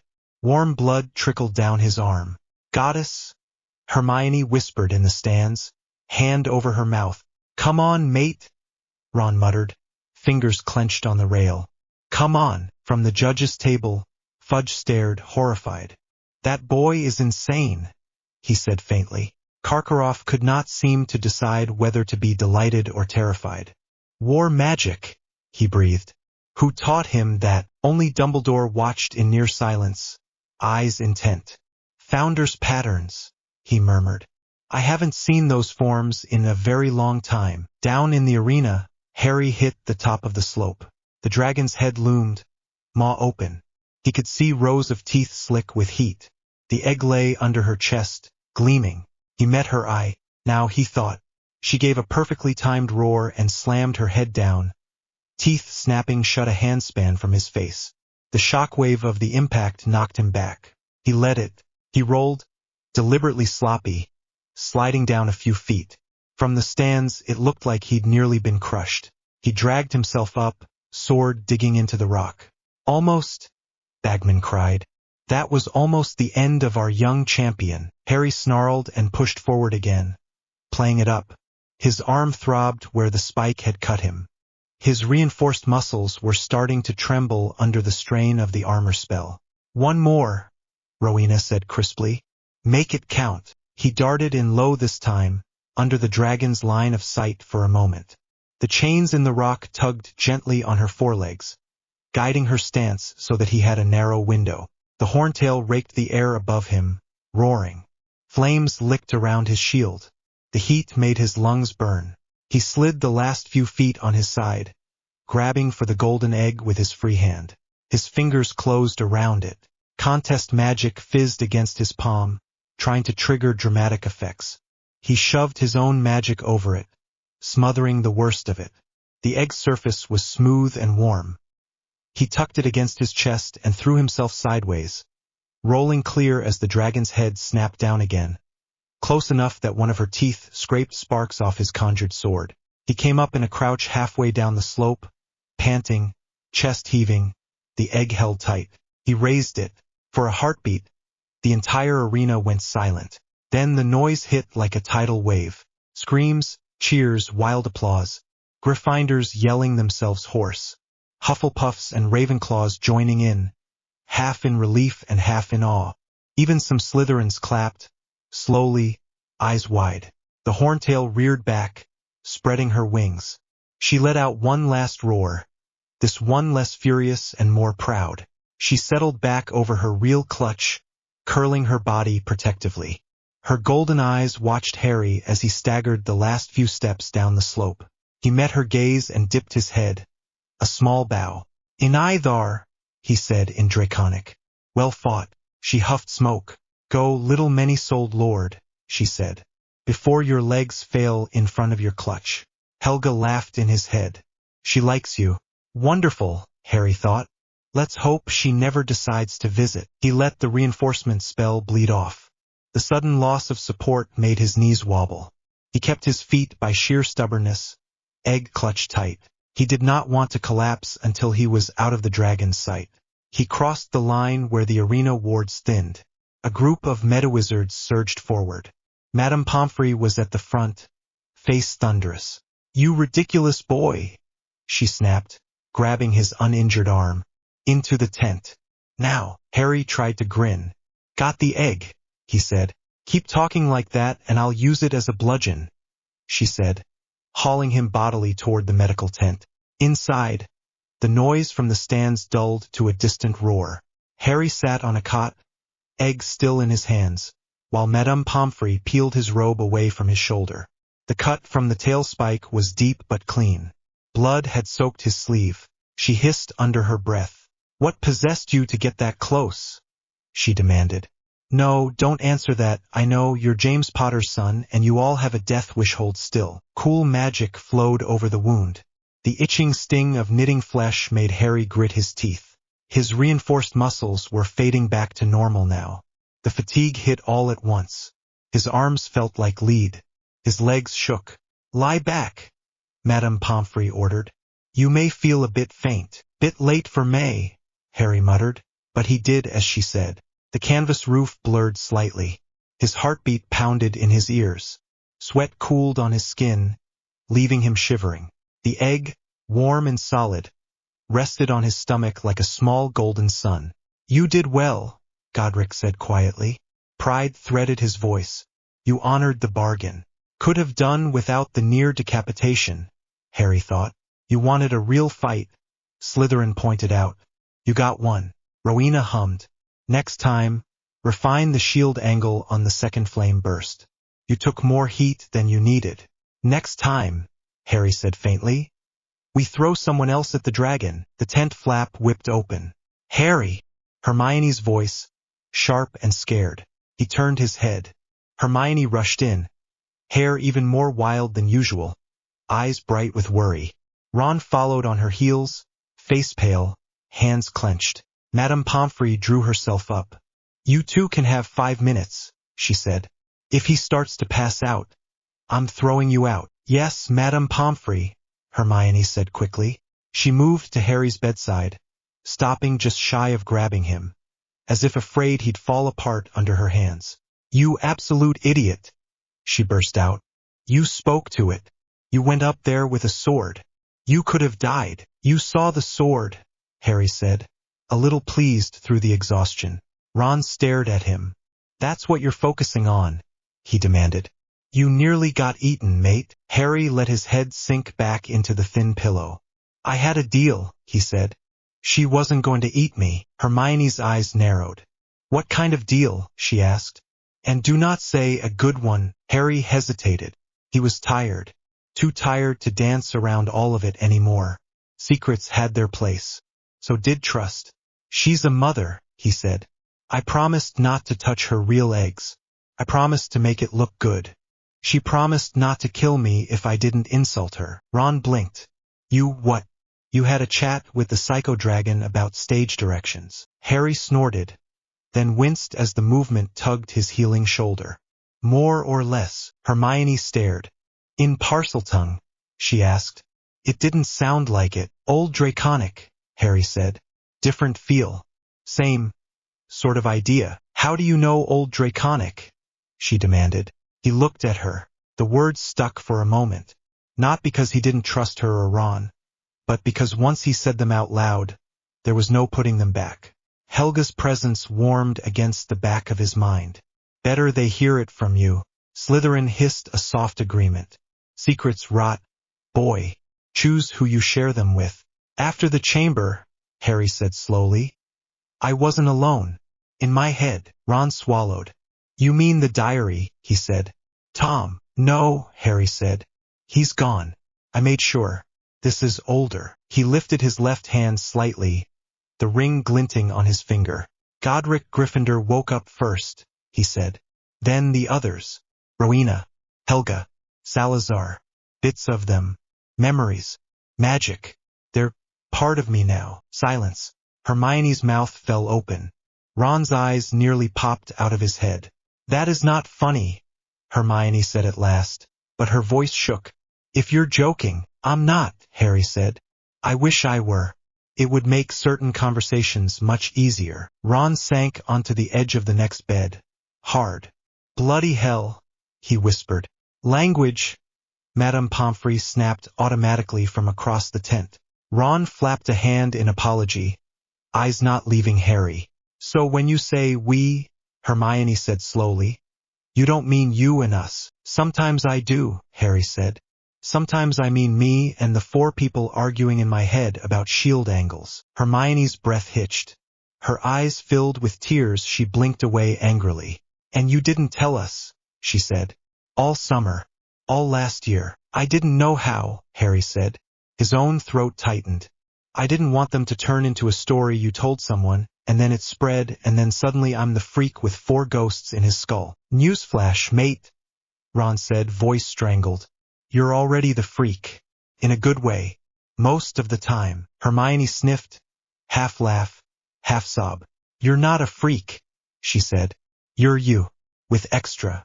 That doesn't change anything. Changes a bit, Ron muttered.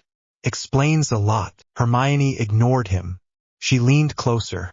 Is it safe? She asked. Are they you, or are they going to try to, I don't know, possess you? We're past that, Godric said, amused. We're merged, Harry said.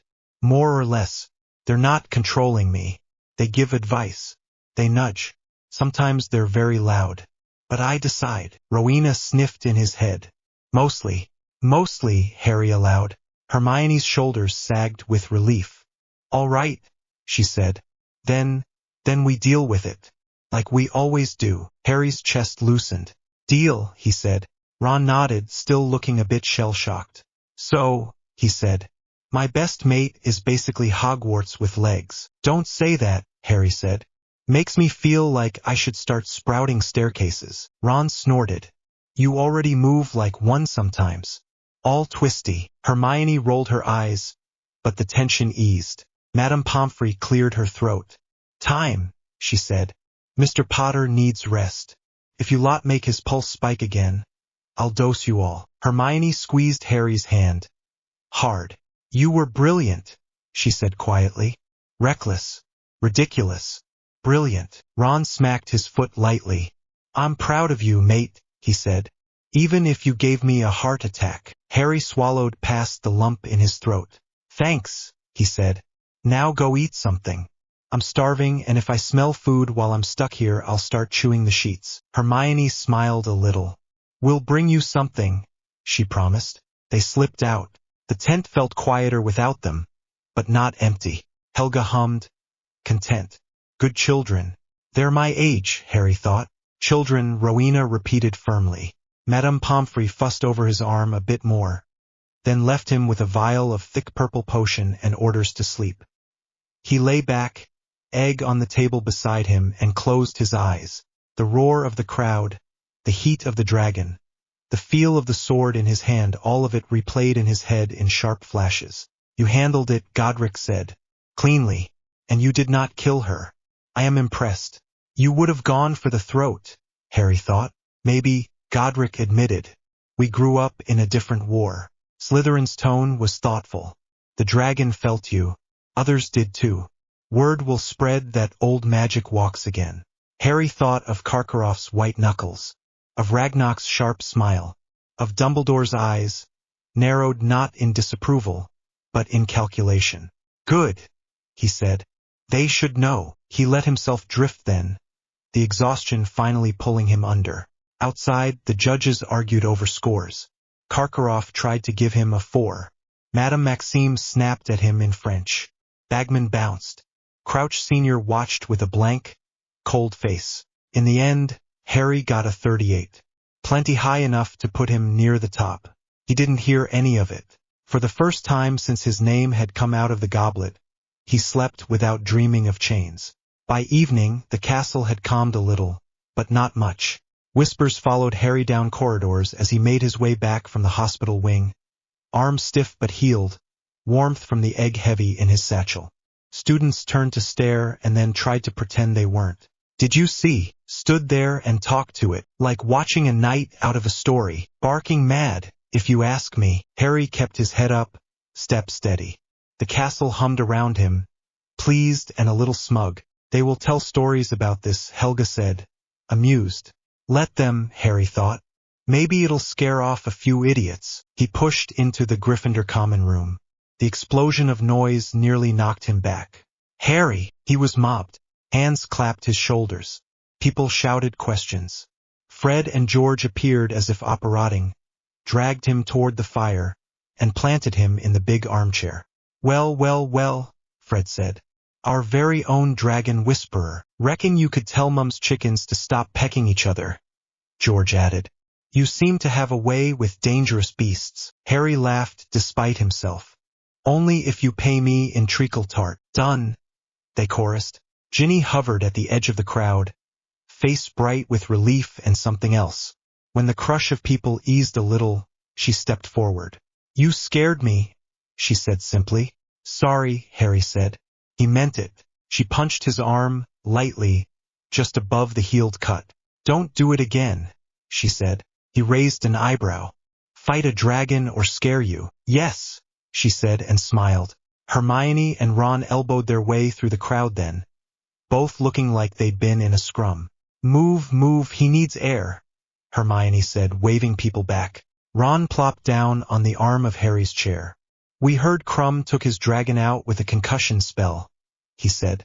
Then there's you, running up its nose with a sword. Had to be different, Harry said. Hermione gave him a look. You're going to have to explain that sword spell later, she said. And the circle. Harry's lips twitched. Homework with extra steps. She snorted. Only you would weaponize ancient coursework. The evening blurred into warmth and noise. People toasted him with butterbeer. Lee Jordan tried to get him to recount every moment 3 times. Even Percy stopped by to say something stiff and approving about initiative and responsibility. When the crowd finally thinned, Harry escaped up to the dorm. He set the golden egg on his bedside table. It gleamed softly in the torchlight. Next puzzle, he muttered. Rowena perked up. At least this one won't try to burn you. I wouldn't bet on it, Harry said. Knowing this tournament, it'll probably sing hymns at me until my ears bleed. He stripped off his robes, pulled on a t-shirt, and sat on the edge of his bed. Silence settled, heavier than downstairs. The adrenaline was gone. The aches were back. Slytherin broke it first. You used the charter terms with the dragon, he said. Clever. But remember, the school's contract is with the students, not the beasts. I know, Harry said. But the bank's charter says no dark creatures housed as residents. Using them as entertainment for children comes close enough. Godric was thoughtful. You plan to call Dumbledore on it. On this? Maybe not yet, Harry said. On the Dementors, on the Basilisk, on everything else. Yes, Helga hummed approval. One battle at a time. You cannot rebuild a house by blowing all the walls out at once. Harry lay back, staring at the canopy. The Founder's Charter sat in his memory like a weight. Protect them from monsters. Teach them more than tricks. Hold the line. Today had been a monster and a lesson both. I'm trying, he thought. We know, all 4 voices answered. He let that settle over him like a blanket. Outside, the November wind rattled the windows. Somewhere in the forest, something big and old moved through the trees, nose turned up toward the castle. At the edge of the grounds, the faint shadow of the Dementors crouched against the wards. Still there, still wrong. Harry closed his eyes. Dragons, he thought, I can work with. Dementors next. Then the rest. The road ahead was long. The weight on his shoulders was heavy. But he had a dragon's respect, a goblin's attention, and for ancient legends arguing in his favor. For now, that was enough. The announcement about the Yule Ball landed in Harry's lap like a prank he hadn't signed up for. McGonagall stood in front of the Gryffindors, lips thinner than usual. The common room had been cleared of stray homework and chess sets. Everyone was crammed into armchairs or perched on the arms of sofas, watching her warily. The Yule Ball, she said, is a traditional part of the Triwizard Tournament. It is a formal event, held on Christmas night. Fourth years and above may attend, although third years may be invited as guests. Lavender and Parvati practically vibrated. Ron slumped further down in his chair. McGonagall's gaze tracked across the room and landed on Harry. As a champion, she said, Mr. Potter, you will open the ball with a dance. Harry exhaled slowly. Of course I will, he muttered. Ron let out a strangled noise. Dance, he whispered. In front of everyone. Yes, Mr. Weasley, McGonagall said sharply without looking at him. Dancing. It is not fatal. You will survive. Godric's laugh echoed in Harry's head. You think this is bad? Try doing it in mail with a sword at your hip, in front of a court waiting for an excuse to start a feud. Helpful, Harry thought. McGonagall continued. You will each need a partner, she said. This is not optional for the champions. I would suggest you do not wait until the last minute to ask someone. Her eyes flicked to Harry again. The corner of her mouth might have twitched. He couldn't tell. Dress robes are required, she added. Your lists have been sent to your guardians. Do not mutilate them. They are expensive. That is all. She turned on her heel and swept out, tartan robes moving like a storm cloud. The room exploded. Formal ball. Who are you asking? Do you think Crumb? What are we meant to wear under the stupid things? Hermione's eyebrow arched. Honestly, she said over the noise, it's just a ball. Harry glared at her. You say that now. You weren't just told you have to stomp around the floor in front of half of Europe. You can move without tripping over your own feet, she said. You'll be fine. Can he, though? Ron said weakly. Have you seen him getting out of bed in the mornings? Harry kicked his ankle. Traitor. Ron looked deeply offended. I'm not the one who volunteered you for public humiliation. That was the goblet. It's tradition, Helga said in Harry's mind, amused. Feasts, dancing, politics. War hides in pretty clothes. Comforting, Harry thought. Rowena hummed. You should see it as an opportunity. People lower their guard at parties. See, Hermione said as if she'd heard. It's political. Harry blinked at her. What? She lifted her chin. Everyone important will be watching, she said. The minister, foreign heads, the press. You're the youngest champion. This is a chance to show you're not just running around waving a sword at dragons. That was one time, Harry said. Ron stared.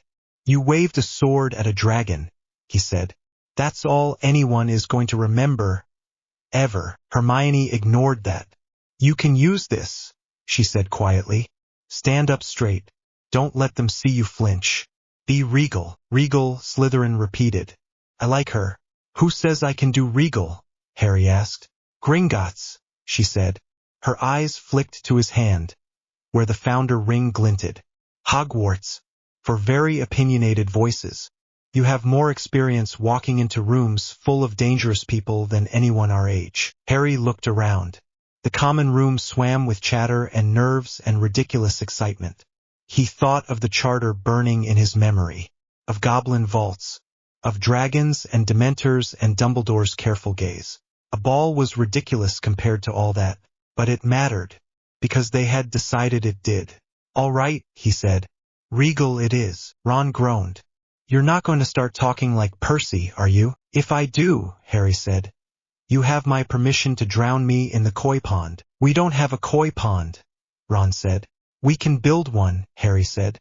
Hermione will draw up a schedule. She elbowed him. I will, she said.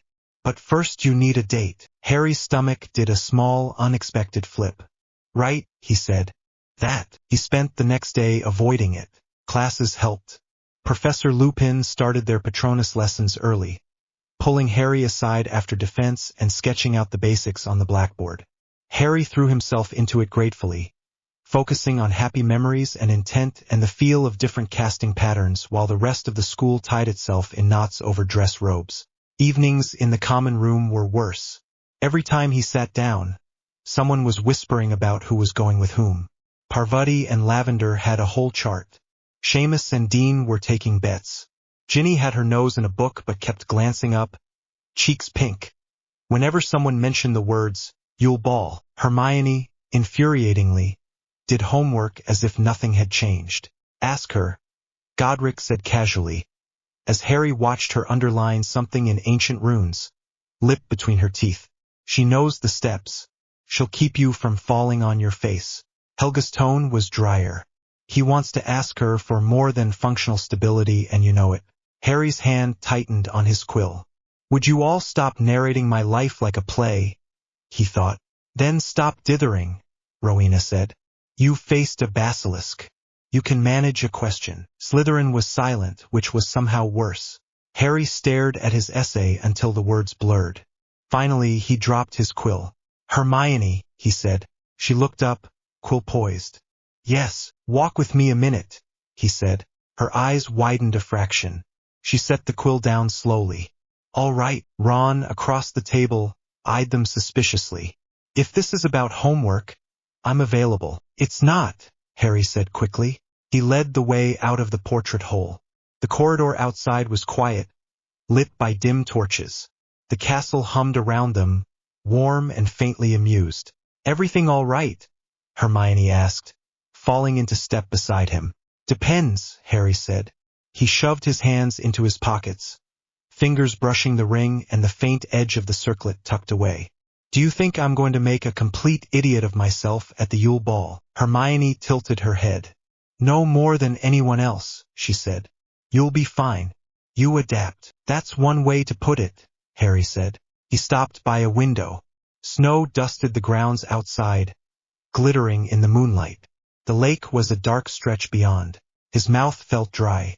This isn't about the ball exactly, he said. It's about who I'm meant to be at it. Hermione folded her arms, patient. Go on. Dumbledore and Fudge and half the Wisengamot are going to be there, Harry said. Foreign schools. The press. Goblins in the corner taking notes, probably. They'll want to see how the boy who lived behaves, and how Lord Potter behaves, and how whatever else I am behaves. Her eyes softened. Harry, I don't want to stand up front looking like a lost kid who got dragged along, he said. I want to look like I know what I'm doing, like I belong there. That means I need someone beside me who actually does know what she's doing. He looked at her properly. Her hair was as wild as always, a bit frizzier in the cold.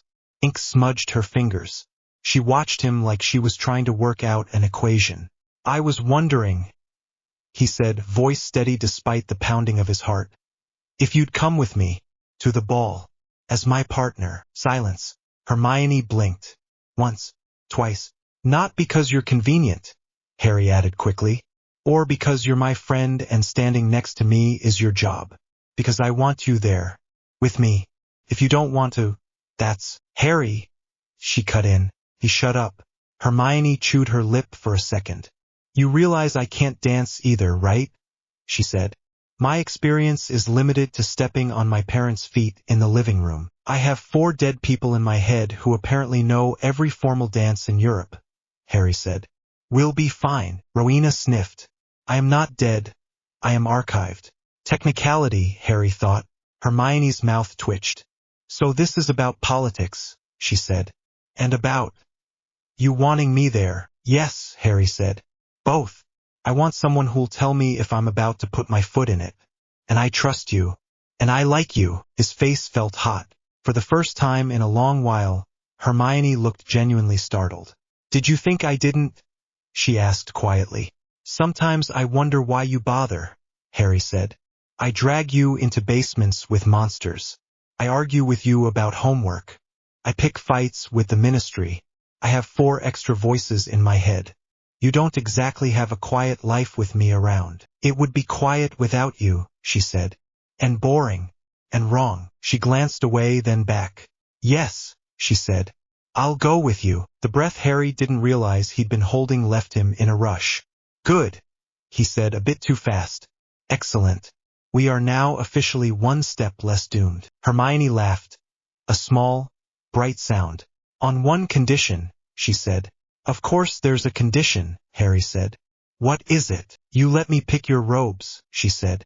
You have terrible taste. Godric spluttered. I will have you know my surcoats were legendary. Deal, Harry said without thinking. Because Hermione's eyes were shining and his chest felt weirdly light, Hermione stuck out her hand. Partnership, she said. For politics and for the ball, and for whatever else you decide to drag me into. He clasped her hand. Her fingers were warm despite the cold stone. Partnership, he said. Helga made a pleased little noise. Rowena muttered something about efficient alliances. Slytherin said nothing, but Harry felt a faint curl of approval in the back of his mind. The weeks before Christmas blurred. Between classes, Patronus practice, and people trying to corner Harry in corridors to ask intrusive questions about the dragon, there was hardly any quiet.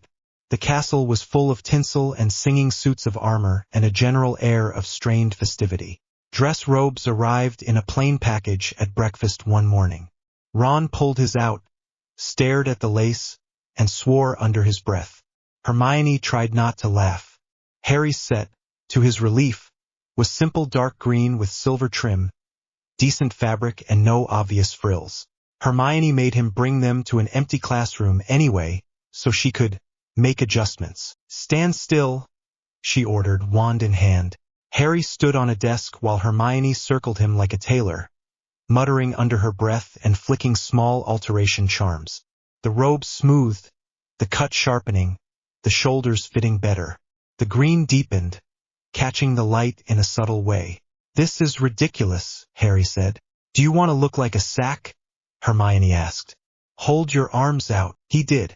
This is court, Rowena said approvingly. She understands. Presentation is a language. Just don't let her put you in ruffles, Slytherin said. We have some dignity left. Hermione stepped back, assessing. Better, she said. You actually look like you meant to put them on. High praise, Harry said. She smiled, small but real. You'll do, she said. Christmas night came faster than he expected. Snow lay thick on the grounds. The great hall was lit with 1,000 candles, the ceiling reflecting falling flakes that melted before they touched the tables. The house banners had been replaced with garlands and ice sculptures. Music floated faintly through the corridors from the enchanted instruments already warming up. Harry stood at the bottom of the boys' staircase in the Gryffindor common room, tugging at the cuffs of his robes. The ring on his finger caught the firelight. His hair refused to lie flat no matter what he did. He gave up and let it stick out. Ron clomped down the stairs beside him, scowling at his lace-free but still slightly shabby robes. You look fine, Harry said. I look like I lost a fight with Mum's curtains, Ron muttered. How do you manage to get decent robes when you live in a cupboard? Luck, Harry said. And a goblin who knows how to write a letter. Ron grinned briefly. Fair. The common room rustled with silk and whispered charms. Girls came down in pairs and groups, giggling, robes in every shade. Neville stood awkwardly near the fire, smoothing his sleeves. Ginny adjusted the clasp on her dress robes, then glanced around, cheeks pink. Who's she going with? Harry asked. Michael Corner, Ron said darkly. Ravenclaw. Smug git. Harry opened his mouth to reply, but the words died as Hermione stepped onto the staircase. For a second, the room seemed to blur. Her hair was tamed. Not straightened but pulled back into a twist that let curls fall down her back instead of exploding around her head. The periwinkle blue dress robes she wore were simple, not frilly, cut cleanly. They made her look taller, older, confident. Harry's hand tightened on the banister. Steady, Helga murmured, amused. He'd seen Hermione covered in dust from the library, with ink on her nose, hair a mad halo as she ranted about magical law. This was the same person, just sharpened, focused. She reached the bottom of the stairs and looked at him, nervous for the first time. "Well," she said, "do I look all right?" Harry's brain supplied several words that did not sound like him. He discarded them. "You look good," he said. "Really good." Rowena sighed. Utter poet. Hermione's shoulders eased a little. "You scrub up too," she said. "The green suits you." Ron stared between them. "You two clean up disturbingly well," he said.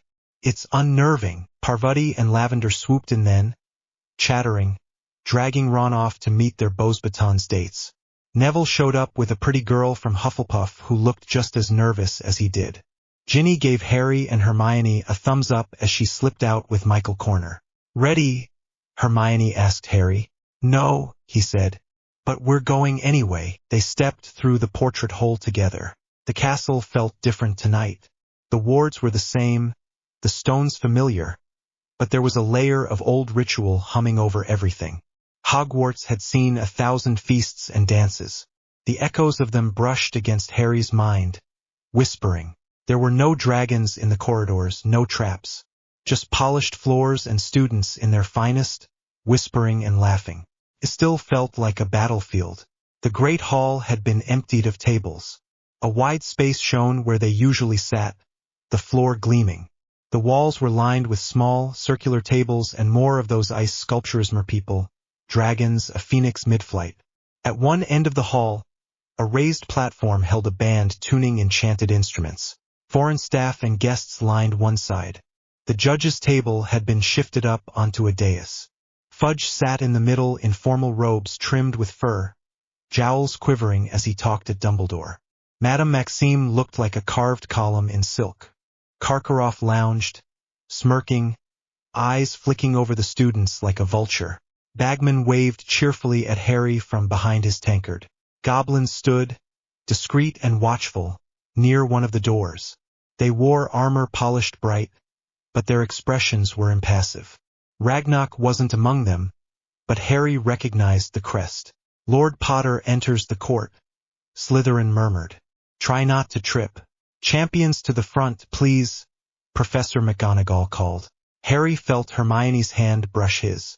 "Let's go," she said quietly. They walked forward together. Cedric waited with Cho Chang, both of them looking unfairly composed.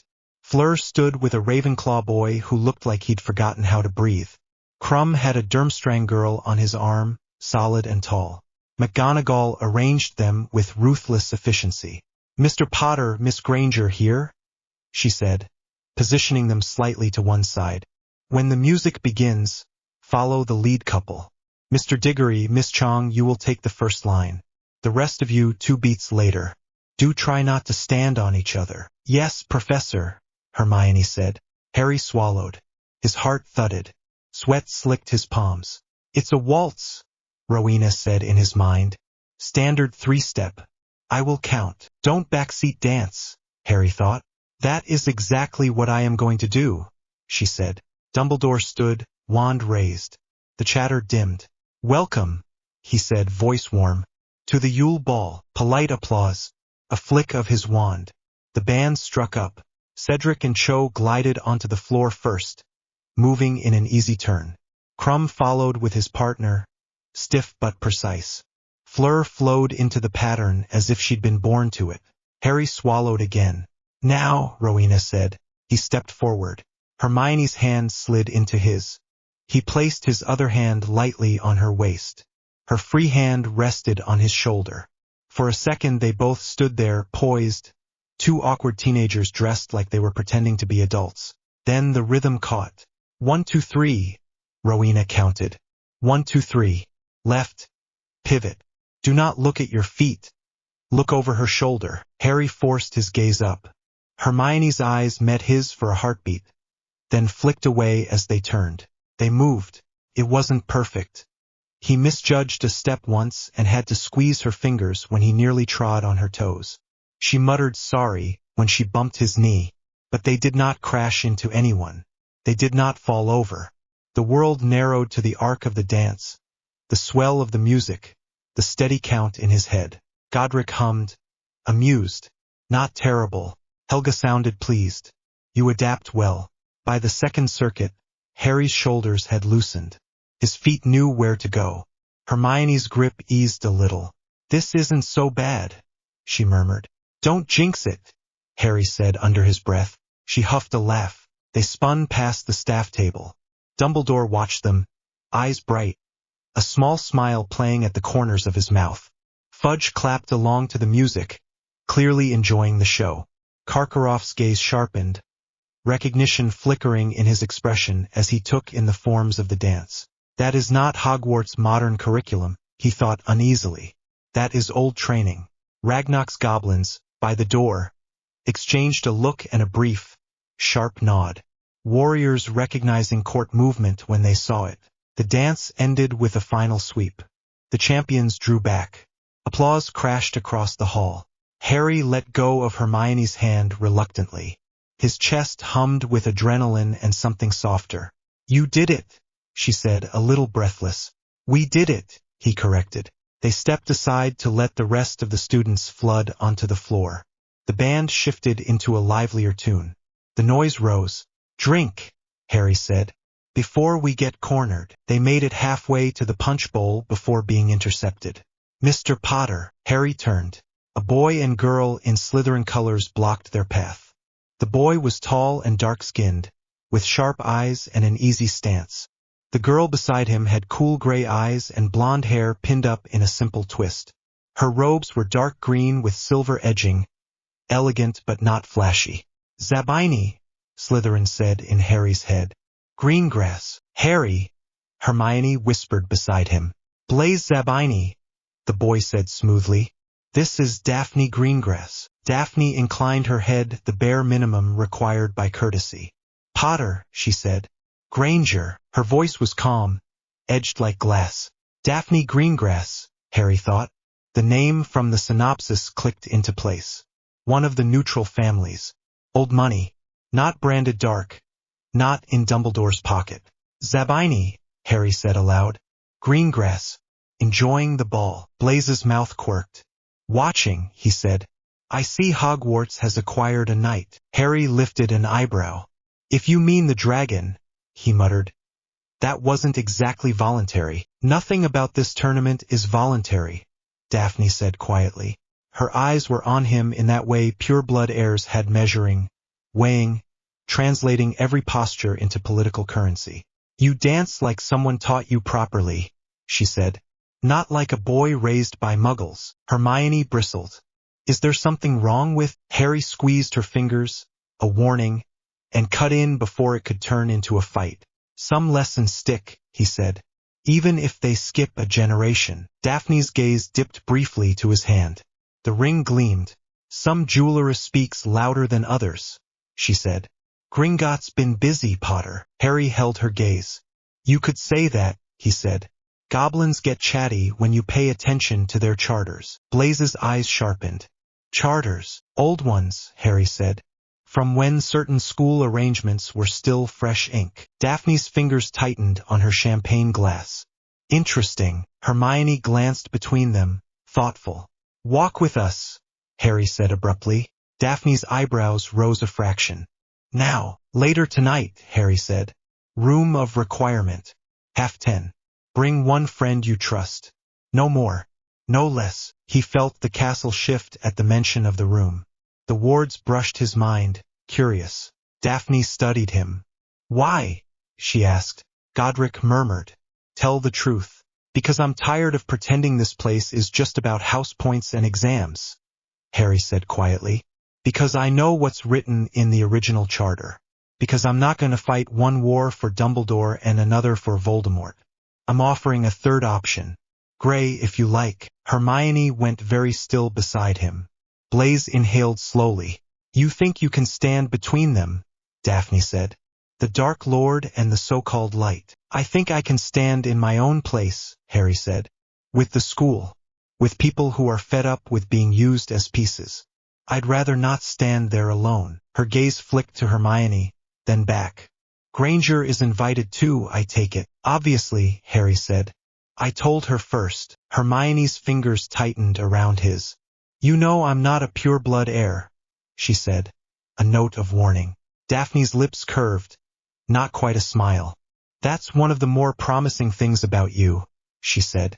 I've seen what our so-called old families turn into when they only talk to each other. Blaise chuckled quietly. All right, Daphne said after a moment. 10:30. I'll bring Tracy. Tracy Davis, Slytherin noted. Moderate. Smart. Good choice. And Susan Bones, Harry said. If she doesn't mind missing a dance. I've already spoken to her aunt. She knows something is coming. Daphne's eyes flickered. You've been busy, she said.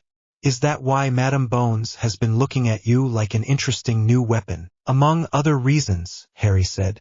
Blaise lifted his glass slightly. We'll see you there then. They slid back into the crowd. Hermione exhaled.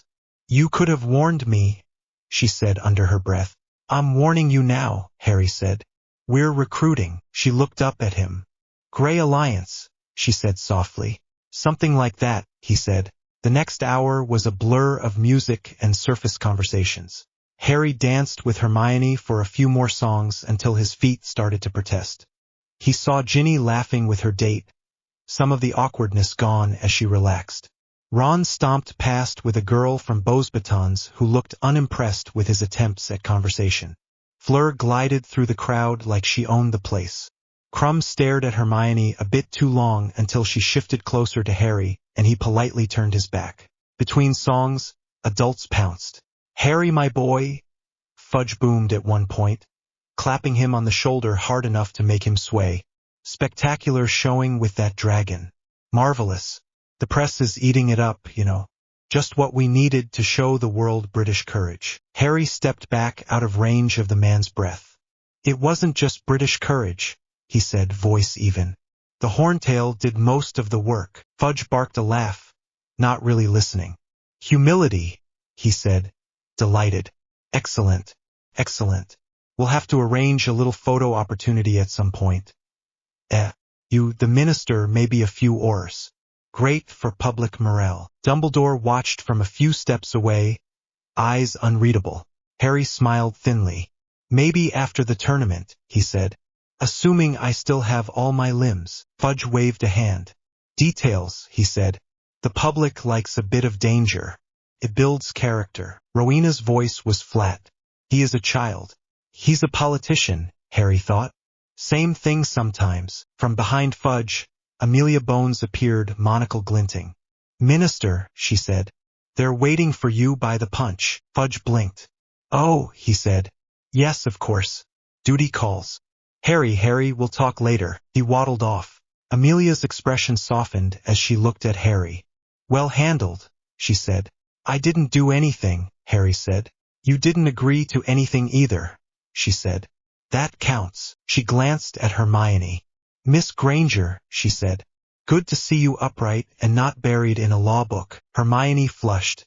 Thank you, Madame Bones. Amelia looked back at Harry. My niece speaks highly of you, she said. Says you're the only one who's ever explained the Chamber of Secrets without making it sound like a bedtime story. Harry shifted his weight. It wasn't a story, he said. It was a mess. Most important things are, Amelia said. I hear you're conversant with certain old agreements as well. Harry met her gaze. I read the charter, he said. The real one, she inhaled. Slow. Did you now? Yes, Harry said. It says the school is meant to be neutral ground. No monsters as residents. Bank audits every 50 years. Headmaster accountable to the founder line. Among other things. Amelia's lips thinned, but there was satisfaction in her eyes. And how do you intend to use that? She asked. Carefully, Harry said. Change too much too fast and the walls crack. But knowing what it's supposed to be gives me leverage to push against what it is. She nodded. You're building something, she said. Try not to get crushed under it. I'll do my best, Harry said. She glanced over his shoulder. You've company, she said. Don't keep them waiting. He followed her gaze. Susan Bones stood a few feet away, in pale yellow robes, looking nervous but determined. Beside her was a shorter girl with brown hair and a sharp face. Tracy Davis. Presumably. Daphne and Blaze lurked not far behind, pretending not to watch.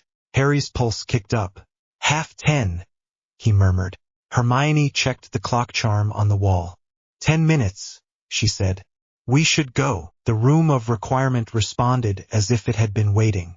Harry paced past the blank stretch of wall 3 times, thinking clearly. A place for honest talk where we can't be overheard. Comfortable. Neutral. Enough chairs for 6. No portraits. No tricks. On the 3rd pass a door appeared. He glanced at Hermione, Susan, Tracy, Daphne and Blaze. Last chance to decide you'd rather go back to awkward waltzing, he said. Daphne's chin lifted. Open the door, Potter, she said. He did. The room inside was exactly what he'd pictured. A low table, chairs, a rug, no windows. The lighting was soft and steady. No portraits, no hidden nooks. The walls were lined with bookshelves, but the books were blank placeholders, more for soundproofing than content. The air hummed with privacy wards. Hogwarts approved, then Rowena said. Harry stepped aside to let the others in. Susan took a deep breath and sat down, smoothing her robes. Tracy dropped into a chair with a shrug, looking wary but curious. Blaze lounged with calculated ease. Daphne took a seat opposite Harry, posture straight. Hermione sat beside him, close enough that their shoulders brushed. The door shut with a quiet click.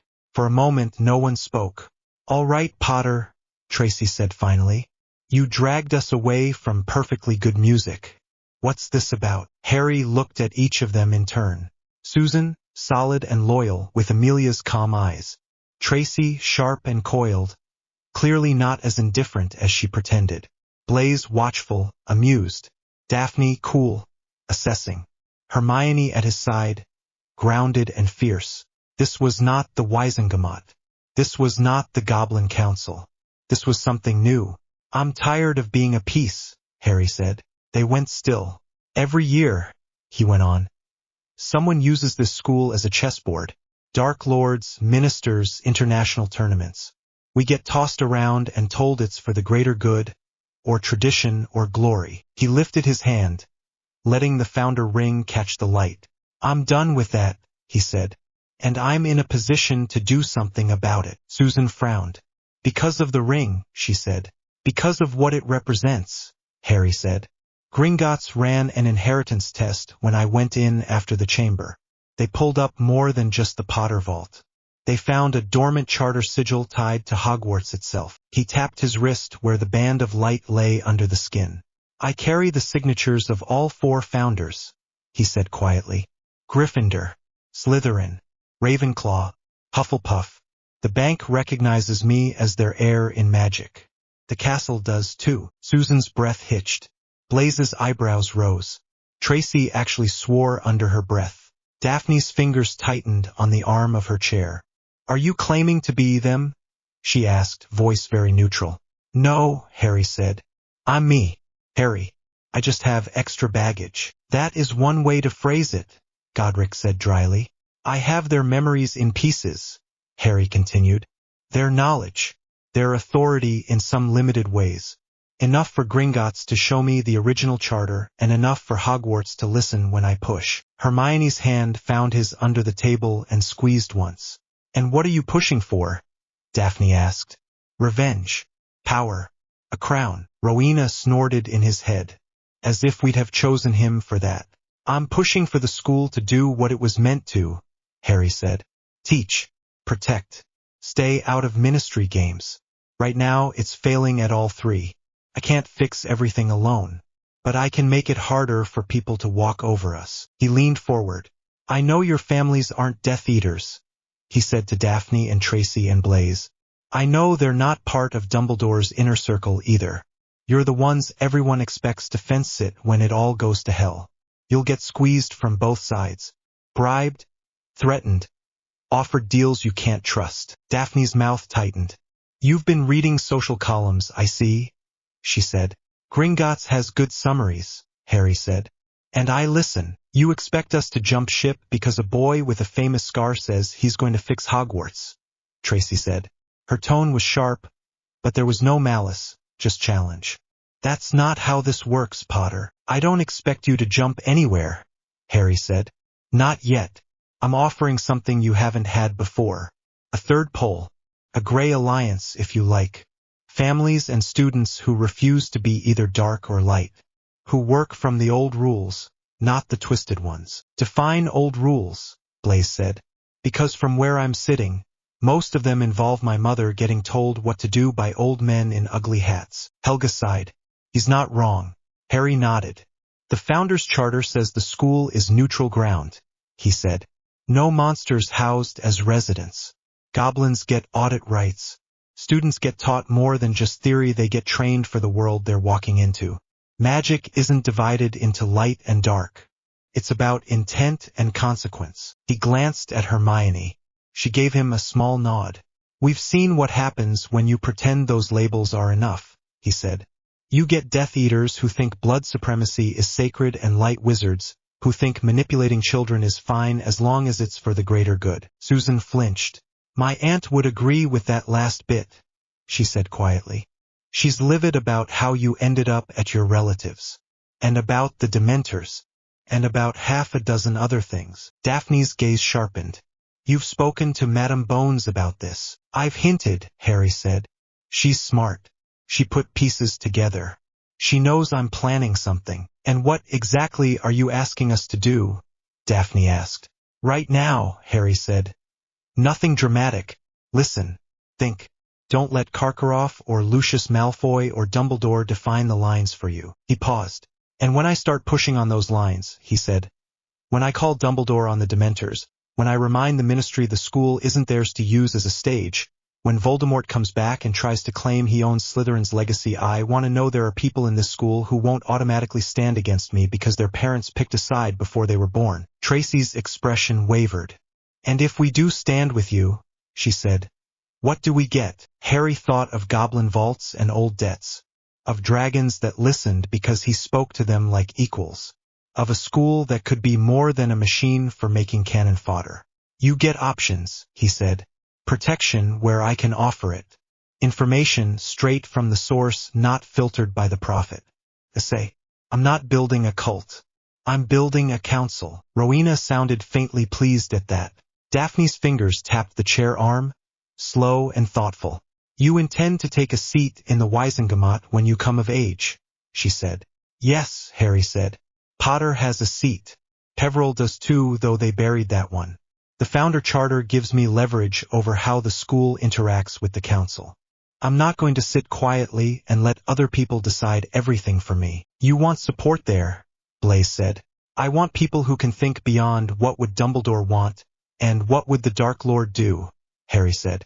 The Greengrass and Bones families have enough clout to swing close votes. Zabini deals cross-border. Davis has trade links.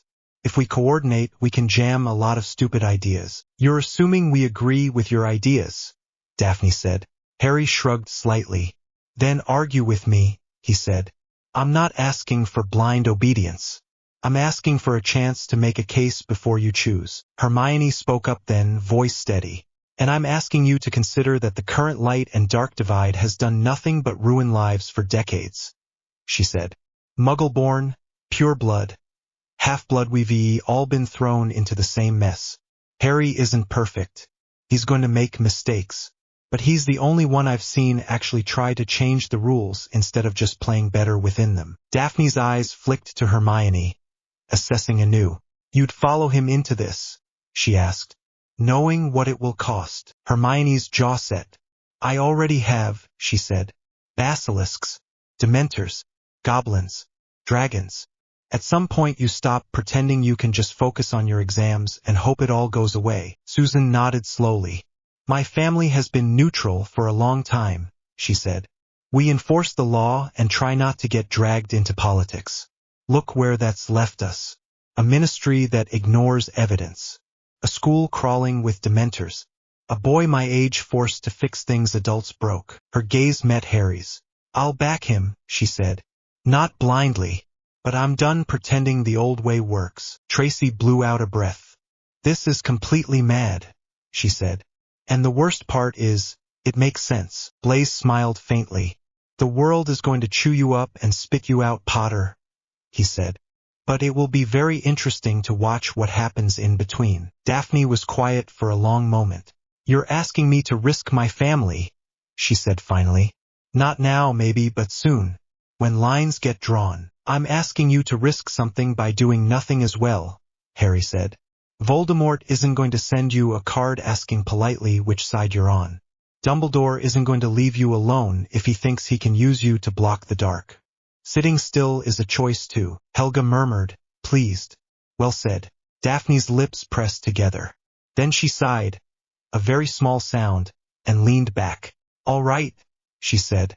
I'm not promising fealty. I'm not swearing any oaths tonight. But I will listen.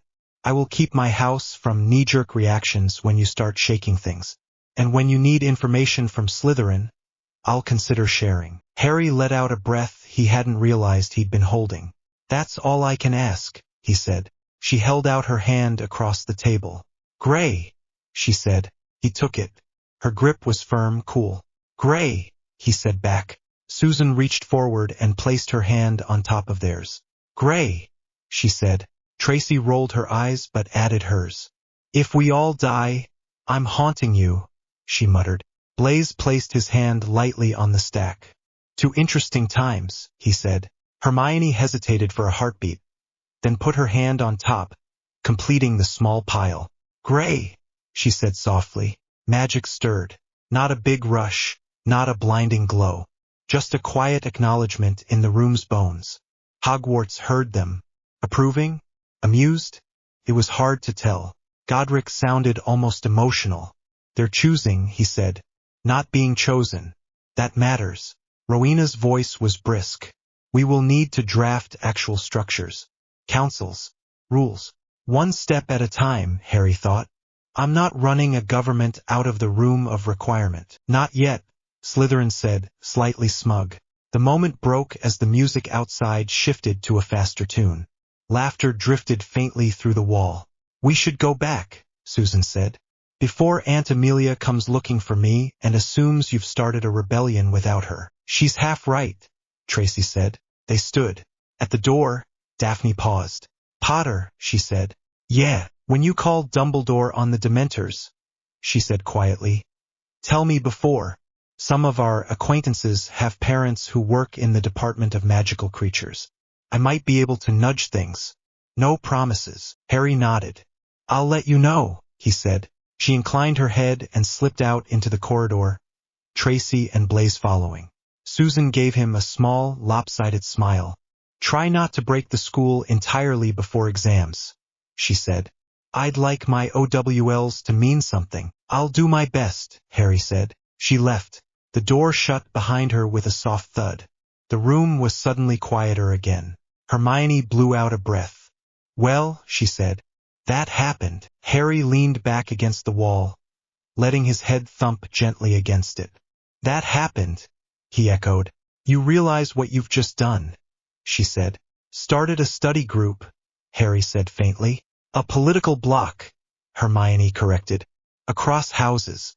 With heirs. At 14, Harry rubbed his eyes. I'm aware, he said. I'm trying not to think too hard about it or I'll throw up. Helga sounded sympathetic. Drink water. Hermione stepped closer. I'm proud of you, she said quietly. His throat tightened. He shrugged. Uncomfortable. They did most of the smart talking, he said. I just waved the ring and hoped I didn't sound like an idiot. You didn't, she said. You sounded like someone who has an actual plan. Her hand brushed his. Come on, she said. Before Ron starts a riot because you're not there to stop him insulting someone's dress robes. The ball was winding down when they rejoined it. The music had softened. Some couples were still dancing, slower now. Others slumped at tables, tired and happy. The adults clustered in the corner, nursing drinks and arguing in low voices. Ron sat at a table, tie askew, looking gloomily at an empty goblet. His date was nowhere to be seen. There you are, he said when Harry and Hermione approached. Where did you vanish to? I was stuck listening to Cormac McLagan talk about broom polish for 20 minutes. Important business, Harry said. Ron squinted. You look like you've done something, he said. Something dangerous. Hermione smiled. Define dangerous, she said. Ron groaned. I'm going to bed, he said. If anyone asks, I danced, I didn't die, and my feet are suing me. He staggered off toward the doors. Harry watched him go, then looked back at the dance floor. A slow song started up. The band's singer crooned something in a language Harry didn't know. Couples swayed. Last one, Hermione said, following his gaze. Walk instead, Harry said suddenly. If I dance again, I may turn to stone. She laughed. All right, they slipped out into the corridor. The castle was quieter here. The noise from the hall faded behind them. Candles flickered. Cold seeped through the stones. They walked without speaking for a bit, side by side, steps echoing. So, Hermione said eventually, how does it feel? How does what feel? Harry asked. Being the heir of all four founders, she said. Standing in a room making deals with Slytherin and Hufflepuff heirs. Dancing under a ceiling full of stars. Planning to yell at the headmaster in the morning. Harry thought about it. Tiring, he said. Strange. Right? She repeated. Like I'm finally doing something on purpose, not just reacting, he said. Like I'm not just waiting for the next crisis to land on my head. I'm walking toward it with a list. Hermione snorted. You made a list, she said. Of course you did. I have 4 extra brains in here, he said, tapping his temple lightly. If we don't make lists, they start rearranging the furniture. Rowena sniffed. We do not. You absolutely do, Harry thought. They reached a tall window overlooking the grounds. Moonlight silvered the snow. The lake was still a dark mirror. Harry leaned against the sill.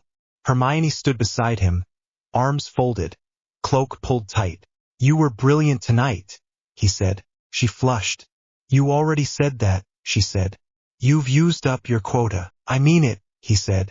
With the dancing. In the room. You always see the angles I miss. She looked up at him. Her eyes were warm and tired and bright. You don't miss as much as you think, she said. You cannot see everything at once. No one can. That's why we're here. Here, he echoed. With you, she said simply. The words sat between them. Soft, solid. Harry's chest ached. In a good, confusing way. The founders went quiet. For once, none of them commented. Harry swallowed. Hermione, he said. Yes, earlier, he said slowly. When I said I wanted you there because I like you, I meant more than I said. Her breath caught. More, she repeated. He nodded, feeling like he was about to step off a ledge. I don't know what I'm doing, he said.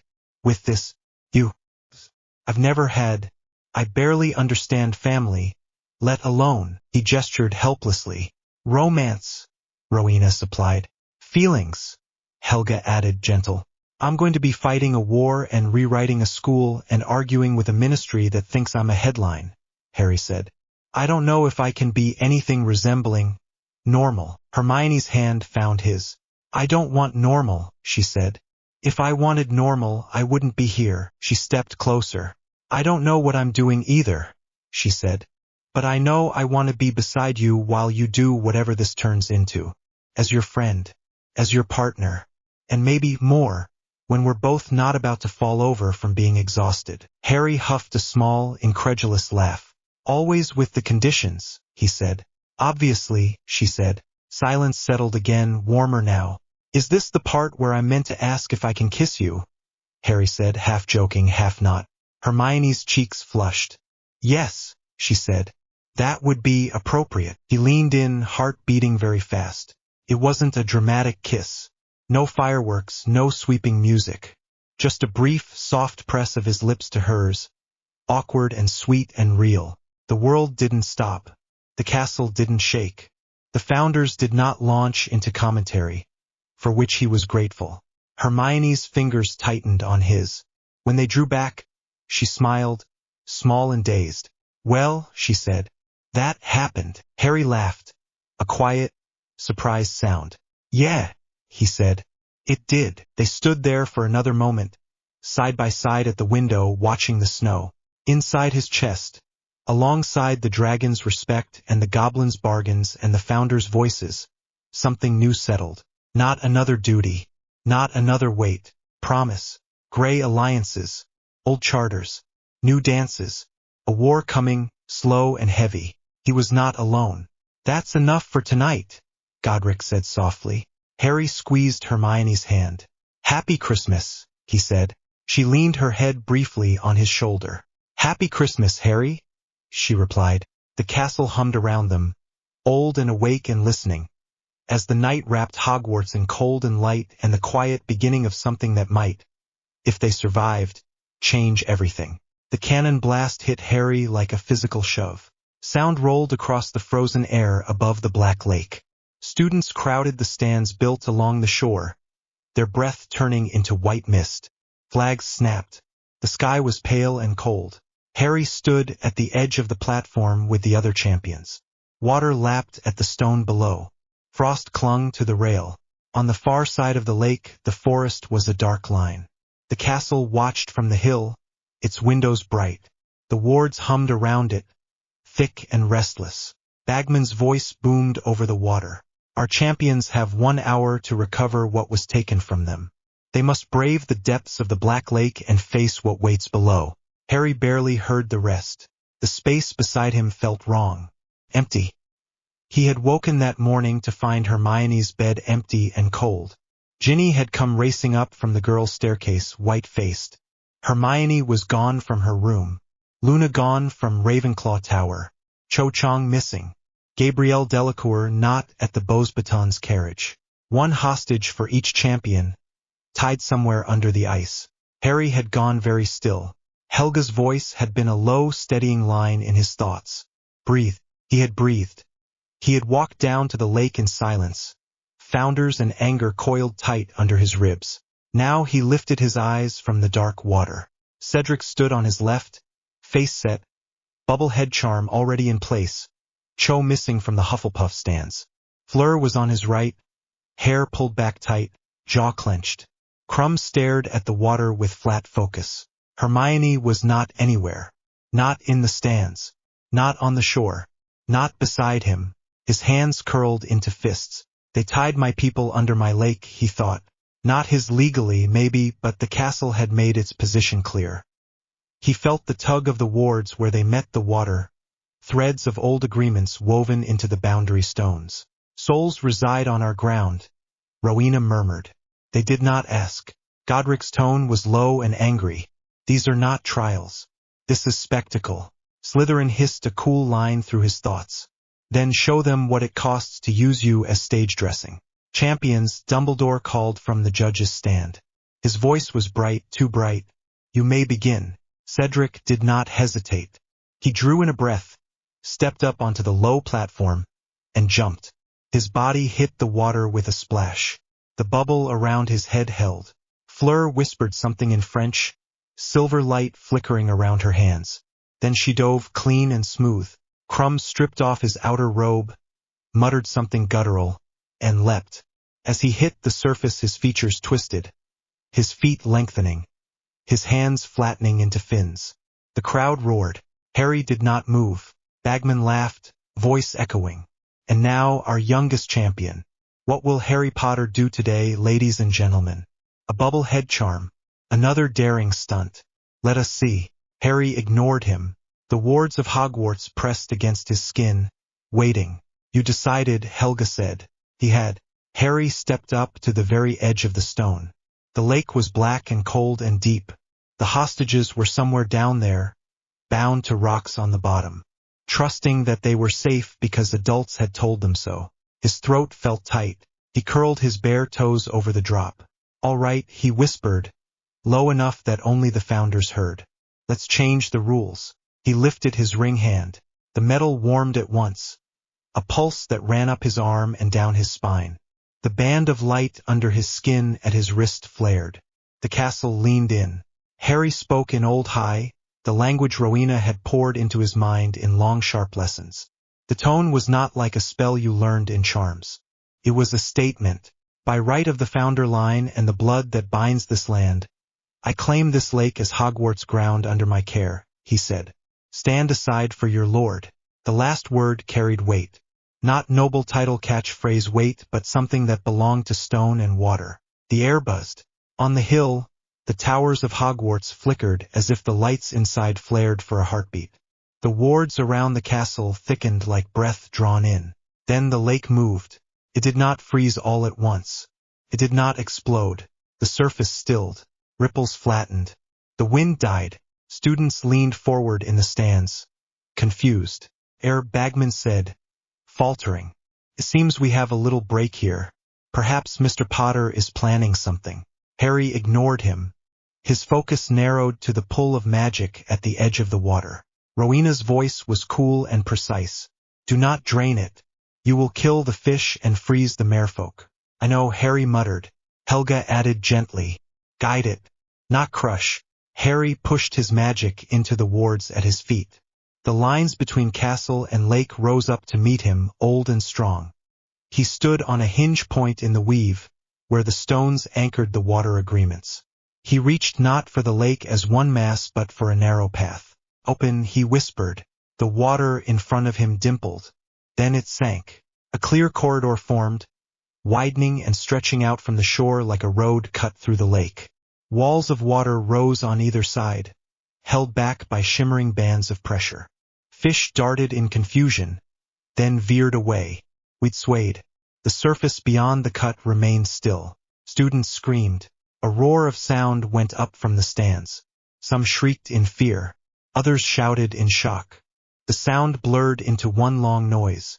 Bagman's voice came out too high. "Extraordinary," he shouted. "Ladies and gentlemen, Harry Potter appears to have parted the lake." "Not the whole lake," Harry muttered under his breath, teeth clenched. Water strained against his will, heavy and cold. He could feel its weight pressing along the corridor. If he lost focus, the walls would slam shut. Sweat broke out along his hairline. The cold air bit his skin, then the effort made him flush hot. Godric sounded grimly pleased. "This is battle magic. We are not on a field," Harry thought. "We are in front of children." "Exactly," Slytherin said. "So do not fail." Harry took a step forward. The stone under his bare feet changed to packed sand as he crossed the threshold. Air filled the corridor, cold and damp. Water glared above him on either side like glass, held back by invisible force. Students in the stands could see him clearly now. A narrow trench cut through the lake. A boy in green robes walking down the dry bed with walls of water curving over him in a tunnel. He heard someone shout his name. "Ron." A shrill voice crying out in French, "Gabrielle's sister." Hermione was not there to tell him he was insane. He kept walking. With each step the pressure grew. The lake was deep. The corridor sank with the slope of the bed. Pebbles crunched under his feet. "Keep breathing," Helga said. "Slowly. Measure your pace. You have time." He did. 1 hour. The charm on his wrist that measured the task time ticked faint and steady. There were easier ways to do this. Bubble head charm, gillyweed, transfiguration. He knew every option the library and Lupin and the founders could offer. He had chosen this instead. Public claim. Every adult on the shore and in the stands would see it. So would the goblins watching from their quiet place to the side. So would the ministry observers. He was not just the boy who lived or the boy with a sword. He was the one the castle listened to. Shapes moved in the water to his left. Merpeople. Their skin was pale gray in the green light. Hair floated around sharp faces. Spears glinted. They swam alongside his path, wary and ready. Harry did not reach for his wand. He kept his hands relaxed at his sides. "Speak," Rowena said.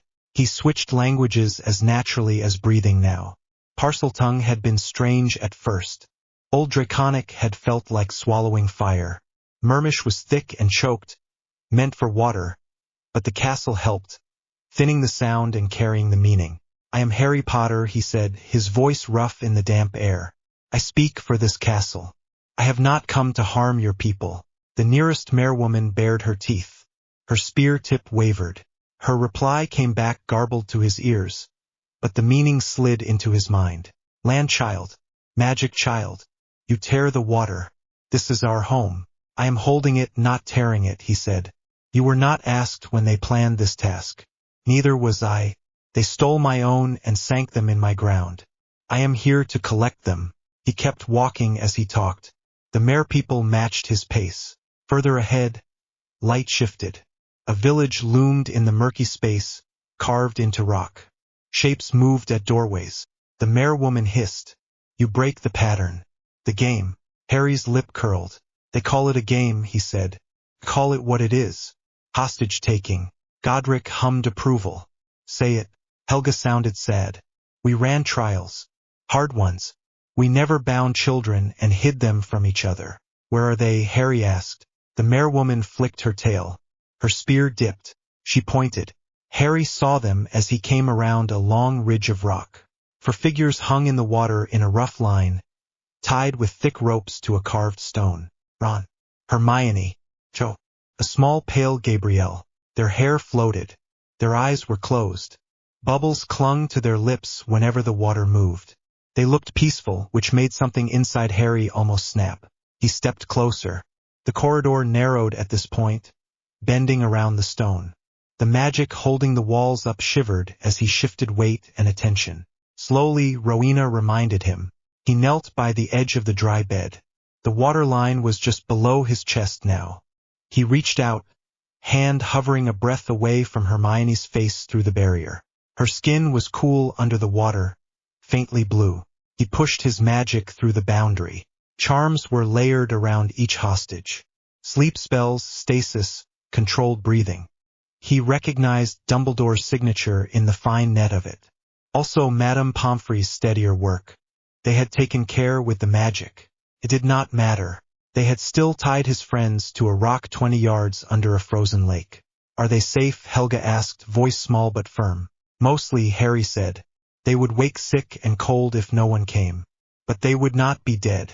Eventually was not good enough. Behind him, spears shifted as the mere people watched.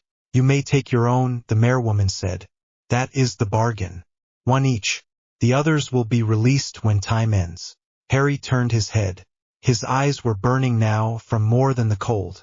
No, he said. The mere woman hissed. Rules. Harry stood. He could feel magic sparking in his veins, tugging at the water around him and the stones under his feet. The bargain was between your chief and the tournament, he said. Not with me. I am not bound to let anyone drown to make their point. I will not leave anyone behind. He lifted his wand now, the wood warm and solid in his hand. The corridor walls flickered as his focus split, then steadied as he forced his breathing back under control. Sweat slid down his spine. Helga, he thought. Help me not break them while I am being righteous. She breathed warmth into his chest. Shape the release. Untie, do not rip. Harry reached his wand toward the rope around Ron's chest.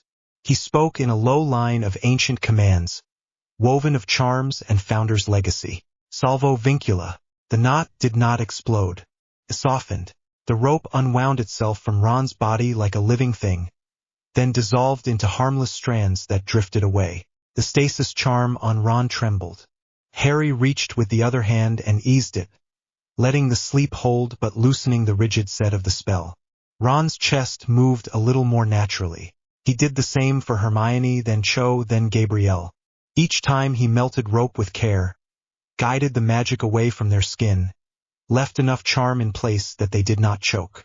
The mere woman snapped something in Mermish, angry. You will break the test, she said.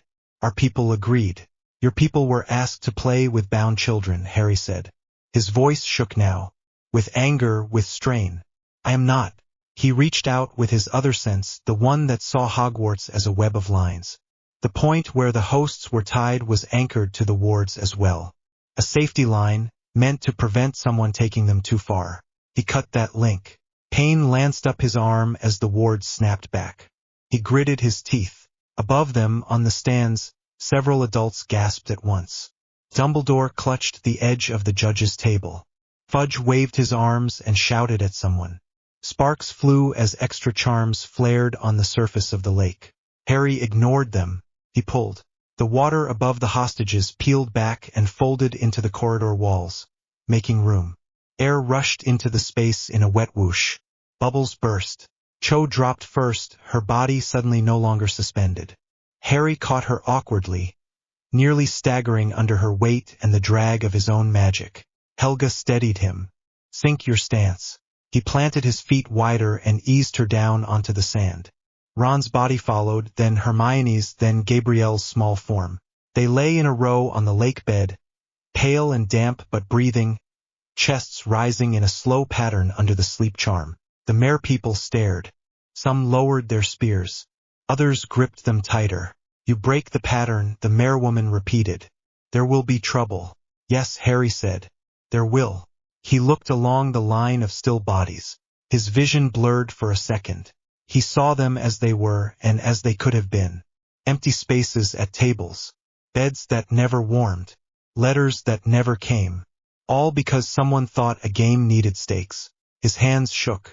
Godric's voice cut through the fog, sharp and steady. Focus.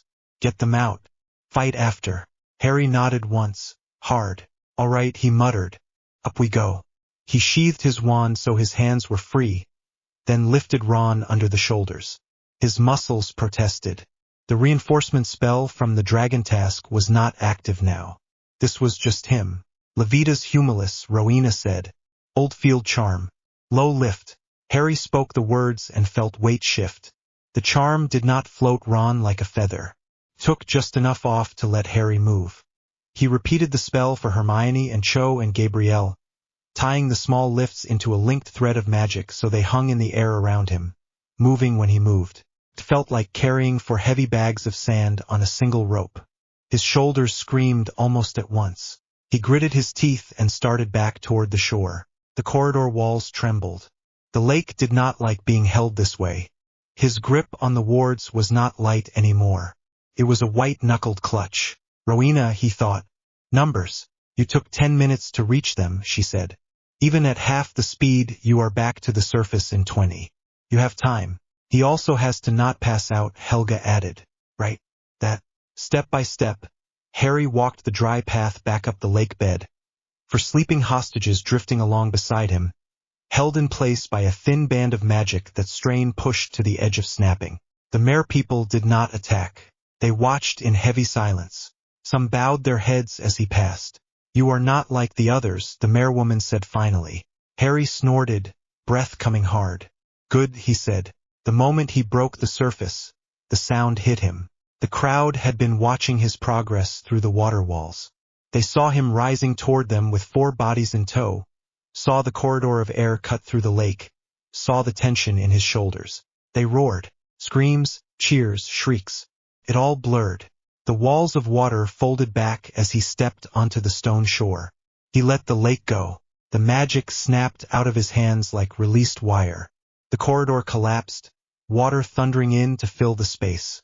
Waves slammed against the shore, sending spray up over the platform and the first rows of students. Some people flinched and laughed, lifting their arms. Others shouted in alarm. The lake settled back to its normal level, rolling and dark. Harry swayed. He dropped the levitation on the hostages gently. Ron, Hermione, Cho and Gabrielle sank onto the cold stone platform, still unconscious but breathing. Madame Pomfrey was there almost before his knees hit the ground. You absolute menace, she snapped, wand already flicking. What did you do to the lake? Harry blinked up at her. His vision edged with black spots. His ears rang. Moved it, he said. His voice came out raw. A bit.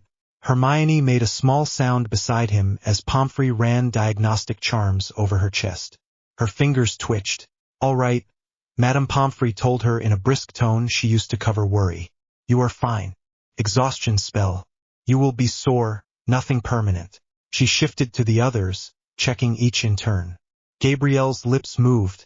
Then she coughed, eyes snapping open. Fleur pushed through the line of staff at once, dropping to her knees beside her sister. Gabrielle, she choked out. Ma petite. Are you hurt? Gabrielle blinked, confused, then clung to Fleur with a weak grip.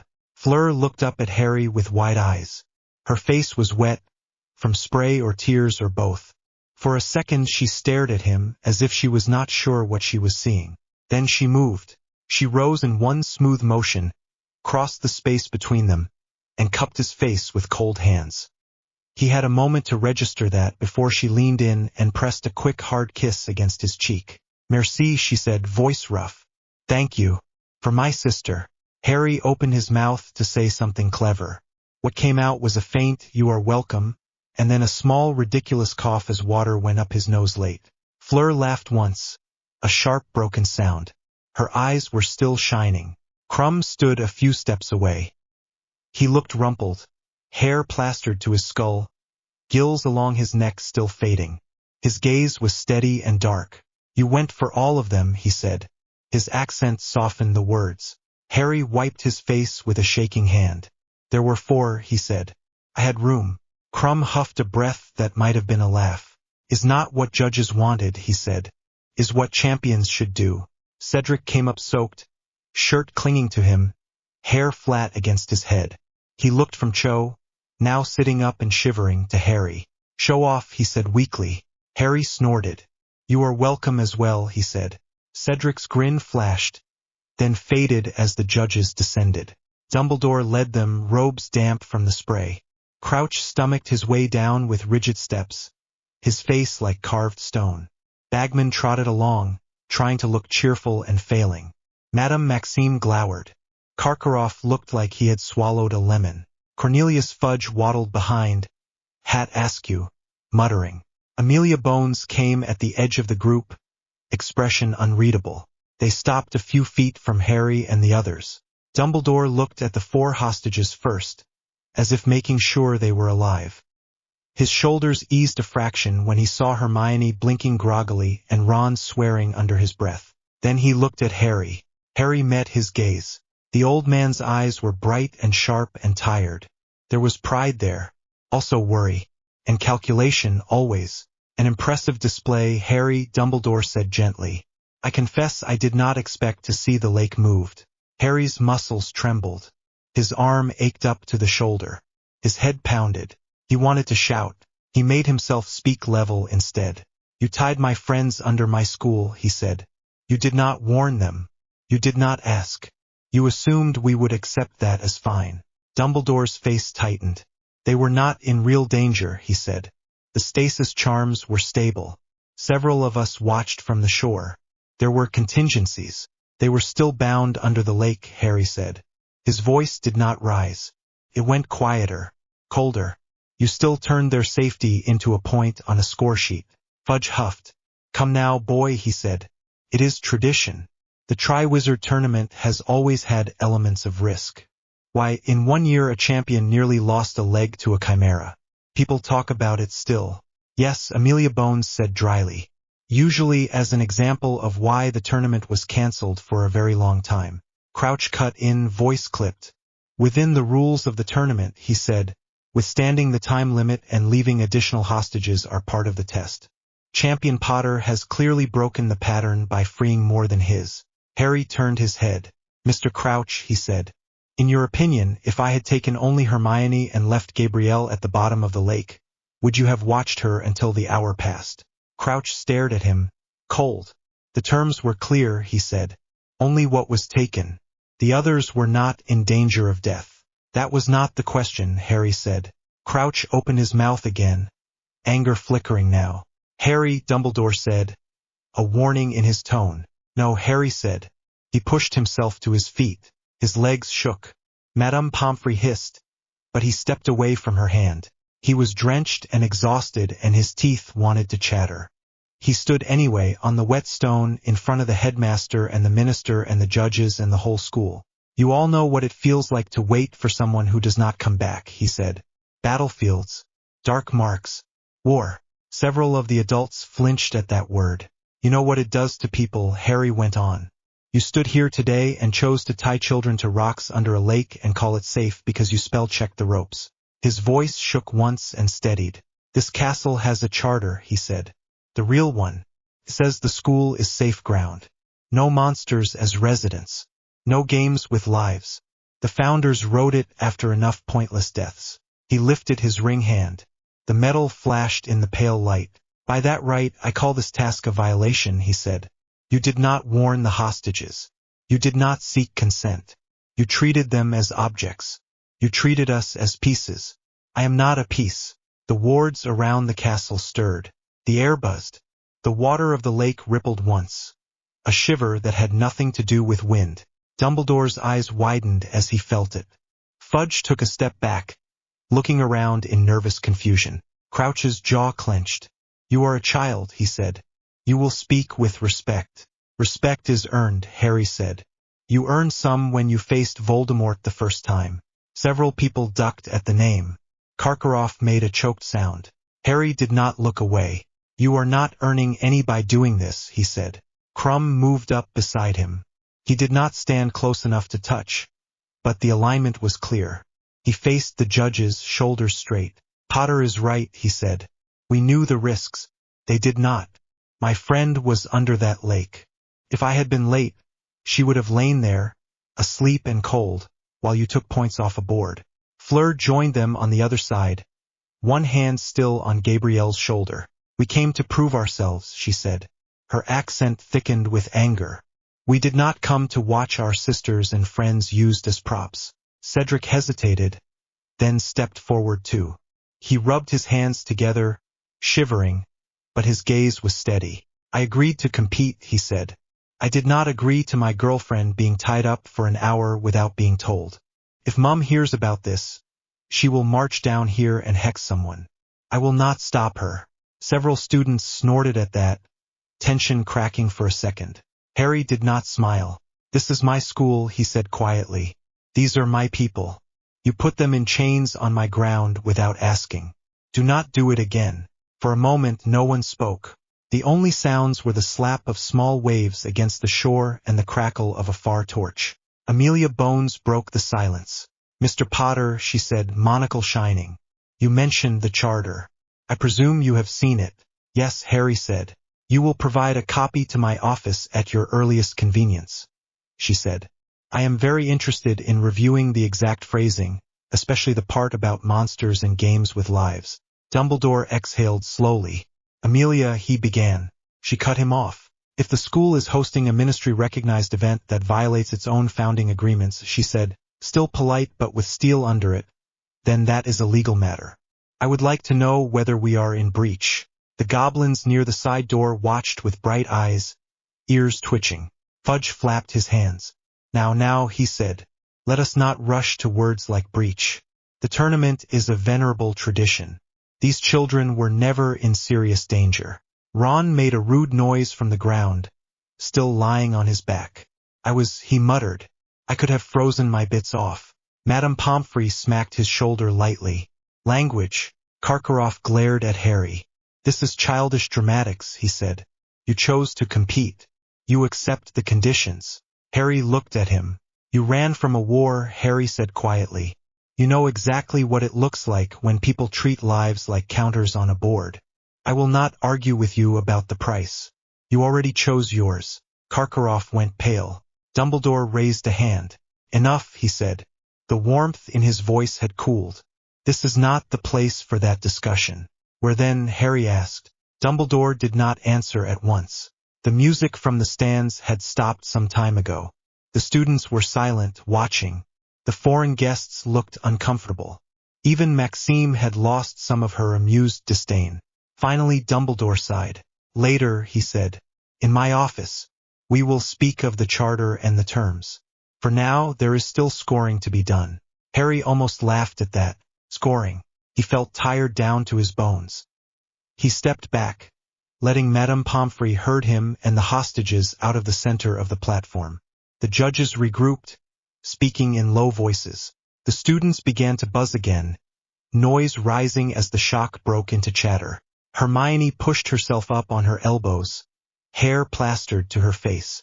She squinted around, then found Harry standing a few feet away. You are dripping all over the place, she croaked. Harry snorted. So are you, he said. Fair, she muttered. She shivered. He grabbed a spare towel someone had dropped and wrapped it around her shoulders. She startled, then relaxed into it. Thanks, she said quietly. Anytime, he answered. After a moment she added, voice low, you scared me. Again. You were under a lake, he said. We can call it even. She huffed a small laugh. The judges finished arguing. Bagman bounced to the front. Forced cheer stuck back in place. Right, he said.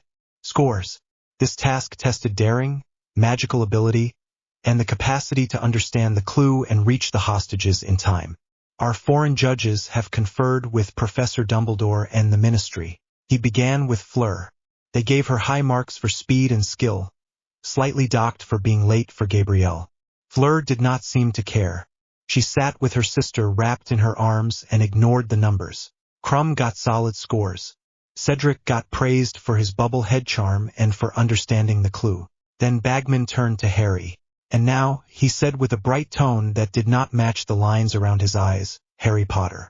He reached his hostage on time, successfully navigated the task, and even ensured that none of the hostages were left behind. He hesitated. Harry saw him glance at Crouch, who still looked like he had a bad taste in his mouth. Some of the judges feel that he broke the intended structure of the task, Bagman went on, but others feel his interpretation of the spirit of the thing was admirable. Dumbledore said nothing, but his gaze flicked to Amelia. She raised an eyebrow. In the interest of fairness, Bagman finished, Mr. Potter is awarded 45 points. The stands roared again. Harry blinked. That was high. Higher than he had expected after yelling at people in power. Crouch looked like he wanted to protest and had bitten his tongue raw not to. Maxime shrugged. Karkaroff scowled but said nothing. Madame Bones remained expressionless. Dumbledore looked at Harry, a long, complicated look, and nodded once. We will talk, that look said.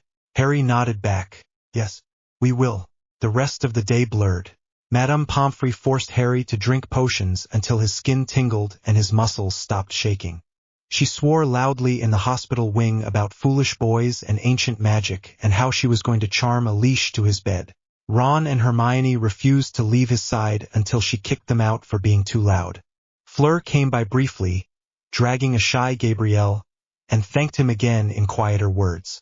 Crumb gave him a single nod in the corridor, which counted for a surprising amount. By evening, Harry was back in the Gryffindor common room. The place buzzed like a shaken hive. Everyone wanted to talk about the lake, about the corridor of air, about the way the merfolk had bowed, about the way he had stood up to Dumbledore and the minister. He brushed off most of it. Hermione sat with him in a corner, ink out, parchment spread, pretending to help him catch up on notes, while they both knew neither of them was reading properly. Ron sat cross-legged on the rug, dealing cards for exploding snap and telling anyone who would listen about how cold the water had been. You did not see it, he said for the 5th time, grinning. He just walked down there, like Moses but with less beard. Harry groaned. I am banning biblical comparisons, he muttered. Hermione elbowed him. He is mixing stories anyway, she said. And you just broke your own rule about metaphors. That was Ron, Harry said. I am innocent. The fire crackled. Outside the windows, the lake lay dark and calm again. The castle hummed against his spine. It was not quite approval. It was acknowledgement. You called on us, Rowena said. We answered. That bond cuts both ways. I know, Harry thought. Helga's tone was soft. There will be blowback. There always is, he said. Late, when most people had drifted off to bed, the portrait hole opened. Daphne Greengrass stepped through, still in her uniform, hair a little mussed from the wind. Susan Bones followed, then Blaise. Tracy lingered at the edge. They did not come all the way into the room. They stayed near the doorway, watching Harry where he sat by the dying fire. He raised an eyebrow. Daphne inclined her head a fraction. Well played, she said quietly. Risky. Loud. Effective. Susan nodded. Aunt Amelia sent me a message already, she said. She wants that charter as soon as you can manage. She said to tell you that if you wanted to throw rocks at the ministry, you could at least let her know first so she can duck. Harry smiled, small and tired. Tell her next time I will aim away, he said. Blaise looked amused. You did not just move water, he said. You moved lines. People are talking. Old families. Foreign delegations. Goblins. Tracy snorted. Some of the Slytherin parents are furious, she said. Not because you saved people. Because you did it in front of the whole world and reminded everyone that the founders are not just paintings and house ghosts. Good, Harry said. Daphne watched him for a moment more. You meant what you said, she said. About this being your school. Not just because you live here. Yes, Harry said simply. She nodded. Then we will see how far that claim goes, she said. Slytherin will not forget today. They slipped back out. Hermione leaned her head back against the chair and closed her eyes for a second. You realize you have just declared war on the way things have always been done, she said quietly. Harry watched the fire crackle low. It needed to be done, he said. Yes, she agreed. I just hope we can keep up. He huffed a laugh. I have 4 people in my head who lived through worse, he said. And you. And Ron. And now a few others. That is more than I had when this started. She opened one eye. You are getting sentimental, she said. It is unsettling. Do not get used to it, he said. They sat in silence for a while. At some point Hermione drifted off, book open on her lap. Ron snored softly on the rug. Harry stayed awake longer, watching the fire sink to embers. The image of the hostages hung under the water would not leave his head. Neither would the way the lake had obeyed him, or the look on Dumbledore's face. Godric's voice came soft. You did well. It did not feel like a victory, Harry thought. It was a line in the sand. Slytherin said. Lines never feel like wins. They feel like work. Helga added, gentle. You saved them. That is enough for today. Rowena said nothing. Her presence was there, calm and thoughtful. Harry closed his eyes. They put my people in chains, he thought. To cut them loose. The cost would come later. He knew that now. Every move on this board provoked a counter.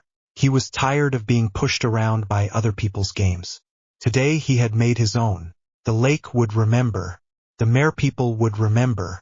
The goblins would remember. The ministry would remember, even if they pretended not to. He would remember too. He drifted off at last in the old chair, head tipped back, hands still curled near the ring that tied him to stone and water, and a promise he had just spoken in front of the world. Do not do it again. The castle listened. The snow fell outside, soft and steady, covering the scars on the shore where the water had slammed in. Under the surface, deep in the black lake, the merfolk sang low songs to the one who had walked their bed and broken their pattern. Above, in his office, Dumbledore stared at a cracked copy of the Founder's Charter and listened to the echo of Harry's words. The War of Ancients had begun, not with a curse in a graveyard, but with a boy at a lake saying no. Harry stood in front of the stone gargoyle, fingers cold around the folded parchment in his hand. The castle pressed at his back, awake and watching. The Black Lake task had been yesterday. His muscles still ached. His magic felt stretched thin, sore inside his bones. He had slept badly when he slept at all. The gargoyle stared back at him. Password, it rasped. Harry unfolded the parchment. Dumbledore's handwriting slanted across it. Licorice wand, he said. The gargoyle shifted aside. The staircase behind it started to turn. Last chance to pretend we got lost, Harry muttered. Hermione snorted beside him. You marched into a lake, she said. You are not allowed to get scared of stairs. I am not scared of stairs, Harry said. I am scared of meetings with old wizards who want to talk about my life choices. Godric chuckled in his head. That is fair. Keep your temper, Helga said gently. Rowena was brisk. Remember the charter sections we marked. Safety, consent, jurisdiction.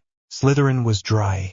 And remember that every word you say here will be repeated to the ministry and the bank within the day. Choose carefully. Helpful, Harry thought. They stepped onto the staircase, carried them up, turning smoothly. Hermione rubbed her arms. Amelia Bones will be there, she said quietly. She asked for the charter. That means she is taking this seriously. That is good, Harry said. He did not say he still felt like he had swallowed a stone when he thought of 4 bodies tied under the lake, of Dumbledore watching from the shore and calling it safe. The staircase reached the top. The door to the office stood open. Dumbledore sat behind his desk. His robes were a plain dark blue today. No twinkling stars. No odd patterns. His beard was neatly tied. He looked tired. To his right, Professor McGonagall sat straight-backed in a hard chair, hands folded tightly. To his left, Amelia Bones leaned forward in a softer one, monocle catching the light. A folder rested on her knee.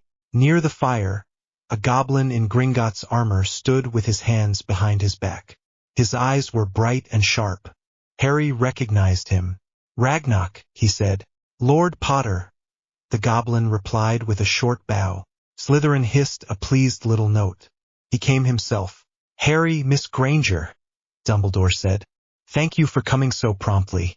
Please sit." There were 2 chairs in front of the desk. Harry took the left one. Hermione sat to his right, close enough that their shoulders brushed. Fawkes dozed on his perch. The portraits of past headmasters pretended to sleep and failed. "Good afternoon," Amelia said. "You look better than you did yesterday." "Madame Pomfrey fed me enough potions to float a dragon," Harry said. "I will live." McGonagall's mouth twitched. "Language," she said automatically, then sighed. Dumbledore steepled his fingers. "We are here," he said, "to discuss your concerns about the second task, and the document you provided to Madame Bones and Gringotts this morning." Harry set the parchment down on the desk between them. It was a copy. The original charter was carved into stone and anchored to the castle itself. The goblins had made a precise transcription for him. The ink lay on the page in neat lines, old clauses lined up with new annotations. Ragnarok rested one claw by the edge, not touching it. "We have verified the copy against the original in our vault," he said. "The terms match." Dumbledore's eyes moved over the lines again. He had already read it, probably several times. The skin at the corners of his eyes was creased more deeply than usual. "Harry," he said, "you understand that the Triwizard Tournament is regulated by international agreement. The tasks are set by a committee which includes representatives from all 3 schools and the Ministry." Harry held his gaze. "And you understand that Hogwarts existed before the Ministry," he said. "And before this tournament. This charter says no one uses students as hostages for games. Not for local school feuds. Not for wars. Not for entertainment." He tapped a line on the parchment. "Section 3, Subclause 4, he said. "Witnessed and signed by all 4 founders." I checked. Rowena hummed softly. "Accurate." McGonagall's mouth thinned. "I have taught here for many years," she said. "I have never seen that clause enforced." "It cannot be enforced if no one reads it," Ragnarok said. Dumbledore inhaled slowly. "Perhaps," he said, "we have grown complacent. The original purpose of that line was to prevent the school being used as a battlefield by feuding families in the early days. I did not consider that it would apply to the tournament, which is bound by its own safety procedures." Harry's chest felt tight. He forced his voice to stay even. "You bound my friends under a lake," he said. "You did not tell them. You did not ask them. You put them at the bottom of my school and trusted your contingencies more than you trusted me." McGonagall flinched. "We took every precaution," she said hoarsely. "I would never willingly have put Miss Granger or Mr. Weasley in true danger." Amelia's voice cut through before Harry could answer.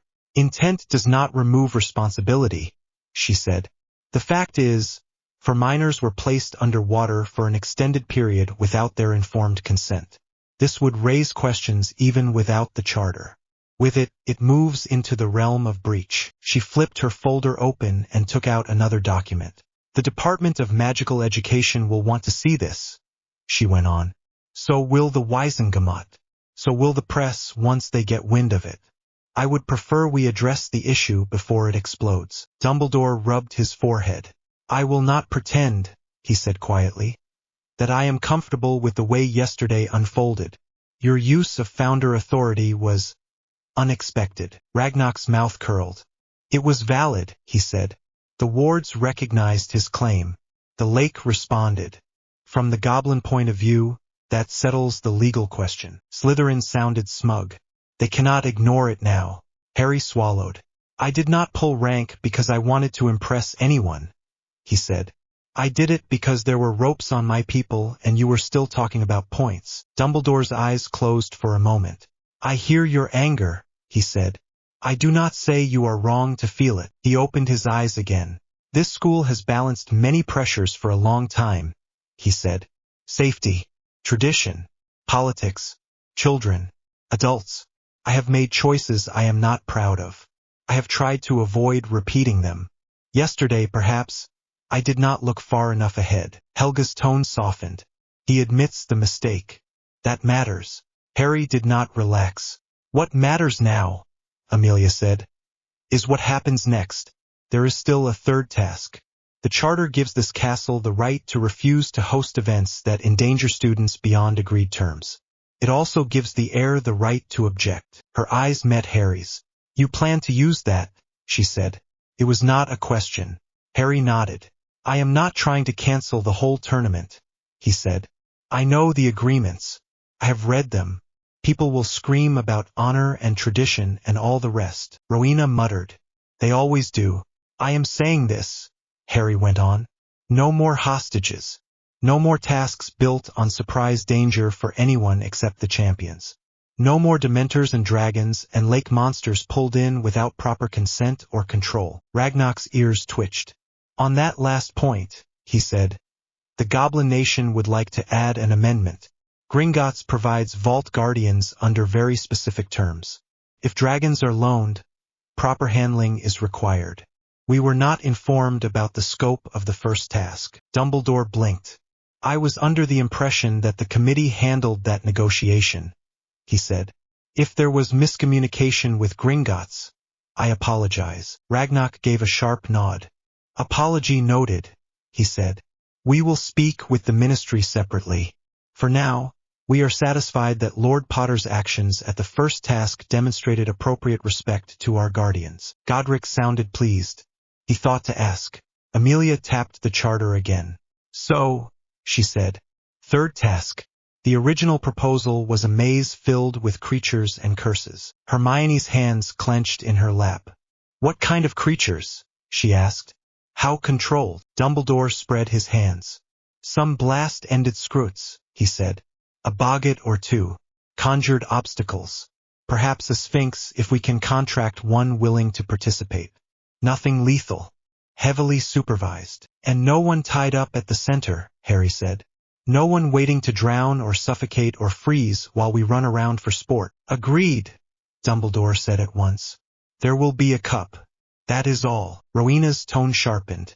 Ask about the cup. Harry frowned. What kind of magic on the cup? He asked. Besides the obvious. Dumbledore hesitated for a fraction of a second. It was a small pause, but Harry's skin prickled. Portkey wards will be in place around the pitch, Dumbledore said slowly, to prevent unauthorized artifacts from entering. That is not what I asked, Harry said. Amelia's eyes narrowed. Albus, she said, is there anything in the third task plan that involves transport out of the school grounds? Dumbledore's fingers tapped once on the desk. I have reason to believe, he said carefully, that certain parties may attempt to turn the final task to their advantage. My intention was to allow them to reveal themselves, then intervene. Slytherin hissed low. He planned a trap. Using me as bait, Harry said. Dumbledore did not look away. You are already a target, he said. The Dark Lord's supporters have not all been found. Some would prefer to work from within. I have been reluctant to confront certain suspicions without proof. The tournament offers a stage. I thought to use it, and you did not think to tell me, Harry said. Rowena's voice was sharp. He plays the long game. He forgets pieces feel. McGonagall looked at Dumbledore in shock. Albus, she said, you cannot mean you were going to let someone take Mr. Potter. Not take, Dumbledore said swiftly. Follow. I intended to be present, as did several Aurors.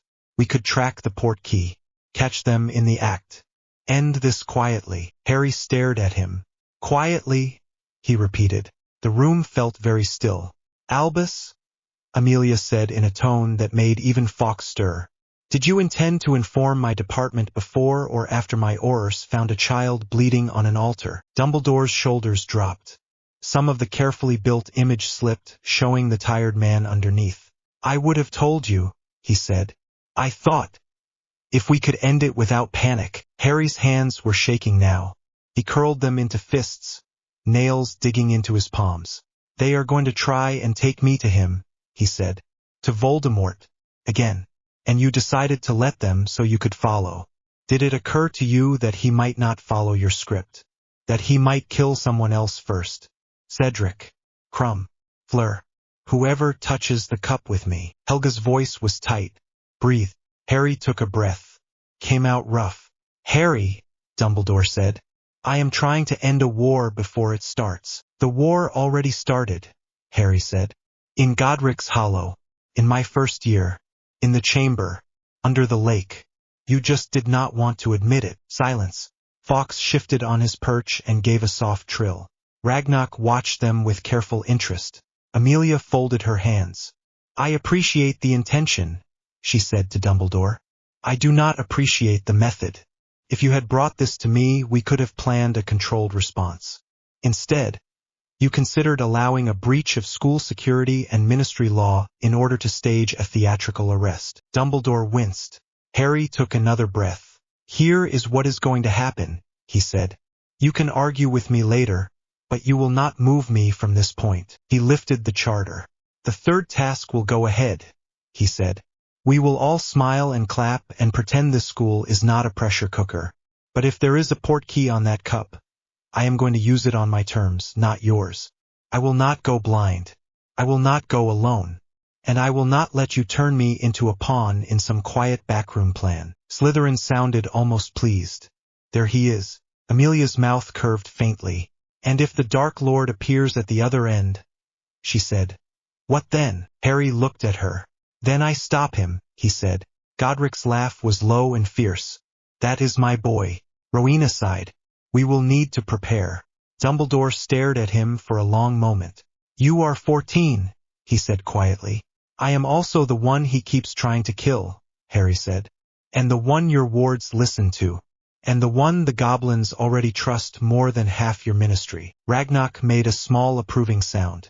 I am done letting other people write the story while I sit there and react, Harry went on. You want to help? Fine. Bring your oars. Bring your phoenix. But do not ask me to stand still and smile while you dangle me over a pit. McGonagall's eyes were suspiciously bright. Dumbledore looked down at his hands.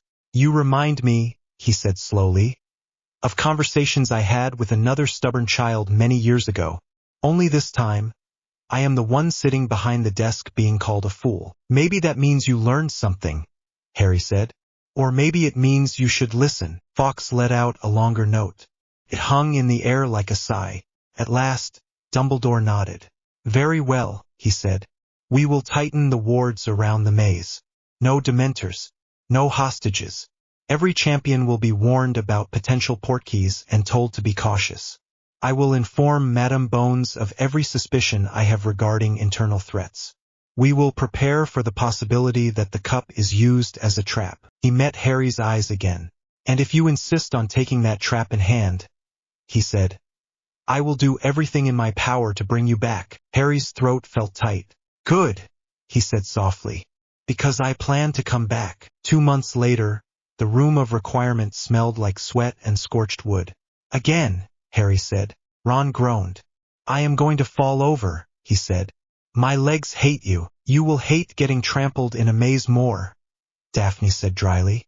Move your feet, Weasley. She stood near the far wall, wand in hand, hair pulled back into a tight knot. Her robe sleeves were rolled up. Sweat darkened the fabric at her throat. Susan Bones leaned against a stack of conjured crates, catching her breath. Neville sat on one of them, wand in his lap, cheeks flushed. Hermione stood beside the chalkboard, drawing another rough layout of the maze. Lines crisscrossed the surface. Little X marks showed where they expected traps. Blaise and Tracy watched from the side, arms folded, making snide comments whenever someone tripped. The room had configured itself as a practice field. There were hedge walls, though these were safer copies. There were dummy targets. There were simple trip hexes on the floor. Every time someone got lazy, they ended up flat on their back.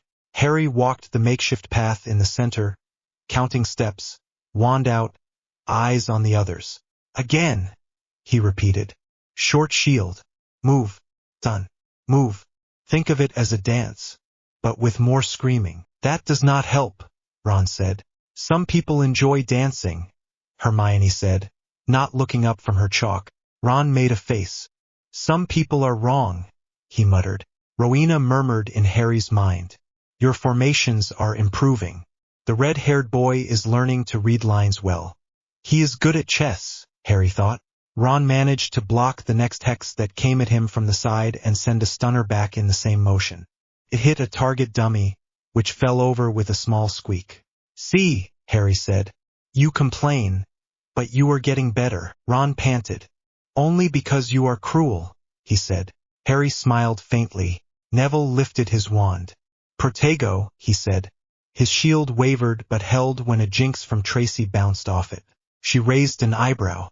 Not bad, Longbottom, she said. Neville flushed, pleased. Hermione stepped back from the board. I have gone through every description of magical mazes in the library, she said. Triwizard Cups, old school tests, war games. They all use the same basic tricks. Confusing mist, enchanted fog, moving walls, creatures, and cursed artifacts left lying around for idiots to pick up, Tracy said. Do not forget that, which is the main point, Harry said. If it is glowing in the dark and singing, do not touch it. Ron sighed. We are going to have to touch the glowing thing at the end, he said.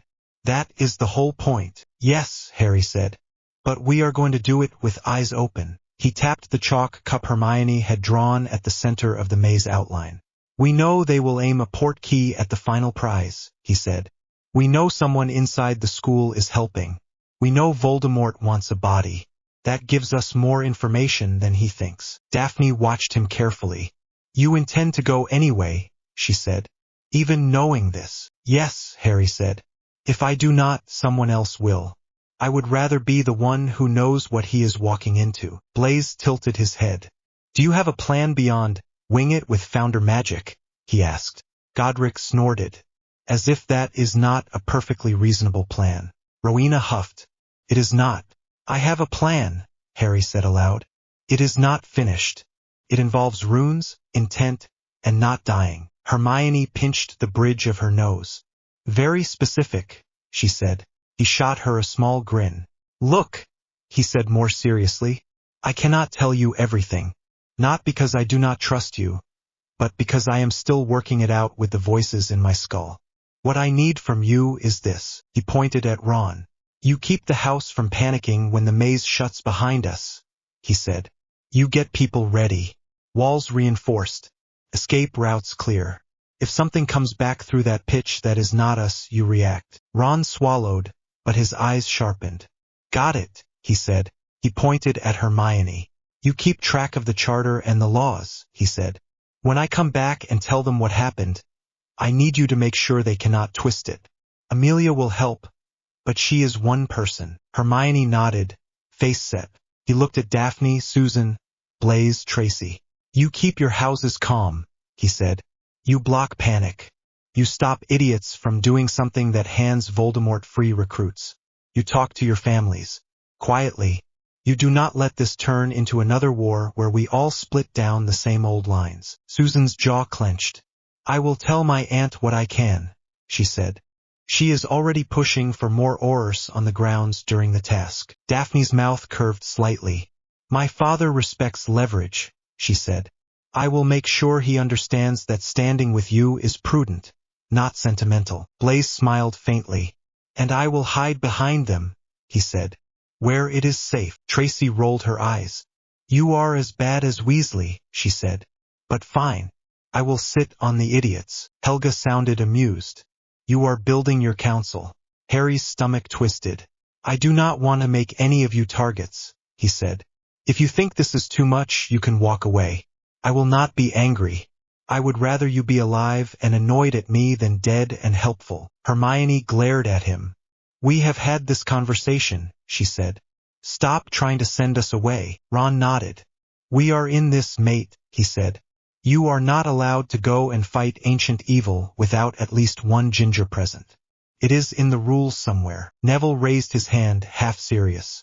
I am not a strategist, he said. But I can grow things. If you need the maze to behave, I might be able to help. Harry's chest warmed. Thank you, he said. We will use everything we have. Slytherin murmured. Good. Do not waste resources. The door to the room swung open with a creak. Constant vigilance, a rough voice barked. Everyone spun, wands up. Professor Moody stood in the doorway. His magical eye whirred, taking them all in. His normal eye narrowed. Well, he said, what do we have here? Little War Council. Harry's grip tightened on his wand. The founders stilled. Easy, Godric said quietly. Do not show your hand yet. Professor, Hermione said, lowering her wand first. We are practicing for the maze. Nothing illegal. Moody's mouth twitched. Not yet, he said. He stomped into the room, staff clunking. His coat smelled of tobacco and old dust and something sharp under it. Rowena whispered.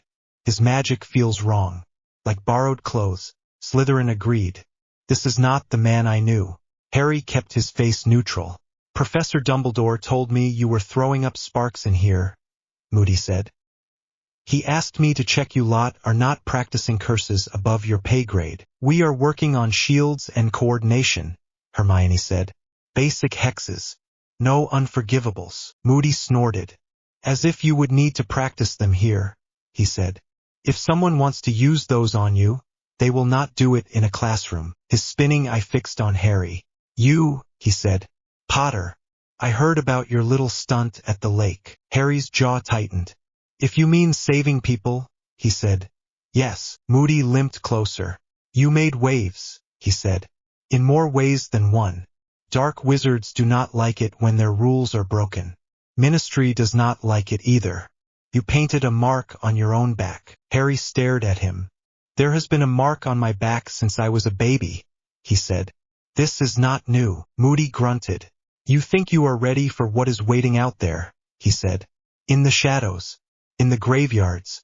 In the old houses no one talks about. Harry's skin prickled at the word graveyard. Not really, he said.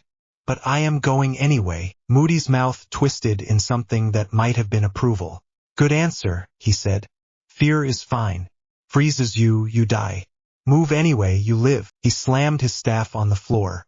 Listen up, all of you, he said. When that maze closes around you, you are alone. You and your wand and whatever you have put in your head. You cannot rely on teachers, aurors, or founders in your skull. His gaze flicked briefly to Harry as he said that last part. Harry's pulse jumped. You rely on your instincts, Moody went on. You remember there is no fair play. If you see something you do not understand, you assume it will kill you. You do not touch it unless you plan to break it. He smiled, thin and mad. You are going to walk into the mouth of something older than you, he said softly. Make sure its teeth break first. Helga's tone was uneasy. He knows more than he should. Slytherin's voice was cold. He smells of dark rituals. And polyjuice. We will keep that in mind, Harry said. Moody stared at him for a moment longer, then laughed, a harsh rasp. See you on the pitch, Potter, he said. He turned and stomped out. The door shut behind him. The room exhaled. That man creeps me out, Tracy said flatly. You and me both, Ron muttered. Harry stared at the closed door. We were right, he thought. Rowena's tone was grim. Yes, Slytherin hissed. He serves riddle. The shape of his magic is wrong. Do we tell Dumbledore now? Harry asked silently. Helga hesitated. If you accuse the wrong man at the wrong time, you lose your chance. Godric growled. And if we wait, he will try to take you. Harry rubbed his face. We tell Amelia after the task, he thought. When we have proof. When he cannot slip away behind excuses. Hermione watched him closely. You felt it too, she said quietly. He nodded once. We are walking into teeth, he said. So we sharpen ours. The maze rose out of the Quidditch pitch like a living thing. Tall hedges lined every side, thick and dark. The tops were higher than the stands. Torches floated above the entrances, casting unsteady light. The air smelled of grass, damp earth, and old spells. The sky above was clear and pale. The sun hung low. Shadows stretched long. Students filled the stands. Banners waved. The noise swelled and dipped as people shifted and shouted. Harry stood with the other champions in a small roped-off area near the entrance. His wand felt steady in his hand. The sword of Gryffindor was at his side in its scabbard, glamored as an ordinary sheath so the staff could pretend it was just a personal trophy. Hermione, Ron, and the others sat in the stands close to the rail directly across from him. He could see Hermione's worried frown even from here. Ron waved when he caught Harry looking. Ginny threw him a thumbs up. Dumbledore walked to the front of the maze, robes simple again, wand in hand. He raised it. The noise dipped. "Tonight," he said, "our champions face the final task of the Triwizard Tournament. You have all seen dragons. You have watched the Black Lake. Now you will watch them navigate a maze filled with obstacles. The first champion to reach the center and touch the Triwizard Cup will win." He gestured at the hedges. "There are no hostages," he said, and his gaze flicked very briefly toward Harry. "No creatures bound against their will. All human participants have been informed of the risks. Stunners have been set to signal any emergency." Amelia Bones stood with a small group of Aurors near the staff area, arms folded, eyes scanning. A few goblins stood discreetly near the lower edge of the stands. Karkaroff looked pale and twitchy. Maxime watched with heavy calm. Fudge sweated in his fur-trimmed robes. Moody lurked near the judge's table, staff in hand, magical eye spinning. The cup shone at the center of the pitch, just visible above the hedge line, throwing off pale blue light. Harry could feel the magic on it even from here. There was a hum that did not belong to simple warded silver.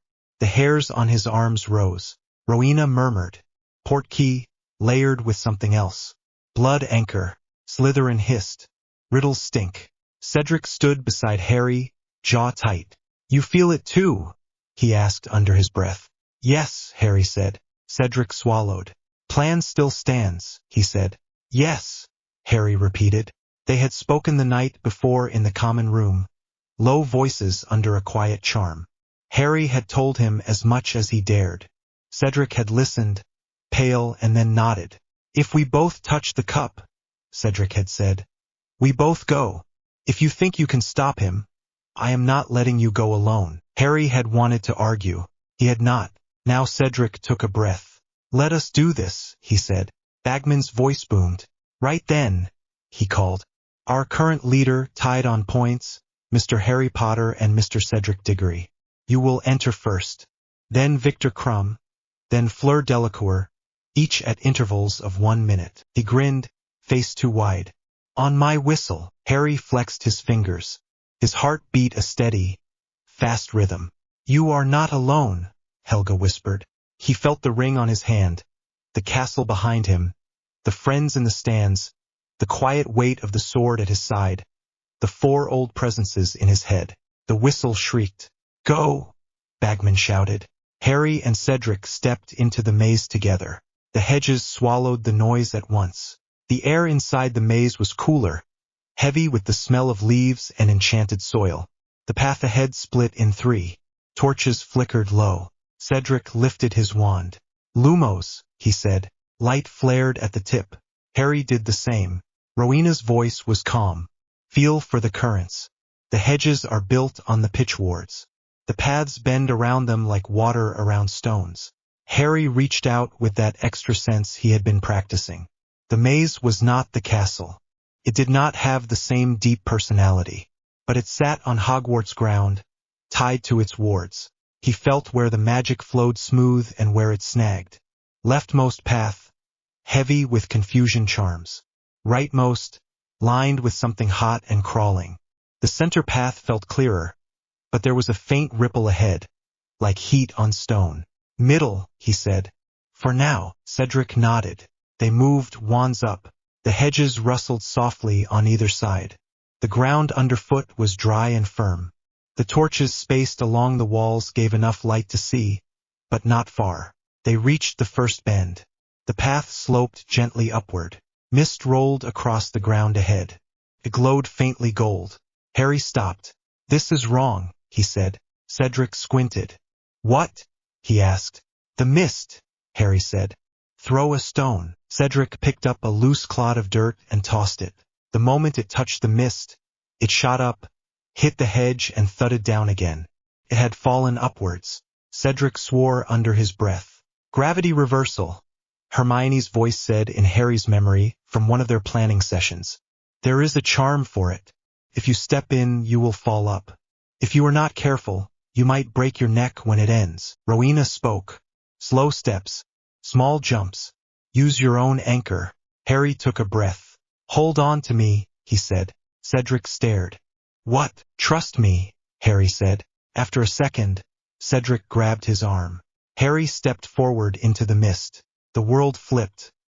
His stomach lurched as his feet lifted off the ground and hit the air above. For a second he hung there, upside down, Cedric's grip the only steady thing. Walk, Rowena said. Fast but not running. Harry gritted his teeth and walked. The ceiling was now under his boots. The mist swirled around his waist. The hedges loomed above, roots where branches should be. Cedric cursed quietly behind him, but he kept pace. Felt wrong. His balance screamed. Sweat prickled down his back. He kept moving. After what felt like forever but was probably only a dozen steps, the mist thinned. The pull shifted again. They dropped. Harry bent his knees and took the impact, staggering but not falling. Cedric stumbled into him, then caught himself. They both panted. Well, Cedric said. That was unpleasant. You are welcome, Harry said. They pressed on. The next corner held a blast-ended scrut.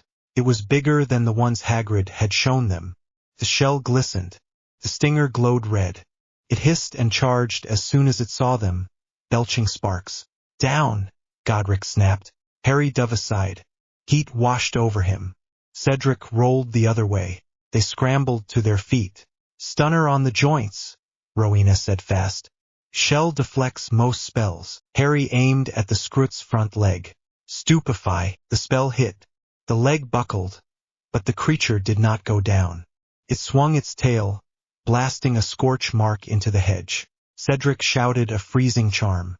Immobulus! Frost crackled along the scrut's side. It slowed, but still moved. Helga's voice cut in. Ground, not beast. Harry slammed his wand at the path. Verto vinculum, the packed earth rippled. It bulged up around the scrut's legs, solidifying into thick bands of dirt and stone. The creature shrieked as its feet stuck fast. Struggled, tail lashing, sparks flying. Harry and Cedric hit it together. Stupefy, Harry shouted. Stupefy, Cedric echoed. The twin spells hammered into the scrut's exposed underside. This movement slowed, then stopped. It sagged against its own restraints with a dull clank. Harry let out a breath he had not realized he was holding. That was worse than the ones Hagrid has, Cedric said. Harry wiped sweat from his forehead. We are going to have words with him about what he thinks is cute, he said. They left the scrut bound and unconscious. Screams echoed somewhere deeper in the maze. A short one, then silence. Fleur, Helga said. Fear. Pain. She lives. Harry's jaw tightened. Left fork ahead, Rowena said. She is that way. They reached another branch. One path hummed with faint cold, the other with hot buzzing. If we detour, we lose time, Cedric said. Harry's stomach twisted. I am not leaving someone to die in here, he said. Cedric's eyes met his. For a second, Harry saw the flicker of the boy who had stood up in the common room and told everyone to stop blaming Harry for the goblet mess. Then we go, Cedric said. They took the left fork. The air grew colder. Frost crept along the hedge leaves. The light dimmed. They rounded a corner and found Fleur slumped against the wall, one arm covering her head. A scrut of similar size lay twitching a few meters away, its shell cracked, scorch marks on the hedge around it. Fleur's robe was torn at the shoulder. Blood dripped slowly down her arm. Fleur, Harry said, moving closer. She lifted her head. Her eyes were unfocused. Potter, she said, breathless. It sprayed a fire. I think I passed out for a moment. Cedric knelt by her, scanning the path. No other creatures, he said. Harry pointed his wand at the sky. Periculum, he said. Red sparks burst upward, bright against the maze walls. Somewhere above, someone would see them. Fleur frowned. "I can go," she said stubbornly. "I am not giving up." Harry shook his head. "You earned your points," he said. "If you walk now, you will bleed more and collapse further in." "I am not dragging your body out of here," Helga murmured.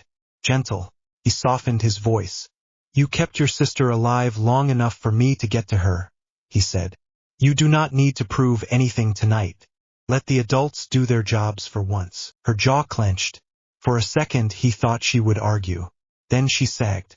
"Fine," she muttered.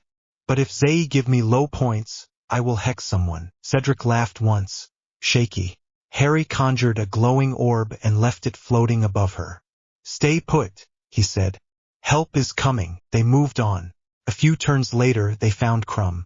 He lay sprawled near a wall, eyes open but blank, wand held loosely in one hand. The hedges around him showed scorch marks and gouges. His chest rose and fell, but slowly. Harry's skin crawled. "This feels wrong," Slytherin said. "Imperious." Harry knelt and grabbed Crumb's wrist. His pulse was steady. His pupils did not react to the light of Harry's wand. "Imperious," Hermione's voice echoed in his memory. "Loss of will. External control." Harry pointed his wand. "Finite," he said, focusing hard. Magic rippled across Crumb's body. His eyes closed. His fingers twitched. He groaned. Harry cast another signal. "Periculum." Red sparks shot up again. Cedric frowned. "Someone used him," he said. "To attack Fleur, maybe." Harry nodded. "Moody," he thought. Rowena agreed. "The timing fits." They left Crumb where he was, recovering with the red sparks above. The maze felt thicker now. The hedges leaned in. The air grew heavy. A low hum made Harry's teeth ache. "You are close," Rowena said. "The center ahead." They took another turn. The cup waited in a clear space, sitting on a stone plinth. It glowed pale blue, steady and bright. The air around it buzzed. The hairs on Harry's arms rose again. His scar prickled, a faint echo. Cedric stopped beside him. "Feels like a trap," he said. "Because it is," Harry said. He drew his wand and traced a small rune in the air. Flashed, then faded. The echo of a portkey sang through his bones, sharp and wrong. There was something else woven into it. A thin tendril reaching out into the dark. Slytherin hissed. "Riddle's call. Graveyard. Bones." Godric's voice was steady. "This is it." Cedric's jaw tightened. "We can walk away," he said. "Let someone else deal with it." Harry thought about that. About walking out of the maze, telling everyone he knew there was a trap, and watching them argue and delay while Voldemort built another one somewhere else. He thought of the lake, of ropes, of Dumbledore's office, of Amelia's eyes. "No," he said. "We take it, but on our terms." He pulled a small knife from his belt. Goblin made. Simple, sharp. "What are you doing?" Cedric asked. Harry pricked his thumb. A bead of blood welled up. He pressed it against the handle of the cup without touching the metal. Rowena directed his thoughts. "Old ward. Anchor. Home." He whispered under his breath. "Domus." His blood sank into the cup, leaving no mark. Magic flared, then settled. A thread extended from the cup back along his arm, through the ring into the wards of the pitch, then the castle. Helga hummed. "Good. Breadcrumb." Slytherin was satisfied. "Now, if the cup pulls you, it pulls them." Harry turned to Cedric. "On 3, he said quietly. "We both grab it. Keep your hand in contact with mine, too. Do not let go unless I tell you. When we land, we move. No standing around." Cedric swallowed. "Right," he said. "If this goes wrong, it will go wrong," Harry said. "We just decide how." Cedric gave a short, breathless laugh. "On 3 then," he said. 1, Harry said. His heart hammered. 2, he met Cedric's eyes. There was fear there, also determination. 3, they grabbed the cup together. The world yanked sideways. Portkey travel always felt bad. This was worse. The tug behind his navel was sharp and violent, threaded with cold. Magic scraped along his bones. His skin felt too tight. The world spun. He did not let go of Cedric's hand. They slammed into hard ground. Harry hit and rolled, like he had planned, dragging Cedric with him. "Move!" Godric shouted. Green light slammed into the spot where they had been a heartbeat earlier. It hit a toppled grave marker instead. Stone exploded. Cedric swore. Dirt flew over them. Harry pushed himself up, coughing. They were in a graveyard. Old stones rose around them, some cracked, some leaning. The ground was lumpy, grass patchy. A few bare trees clawed at the sky. A chill damp hung in the air. The sky above was clear and dark. No stars showed. The place felt cut off from the world. A church ruin lay in the distance. A large, worn headstone stood a few steps away, with the name Tom Riddle carved on it. A thin figure stood near a big cauldron over a low fire. He held a wand pointed at them. His face was hidden by a hood. "Kill the spare." A high voice hissed from the bundle of cloth on the ground near the cauldron. The hooded figure swung the wand toward Cedric. Harry did not think. He yanked Cedric sideways. His own wand snapped up. Protego, the shield flared just in time. Green light hit it, splashed, and scattered into sparks. Cedric collapsed beside him, eyes wide. "What was that?" he gasped. "Killing curse," Harry said. His stomach was ice now, not fire. "Get behind that stone." Cedric scrambled behind a nearby grave marker. The hooded man cursed and flicked his wand. "Petrificus totalis." Harry darted aside. The spell missed, shattering a smaller stone. Dust flew. He raised his own wand.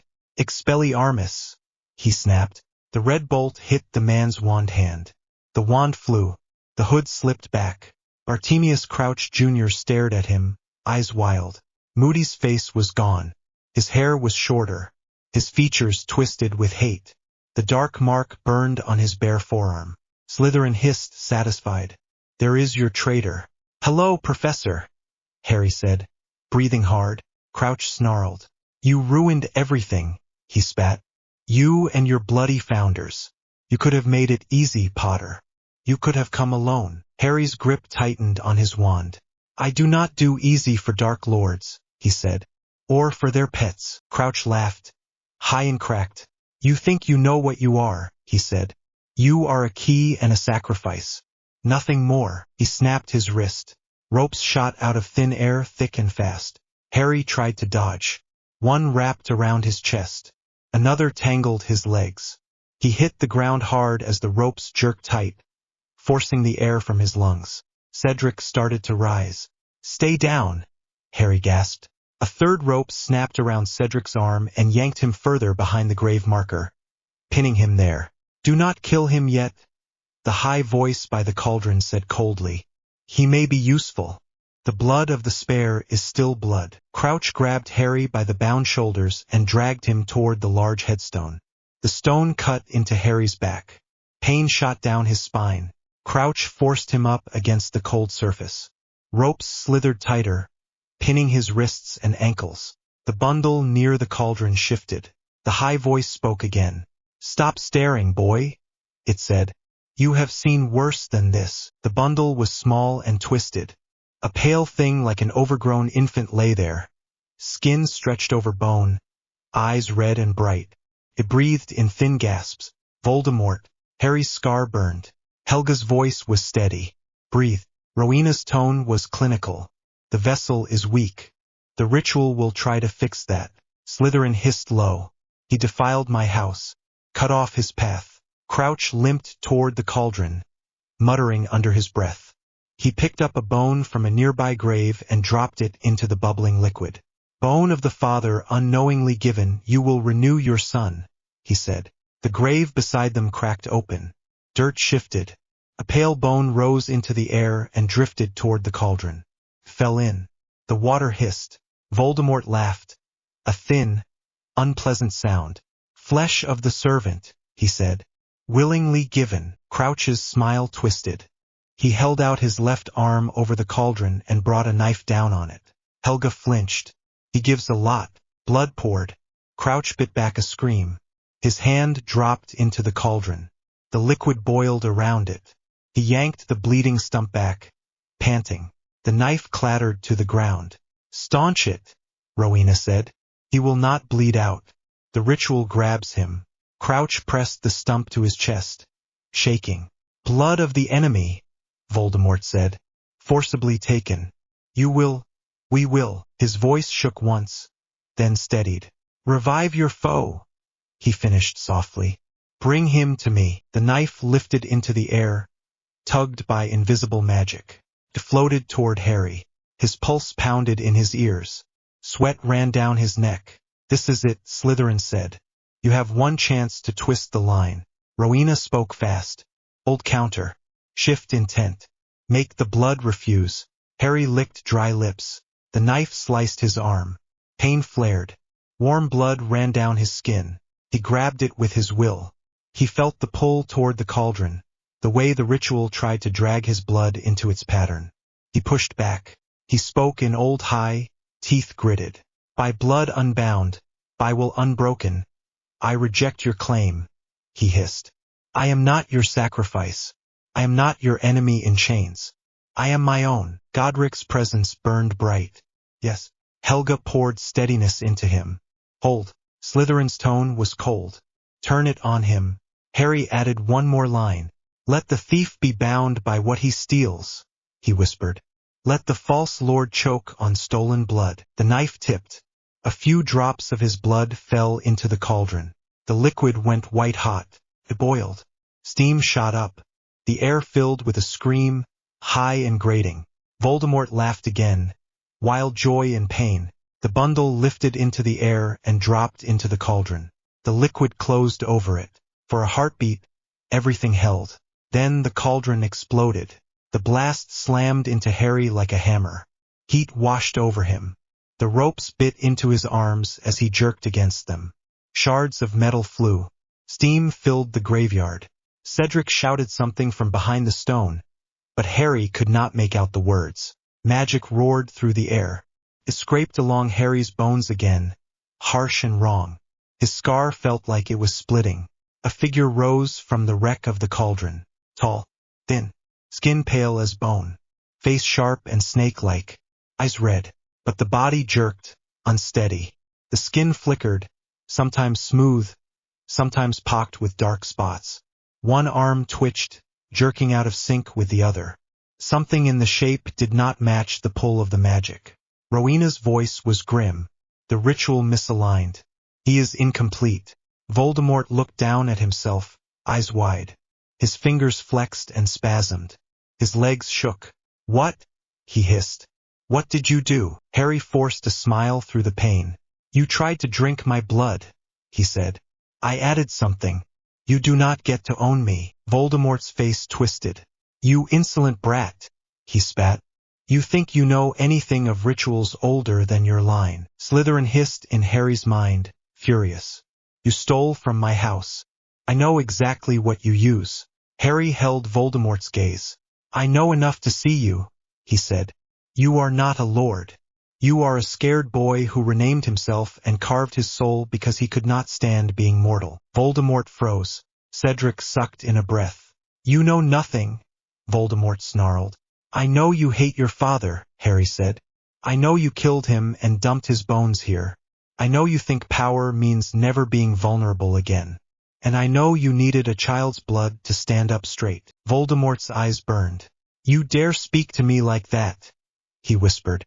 To me, yes, Harry said simply, because I am tired of people calling you Dark Lord, like you earned it. He breathed through the throbbing in his arm. You are not a lord, he said. You are a rebellious child who threw a tantrum so big it killed families and called that destiny. The air crackled. Voldemort's magic flared around him in a violent rush. The ropes around Harry smoked. The headstone at his back trembled. Crucio, Voldemort hissed. Pain hit Harry like fire. His muscles arched against the ropes. His vision went white for a second. He bit his tongue not to scream. His teeth ground. Helga's voice wrapped around him, soft and steady. Breathe. Godric roared. Endure. He held onto their presence. Held onto the memory of Hermione at the lake, of Ron laughing in the common room, of the gray hands on top of his in the room. The curse cut off. Harry sagged, panting. Sweat soaked his hair. Voldemort stalked closer. His walk was uneven, one leg dragging slightly. "You do not bow," he said. "You cling. That will end." He raised his wand. Avada Kedavra. The green light leapt at Harry. Time slowed. Godric shouted. "Sword." Harry's hand snapped toward the scabbard at his side. The sword of Gryffindor answered the call before he even pulled it. It flashed into his hand, metal bright, ignoring the ropes that tried to hold his arm. He swung. The blade met the curse. For a second the world was nothing but green and silver. The curse slammed into the sword. The metal vibrated so hard Harry thought his bones would crack. Energy shuddered down his arm. The blade drank some of it and threw the rest aside in a burst of sparks. The curse ricocheted, wild. It hit a row of gravestones. They shattered. Stone fragments flew. Harry's arm screamed with pain.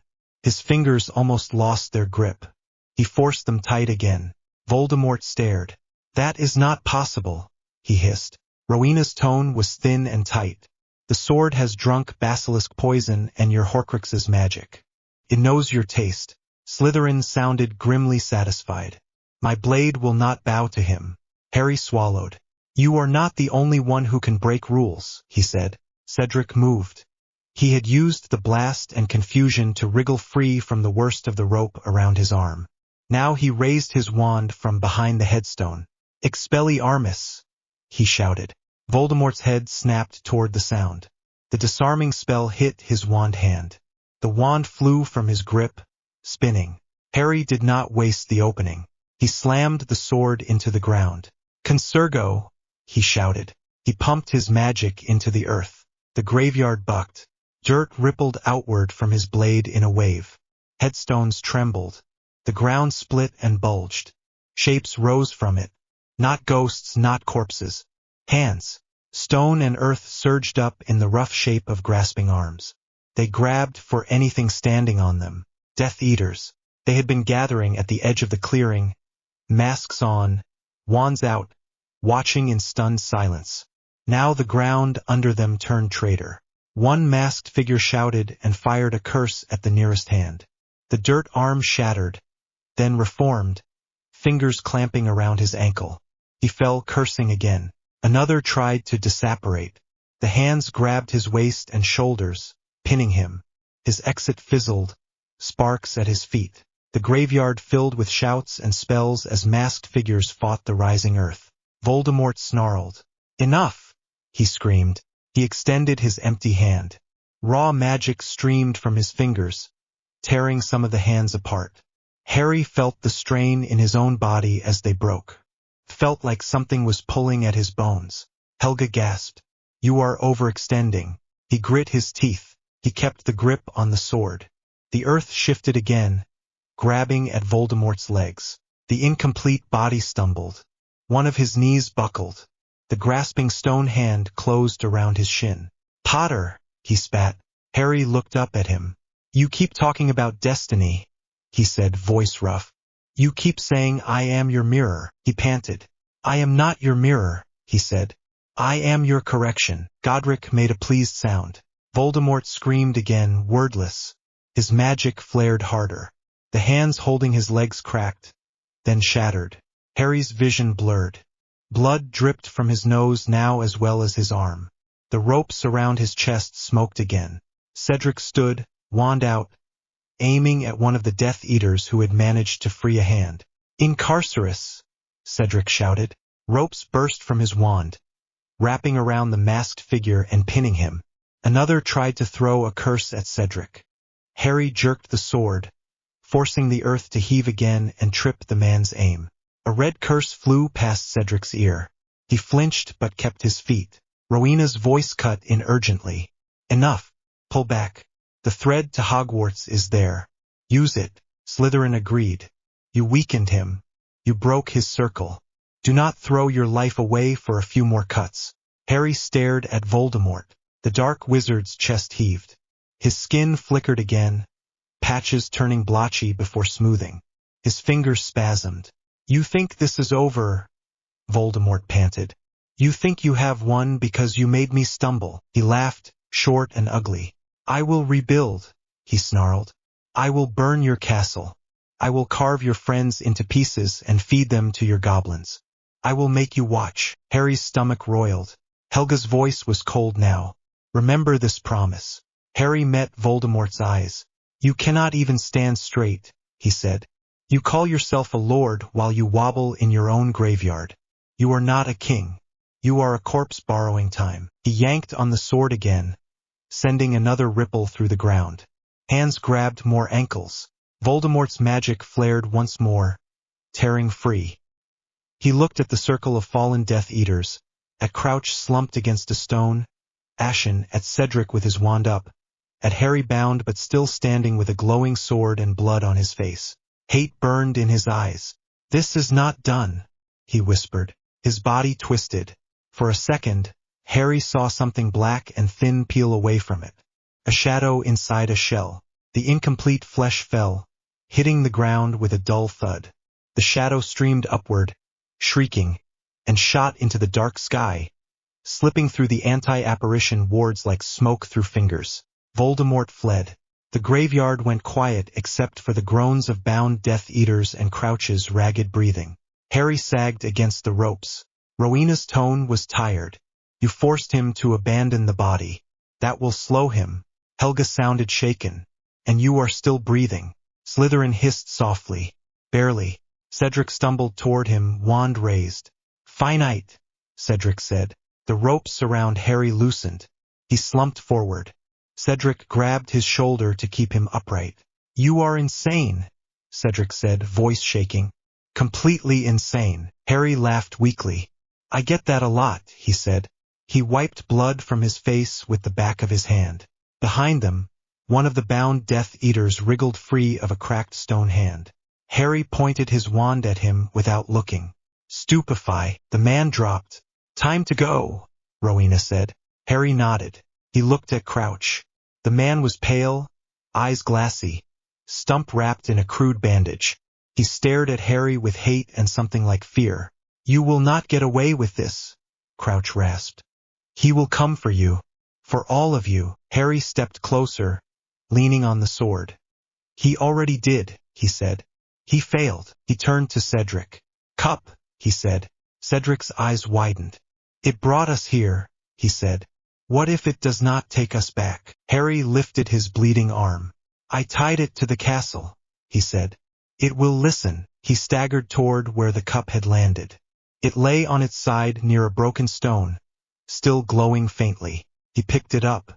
The thread of magic he had laid earlier tugged, faint but present, leading back toward Hogwarts. He grabbed Cedric's wrist. Hold on, he said. Cedric did. Harry looked once more at the wrecked graveyard, at the fallen incomplete body, at the bound Death Eaters. Crouch. Tell him, Harry said quietly, to no one in particular and to everyone. Tell him Hogwarts remembers. Then he pressed his blood-streaked hand to the cup and focused on the thread home. Domus, he whispered. The world yanked sideways again. They landed on the grass of the Quidditch pitch. Harry's knees gave out. He dropped to one knee, still clinging to the cup with one hand and Cedric with the other. The sword dug into the ground beside him, point first. Noise hit him a second later. The stands were full. Students screamed. Adults shouted. Torches flared. Dumbledore ran toward them, robes flapping. Amelia Bones was a step behind him, wand already out. McGonagall sprinted with surprising speed. Hagrid thundered along the side. Hermione's voice cut through the general noise. Harry, he lifted his head. Hermione, Ron, and half of Gryffindor were pressed against the rail. Hermione's face was white. Ron's knuckles gripped the wood so hard they were bloodless. Harry, Hermione repeated. Are you all right? He wanted to say yes. He looked down at himself. His robes were torn. Blood stained his sleeve and dripped onto the grass. Dirt and ash smeared his skin. His scar burned, but less now that Voldemort had fled. He pushed himself to his feet, swaying. Cedric stood too, one hand on his shoulder to steady him. Dumbledore reached them. Harry, he said. Cedric, are you hurt? Harry took a breath. He is back, he said. His voice came out hoarse but clear. Voldemort. He tried to use the cup to pull me to a graveyard. to complete a ritual. I broke it. He has no body now, just rage. But he is back. Watching. Waiting. Gasps rippled through the stands at the name. Fudge stumbled forward. Nonsense, he blustered. The boy is clearly unwell. He is bleeding. He is raving. Amelia's eyes never left Harry's face. Which graveyard? She asked. Tell me exactly. Harry swallowed. Little Hangleton, he said. Riddle family plot. You will find an empty cauldron, a broken body, and several stunned Death Eaters. Bartemius Crouch Jr. was there. He has been disguised as Professor Moody all year. The words dropped into the air like stones. Karkaroff blanched, hand going to his left forearm. Dumbledore's eyes went cold. Alastair, he said sharply, spinning toward the judge's table. Moody was not there. Minerva, Dumbledore snapped. Take the students back to the castle. Severus, with me. Madam Bones, if you would be so kind as to accompany us. McGonagall hesitated, torn. Hermione shouted from the stands. He is about to fall over, she said. Someone catch him first. Harry's legs finally gave in. The ground tilted. The sky spun. Strong arms caught him before he hit the grass. Hagrid. Got ya! Hagrid rumbled. His voice sounded far away. Got ya, Harry. You're all right. Madame Pomfrey appeared from somewhere, wand already moving. Of course he is not all right, she snapped. He is bleeding in 3 places and his magic is frayed to threads. Honestly, Albus, if he survives all this, it will not be because of you. Harry tried to laugh. Came out as a cough. Hermione's face swam above him as Hagrid carried him toward the castle. Her eyes were wet. Her hand brushed his as she walked alongside. You are an idiot, she whispered. A brave idiot. Ron trudged on his other side, pale. Did you win? Ron asked faintly. Harry let his eyes close. I made him run, he said. That is enough for today. The founders settled around him, quiet. Godric's voice was warm and rough. Well done. Rowena sounded tired but satisfied. You bought us time. Helga's tone was soft. You came back. Slytherin hissed, pleased and cold. And you made him afraid. The castle hummed as they crossed the threshold. The wards pulsed against Harry's skin. He let himself drift, held by Hagrid's arms, by his friends' hands, by ancient magic and new promises. Voldemort had a name again. People would try to deny it. They would shout and scramble and hide. Harry had stood in his graveyard and called him a child. There would be a price for that. But for the first time since he had learned about prophecies and dark marks and wars he had never chosen, Harry did not feel like he was waiting for disaster. He had gone to meet it. He had come back. War was coming to Hogwarts. This time the castle would be ready. The ceiling of the hospital wing came into focus in bits. First the cracks in the paint. Then the soft glow of floating lamps. Then the ache in every muscle and the heavy feeling in his bones that meant Madame Pomfrey had poured potions into him until even his magic felt sore. Harry blinked. Someone had shoved a chair right up against his bed. There was a bushy head on the blanket near his hand, curls spilling over the sheets. Hermione, face turned toward him, lines of worry even in sleep. On the other side, Ron was slumped in a chair with his legs stuck out, mouth half open. He snored once, then jerked and muttered something about chess. Harry tried to shift. Pain flared through his shoulders. He hissed. Hermione jerked awake. Harry, she said, voice rough. You are awake. Ron flailed, nearly tipping his chair.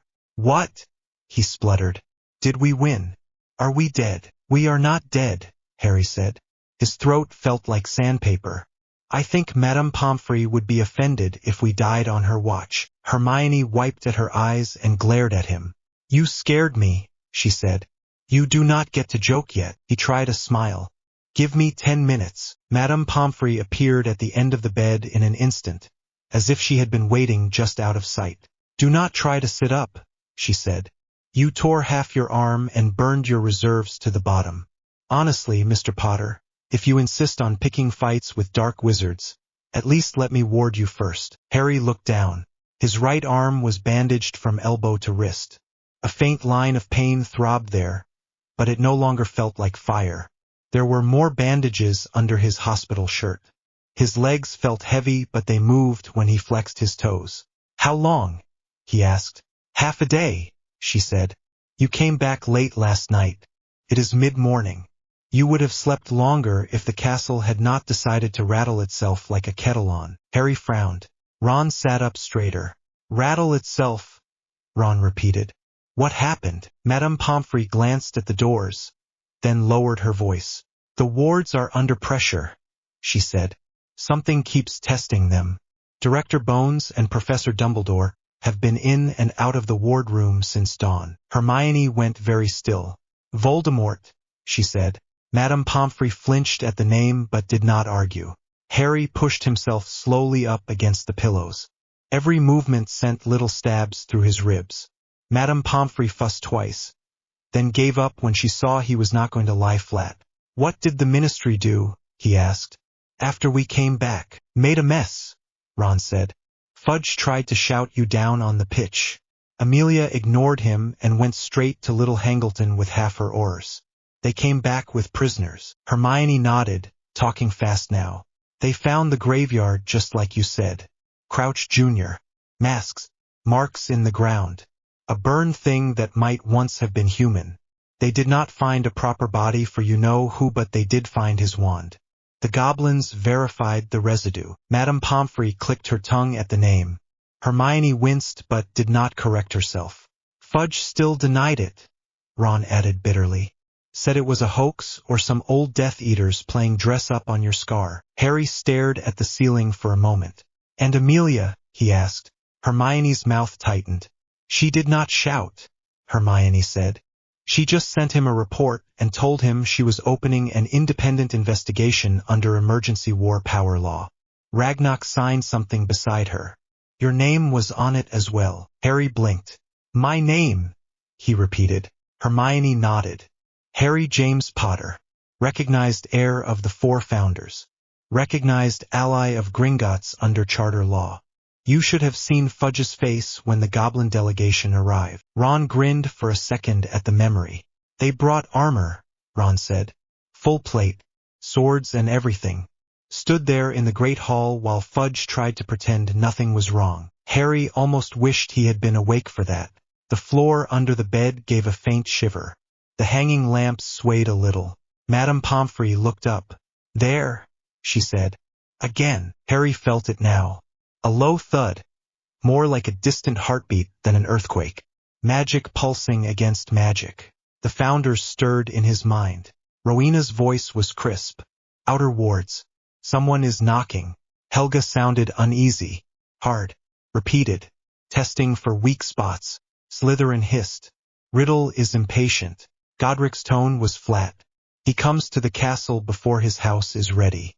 That is good for us and bad for him." Harry pushed away the covers. Madame Pomfrey glared. "Absolutely not," she said. "You are not leaving this bed while I say so." Another thud rolled through the stones. The beds creaked. A faint crack appeared in one of the ceiling beams, then sealed itself as the wards compensated. Harry slid his legs over the side. "Madame Pomfrey," he said quietly. "He is at the door. I need to be there." She pressed her lips together. "You are a patient," she said. "Not a soldier." He met her eyes. "I am both," he said. "You know that." She looked like she wanted to argue more.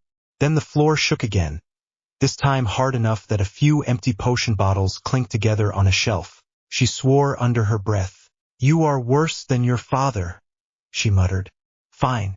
I will not watch you limp out alone." She flicked her wand. A faint glow ran along his bandages. "You have enough energy to stand and cast," she said. "You do not have enough to be clever and reckless. If you push past that, you will collapse, and I will let you stay on the floor until I finish with the other casualties." Harry nodded. "Understood," he said. Hermione had already grabbed his glasses from the bedside table. She handed them to him with steady hands, though her fingers trembled. Ron stood, rolling his shoulders. "If the castle is about to be attacked, I am not staying in a bed," Ron said. "Mum will kill me if she finds out, but she will not know if I am alive to tell her." Madame Pomfrey narrowed her eyes at him. "You," she said. jabbing a finger at his chest. Do not get in front of any curse larger than your own arm. You keep your head down and your wand up. If I get you back in pieces, I am sending them to your mother in a box. Ron swallowed. Yes, ma'am, he said.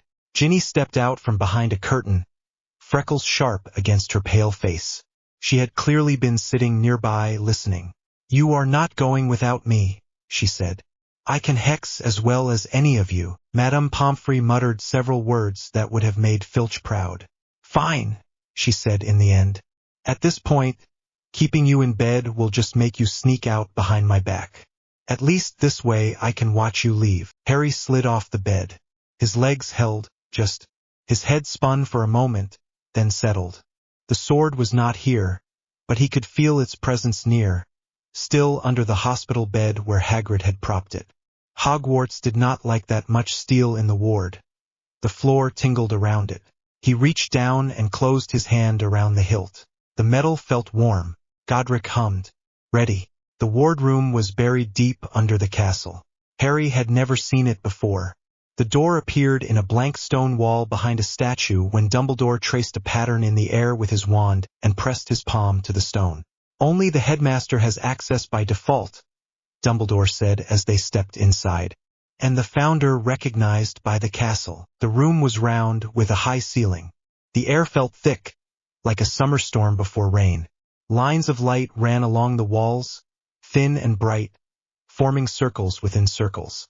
At intervals, small stones glowed with different colors, matching the ancient node points Harry had felt when he walked the grounds. At the center of the room lay a low platform of smooth stone. A carved circle took up most of its surface, etched with symbols. There were 4 small rises along the ring at equal distance, each marked with a familiar crest. Lion, badger, raven, serpent. Ragnarok stood near one wall, armor shining. 2 other goblins flanked him, both grim. Amelia Bones leaned over a section of wall where the light had grown dark at the edge. Professor McGonagall, Flitwick, and Sprout stood beside Dumbledore. Snape hovered near the back, black eyes sharp. They all turned when Harry, Hermione, Ron, Ginny, and Madame Pomfrey entered. Harry felt suddenly very aware that he was still in a hospital shirt, worn jeans, and bandages. The sword at his side looked strange against white cotton. Dumbledore's gaze moved from the bandage on Harry's arm to his face. You should be in bed, he said. The castle is shaking, Harry replied. I will rest later. Another deep thud rolled through the stone. Dust trickled down from somewhere high above. Rowena murmured, outer shell only so far. He is pushing at the first ring. Amelia straightened. The first curse volley hit 10 minutes ago, she said. Whoever is out there brought siege specialists.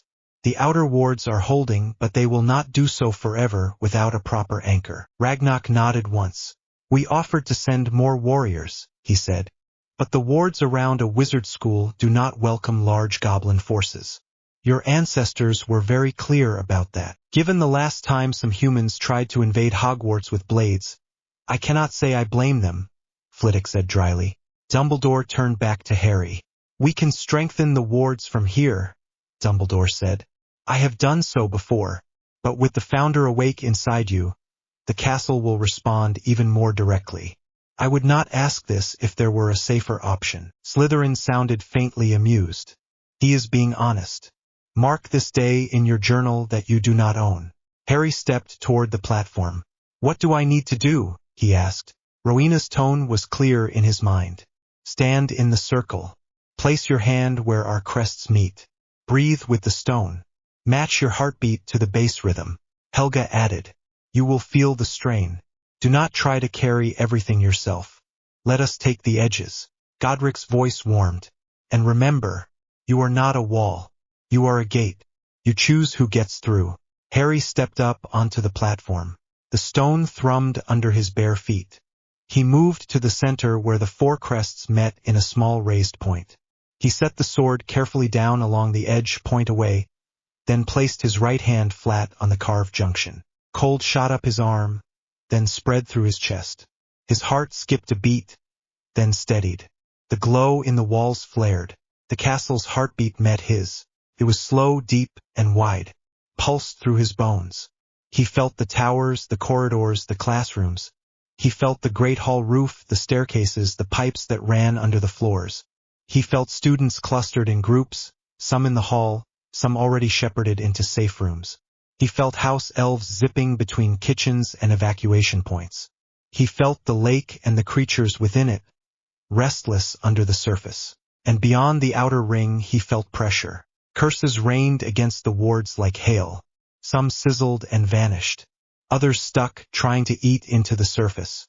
Here and there, darker points pressed and twisted, like sharp hooks trying to pry open a seam. Voldemort himself was nowhere near as solid as before. Harry felt a thin cold line rather than a heavy weight. The spirit that had fled the graveyard was weakened, but it still knew how to push at weak spots from a distance, guiding those with wands and bodies. Slytherin hissed. He gathered what followers he could reach. They move under cover. Old tunnel lines. The forest. Harry sucked in a breath. Report, Amelia said. What do you sense? Harry closed his eyes so he could see better. There are groups at the front gates, he said slowly. More by the forest edge. Someone is trying to use an old tunnel under the lake wall. I can feel them digging at the blocking charm. Dumbledore frowned. The tunnel from the boathouse, he said. We sealed that after the last war. Seals can crack, Slytherin said inside Harry's head. Aloud, Snape spoke almost the same words. Nothing lasts forever without maintenance, Snape said. Not even your clever work, headmaster. Another blow shook the wards. The light on one segment of the wall flickered. Flitwick muttered something in gobbledygook. One of the goblins answered, short and sharp. The light steadied. Dumbledore stepped closer to Harry. Can you hold it? He asked quietly. Harry met his eyes. With help, Harry said. But I am not going to just stand here and let them pick their preferred door. He tightened his grip on the stone. Rowena, he thought. Show me the full pattern. The castle responded. Lines of light snapped into clearer focus. The ward scheme flared in his mind, not as dry diagrams but as pulses and flows. He saw where the power ran thicker along some corridors and thinner along others. He saw anchor stones under the floor in the Great Hall, the tower tips, the lake shore. Rowena spoke calmly. You can thicken some lines and thin others. You cannot create power from nothing. You have to choose. Helga added. Choose where you expect them to slip through and let the castle give way there in a controlled way. Better a managed breach than a sudden shatter. Slytherin sounded satisfied. You draw them where you want them, not where they want to go.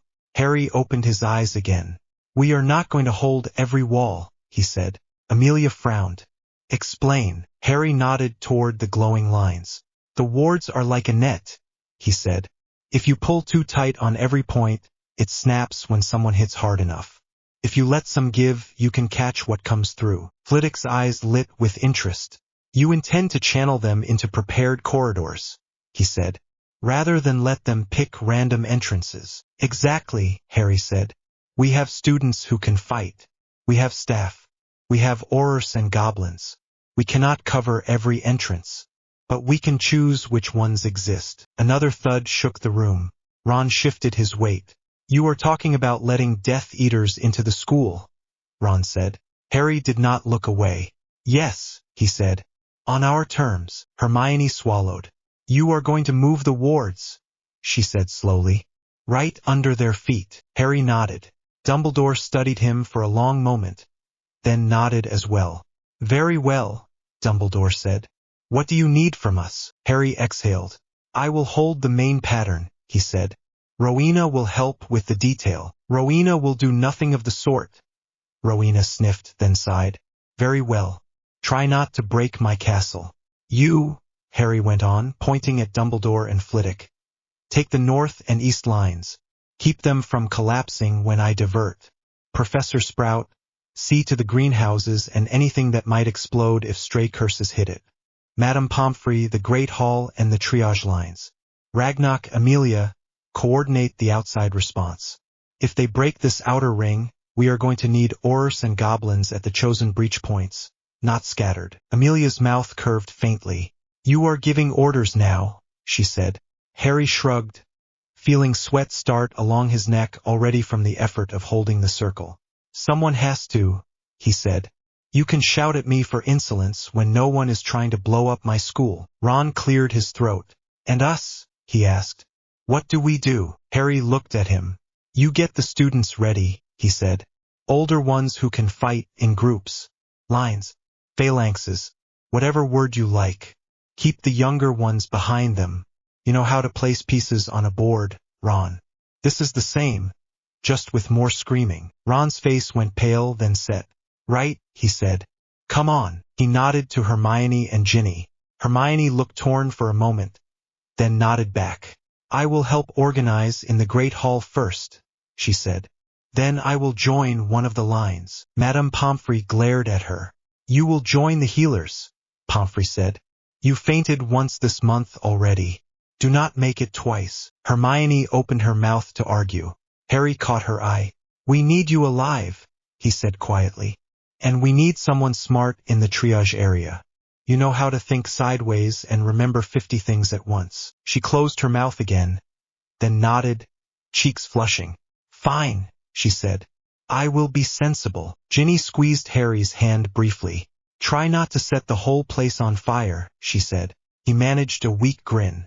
No promises. They left, voices already rising in the corridor outside as news began to spread. Harry turned back to the wall of light. He took a breath, then another. He felt the castle's slow, steady pulse and tried to match it, letting his heartbeat fall into the same rhythm. Distant thunder rolled against the wards as another wave of curses struck. All right, he whispered to the stone. Let us do this. The great hall had been cleared of tables. Benches were pushed against the walls. Cots lined one side, already prepared by Madame Pomfrey and the elves. Cauldrons of potions simmered near the staff table. A few house elves stood nearby with towels and bandages. Students streamed in under the watch of professors. Younger years huddled toward the center, eyes wide. Some older ones stood straighter, hands already on wands. Hermione climbed onto the second step of the staff dais so she could see over the heads. Everyone listen, she called. Her voice trembled once, then steadied. This is not a drill. The wards are under attack. We have prepared for this. The buzz of voices dropped. Ron stood beside her, taller, his presence like an anchor for the Gryffindors in the crowd. Susan Bones had taken up position on Hermione's other side, Hufflepuff badge bright on her chest. Daphne Greengrass stood near the Slytherin cluster, arms folded, eyes sharp. There was a small circle around her as some of her housemates watched to see which way she would turn. Amelia had insisted the older students be given the choice. They were old enough to ride dragons and fight for sport, she had pointed out. They were old enough to decide whether to stand or hide when real war came. Hermione swallowed and lifted her chin. We are not sending you all to the dungeons to cower while Death Eaters run wild, she said. Some of you will fight. Some will heal. Some will carry messages. Everyone will have a job. Professor McGonagall nodded approvingly. Ron stepped forward. If you are 4th year or above and you can hold a wand steady under pressure, listen up, Ron said. We are splitting into groups. Each group gets a small corridor or stair to hold under adult supervision. Think of it like Quidditch defense, only with more flame. A few nervous laughs eased the tension a fraction. We practiced formations with Harry in the room, Ron went on. You know the drill. Front line with shields, second line with stunners, third line watching for flanks and helping anyone who goes down. You do not run forward alone. You do not chase anyone beyond the point you have been given. You hold. Neville stepped up beside him. I will be with Greenhouse too when I can, Neville said quietly. We have plants that can help block entrances. If you need cover, shout for me or any of the herbology lot. Daphne raised her voice. Slytherin seniors with dueling training to me, she called. If you plan to follow your parents right into Azkaban, feel free to ignore this and go whimper under a table. A few Slytherins flinched. Then Tracy Davis crossed the gap to her side. Blaise followed with an easy shrug. If the snake is under attack, I would rather bite out, Blaise drawled. Draco hung back for a heartbeat, face unreadable, then moved forward as well. Pansy hesitated, then drifted after him, arms folded tight. Hermione caught his eye. "Your choice matters," she said softly. He gave her a cool look that did not quite hide the flicker of uncertainty. "My choice matters to me," he said. "That is enough for now." Professor Sprout clapped her hands. "Badger lines form at the left doors," she said. "Bones, you are with me. We will back up the Aurors at the courtyard." Flitwick flicked his wand, making a small shower of sparks to draw attention. "Ravenclaw, dual club with me," he called. "We will take the staircases. Watch for anyone trying to sneak toward the towers." McGonagall's gaze swept the Gryffindors. "Lions, I want you with Mr. Weasley and Miss Granger's plan," she said. "You will cover the corridors between the Great Hall and the front doors under my eye." Madame Pomfrey clapped twice. "Healers with me," she snapped. "I do not care what house you are in. If you can brew or bandage, you will stand here." Hermione stepped down to join her. Her stomach twisted as she realized she would not be out there flinging curses with Harry. "You cannot be everywhere," Rowena said gently from the back of her mind. "A general needs eyes on the wounded as well." Hermione did not know when that voice had become so familiar. She shook her head once and focused. "Right," she said. "Healers, we need clear paths for stretchers. Do not block the doors. Keep your wands ready." The floor gave another heavy thud. Dust drifted down from the enchanted sky ceiling, which still showed a calm blue view outside. No one looked up at it. All eyes were on the doors. Out on the grounds, the siege began in earnest. From the wardroom, Harry felt it all. Curses slammed into the outer shell in waves. Some were simple battering attempts. Others were more complex, thin needles of magic designed to pierce and spread like poison. Still more wrapped around each other, meant to work in combination. The castle groaned. His heartbeat pounded in his ears. "Hold," Godric said. "Do not meet every blow head-on. Use the shape." Harry pictured the wards as an eggshell. Hard in some places, flexible in others. He pulled at the lines with careful pressure, thickening the shell opposite the main assault and thinning it near the spots he wanted to risk.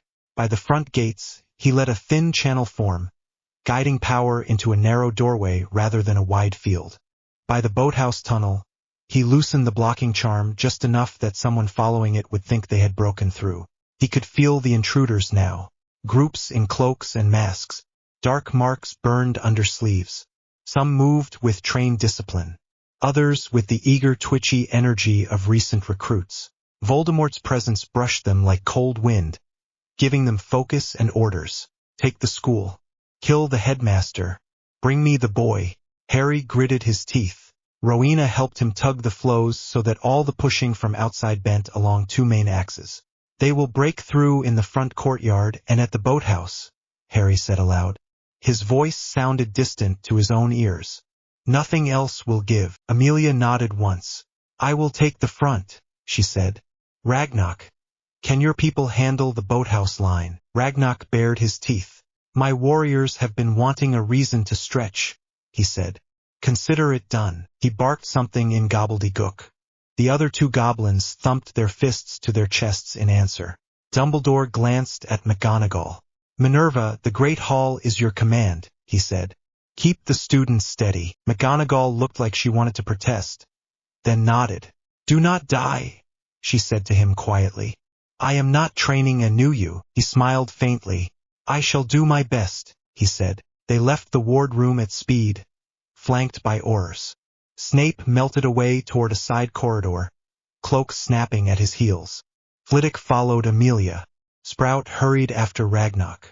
Harry remained alone on the platform with Madame Pomfrey and a single elf who had appeared near the wall, big eyes determined.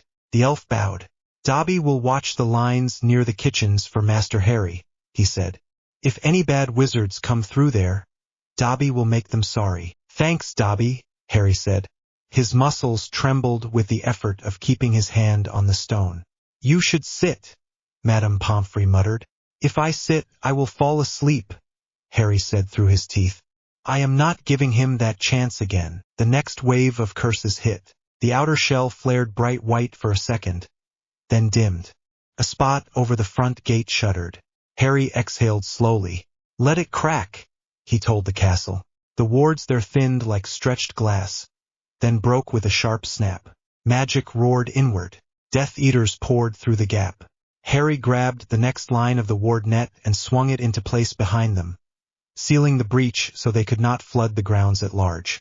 The group that had got in was now trapped inside a ring the size of the front courtyard. He felt Dumbledore's magic flare from that direction, bright and sharp. Spells cracked. The air there filled with shouts. At the same time, he let the block on the boathouse tunnel sag just enough that the charm cracked. Far below, in the damp passage near the lake, a group of cloaked figures cheered as they felt the resistance vanish. Harry rolled his eyes. "Enjoy that," he muttered. He pulled hard on the line of wards that ran through the tunnel. The stone shifted. The floor under the intruders melted into mud for a heartbeat, then hardened again. Their feet stuck fast to the ground up to the ankles. Swearing erupted in the dark. Ragnarok's warriors appeared at the far end of the tunnel. "Gringotts' property lies under this path," Ragnarok said, his voice echoing.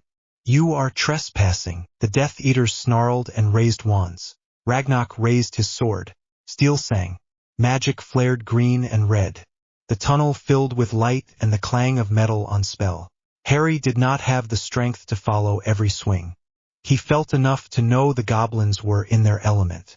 They had trained for close quarters for longer than human history remembered. He let that front run itself and focus back on the castle interior.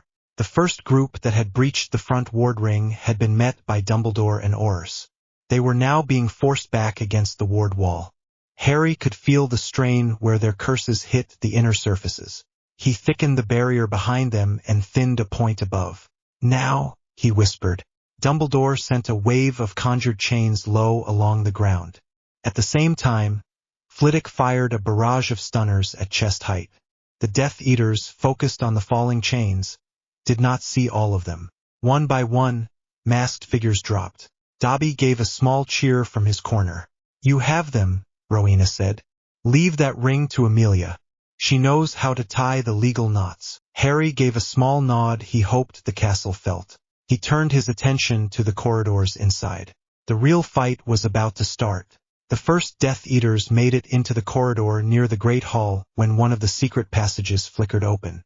Harry felt the crack as a small hinge of ward gave way. An old door behind a tapestry opened in a burst of dust. A masked man stepped through, wand already up. The corridor had been cleared. Younger students were in the hall behind the heavy doors. Ron's voice rang in the air. "Shields up. First line now." Harry felt the ring of his friend's magic. It was rough around the edges but steady. He pushed some of the castle's strength into that corridor, thickening the walls so stray curses would not go through. The tapestry shook as two more masked figures shoveled their way out. They fired curses down the hall in bright jets of light. "Protego!" several voices shouted. Shields flared. Curses hit and splashed. The corridor filled with smoke and sharp ozone. Ron stood at the front of the student line, jaw clenched. His shield flickered once, then held. Beside him, Susan Bones had her wand up, blue light strong. Behind them, Ginny and Neville waited, wands ready. "Second line on my mark," Ron called. "Wait for it." A green curse cut past his shield and scorched the wall near his ear. He flinched but did not step back. The Death Eaters advanced, confident. "These are children," one of them sneered. "Get out of the way, brats, and we might let you live." "Funny," Ron muttered. "Everyone keeps saying that." The lead Death Eater raised his wand higher, forming a more complex pattern. "Now," Ron shouted. He dropped his shield for half a breath and dove sideways. The three Death Eaters on the floor had aimed higher, expecting shield height. Their curses flew over the students' heads and slammed into the ward-thickened wall instead. Behind Ron, the second line fired. "Stupefy," Ginny shouted. "Expelliarmus," Neville added. Several more stunners flew with theirs. Red bolts hammered into the exposed attackers. One went down at once. Another staggered, shield flaring weakly. The third managed to throw up a block but left his feet exposed. Susan snapped her wand low. "Conjunctivus," she said. The spell hit the floor in front of him, softening the stone. His foot sank. He yelped and toppled, his wand arm flailing. "Third line, right side, watch the corner," Ron said. "They will try to flank." As if on cue, two more masked figures stepped out from a side passage, aiming for the students' weaker side. Hermione, standing just inside the great hall doors with a healer's kit in one hand and a wand in the other, saw them first. "Right flank," she called. Daphne's eyes snapped toward the side corridor.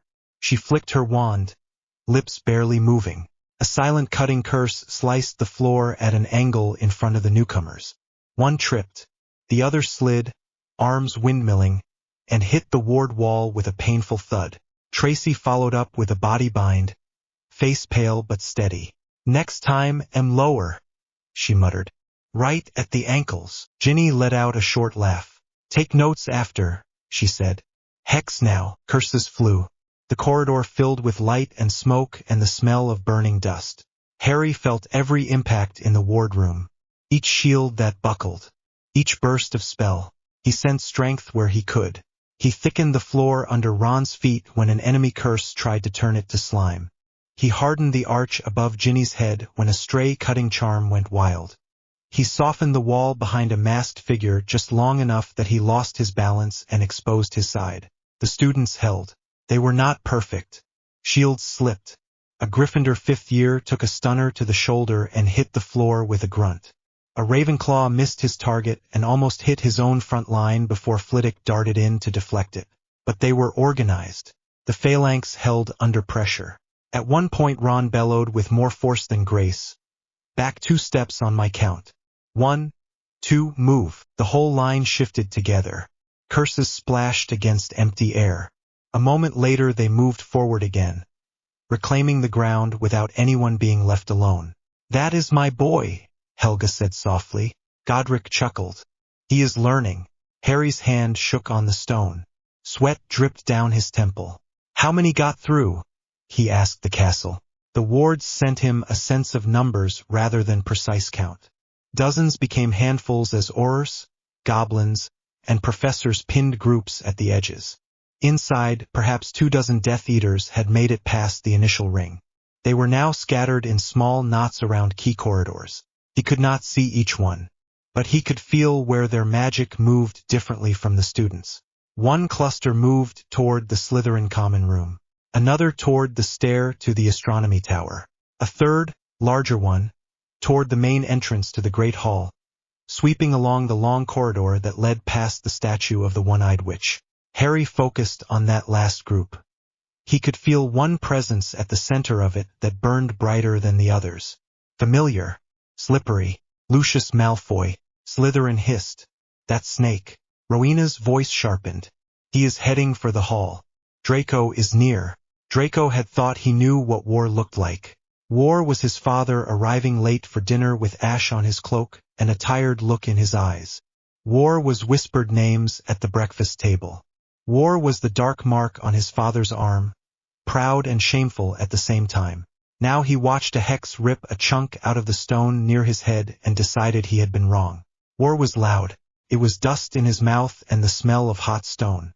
It was the taste of fear at the back of his throat and the feel of someone else's shoulder pressed against his. He stood in a side corridor near the main entrance, wand up. Blaze and Pansy flanked him. Behind them, 2 younger Slytherins huddled, pale and determined. "Do not fire unless you see what you are hitting," Daphne had ordered before she had gone to cover another flank.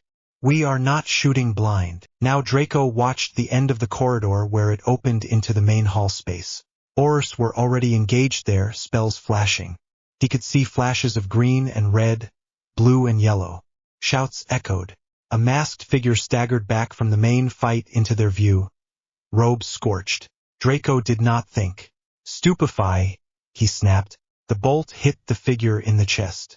The Death Eater slammed into the wall and slid down. His mask clattered to the floor. Pansy made a small noise. "Is that?" she started. "Do not look," Draco said sharply. "You see a mask, you hex it. That is all." He did not look too closely at the face either. He already had one set of parents to worry about. He did not need the image of cousins and uncles lying on the floor added to the list yet. He heard the click of sharp shoes on stone before he saw him. Lucius Malfoy stepped into the corridor mouth with the kind of calm that made Draco's stomach twist.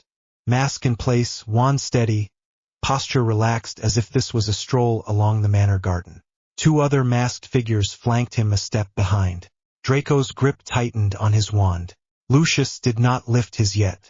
He looked at the line of students and let out a small breath that might have been amusement or disappointment. "So," he said, "this is where you have been learning to play soldier." His voice carried easily down the corridor. Blaise shifted beside Draco, eyes narrow. "Father," Draco said. The word tasted strange in the air, thick with dust and magic. Lucius tilted his head. "You may remove your mask," Lucius said. "I will not hex my own son by mistake." Draco did not move. "You did not answer my letters," Lucius went on. "Then we hear rumors that you bow to a boy who claims to be the echo of Gryffindor himself. Tell me, Draco, did the little lion charm you so well you forgot your blood?" Heat flared in Draco's cheeks even as cold settled in his gut. "It is not about charm," Draco said. "It is about who actually knows how to protect this place." One of the masked figures beside Lucius snorted. "Children," he said. "We waste time talking to them." Lucius lifted a hand slightly. The man fell silent. "You are standing between me and the Great Hall," Lucius said in a mild tone. "Step aside. I will speak to Dumbledore, perhaps to the boy. We will settle this without turning this corridor into a butcher's alley." Pansy swallowed. Blaise shifted, weight more evenly balanced. Draco could feel the young Slytherins behind him shaking slightly. One of them whispered a half-remembered curse under her breath, as if trying to calm herself. Draco's heart hammered in his chest. He remembered Harry in the room, sweating and swearing as he tried to explain that courage was not the absence of fear. It was doing the thing anyway. He remembered the lake parting. The graveyard story whispered through the common room when Harry had not been there to tell it himself. He remembered the way the castle had hummed under his feet when Harry walked down the corridor, the wards reacting to something old. He also remembered cold nights at the manor, listening to his father and his friends talk about the Dark Lord as if he were a god. He looked at Lucius. "I have spent 3 years watching you bow to a mark," Draco said, voice raw. "I have spent 1 year watching him stand in front of people who hate him and still defend them." Lucius's mask tilted. Even with it on, Draco knew his father's expression had gone harder. "Draco," Lucius said, "step aside." The order in his tone was like a hook. For a heartbeat, Draco's body almost obeyed on habit. Then he thought of the younger ones behind him, of Slytherin first and second years who had been moved toward the hall, of the look on Daphne's face when she had sworn to stand with Harry at the lake. He did not step aside. "No," he said. Lucius's hand tightened on his wand. "Do not be foolish," Lucius said. "You do not understand the world yet. Our Lord will restore order. He will protect our kind. You stand on the wrong side of history. History can find a new side," Draco said. "I am done being a follower." His wand lifted a fraction. Behind him, Blaise inhaled. Lucius sighed. "So be it," he said. His wand rose. Draco moved first. "Expelliarmus," he shouted. The spell leapt from his wand with more power than he had ever managed in Dueling Club. It slammed into Lucius's right hand. The wand flew. For a second, time seemed to freeze. Lucius stared at his empty hand. The Death Eaters beside him jerked in surprise. Behind Draco, one of the younger Slytherins squeaked. Then the corridor exploded into motion. "Stupefy," Blaise yelled. "Petrificus totalis," Pansy added in a voice that shook. Red and white light slammed into the 2 other masked men. One dropped. The other stumbled and tried to raise his own wand, but a conjured rope from the younger girl wrapped his legs and dragged him off balance. Lucius made a sharp gesture with his left hand. A wordless blast of magic knocked the curses just enough that he did not take them full on, but he still staggered as some of the force clipped his shoulder. "Crucio," he snarled, lashing his empty hand toward Draco. A thin red line shot out. Draco tried to dodge, but the corridor was narrow. The edge of the curse grazed his arm. Pain lanced through the limb, sharp and sudden. He gasped, teeth clenching. Before Lucius could adjust his aim, another spell hit. Expelliarmus! Neville shouted from the junction behind Lucius, where he had appeared at a run. The loose wand Lucius had grabbed from his fallen ally flew again. This time it spun right into Neville's outstretched hand. Lucius took in the new position. Students at his front. Students at his back. His own backup on the floor. He looked at Draco. "You point your wand at me," Lucius said quietly. "You stand with them." Draco's heart pounded. He met his father's eyes through the mask. "Yes," he said. Silence stretched for a beat. Harry felt that choice in the ward room like a thread pulling tight. The castle approved. The wards around the Slytherin corridors hummed in a new pattern, recognizing the shift. Slytherin's voice in his head was oddly gentle. He chose his house. Not the one you expected him to, but a house all the same. Lucius moved. He did not go for another wand. He did not charge forward.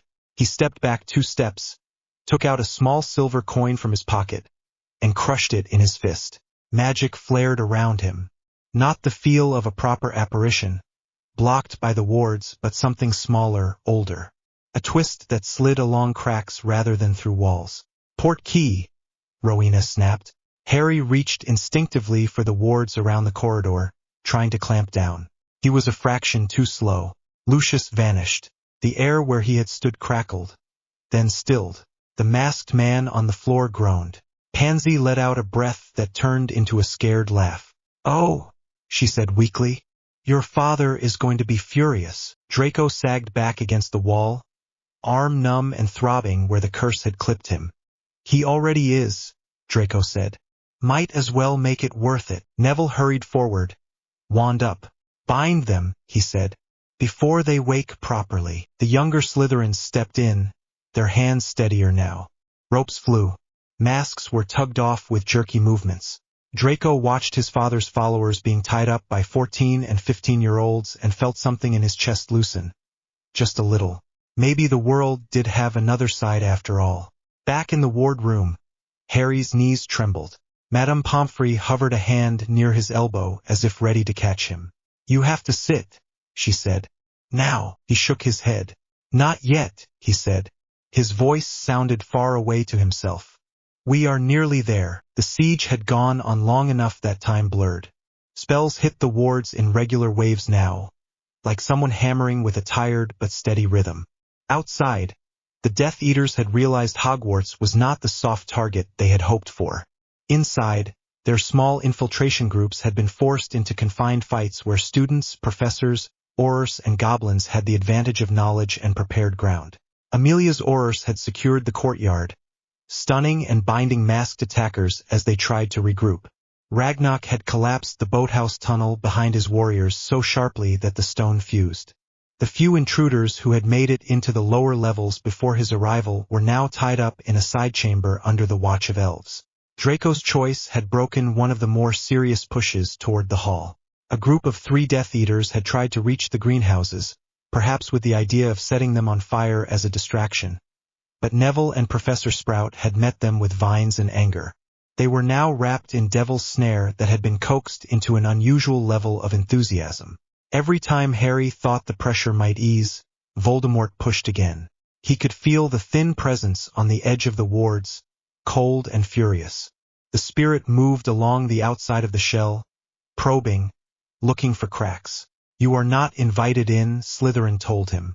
"You lost that right when you made Horcruxes." Harry did not speak aloud. He did not have the breath for it. He reached deeper into the stone. "Can we end this?" he thought toward Rowena.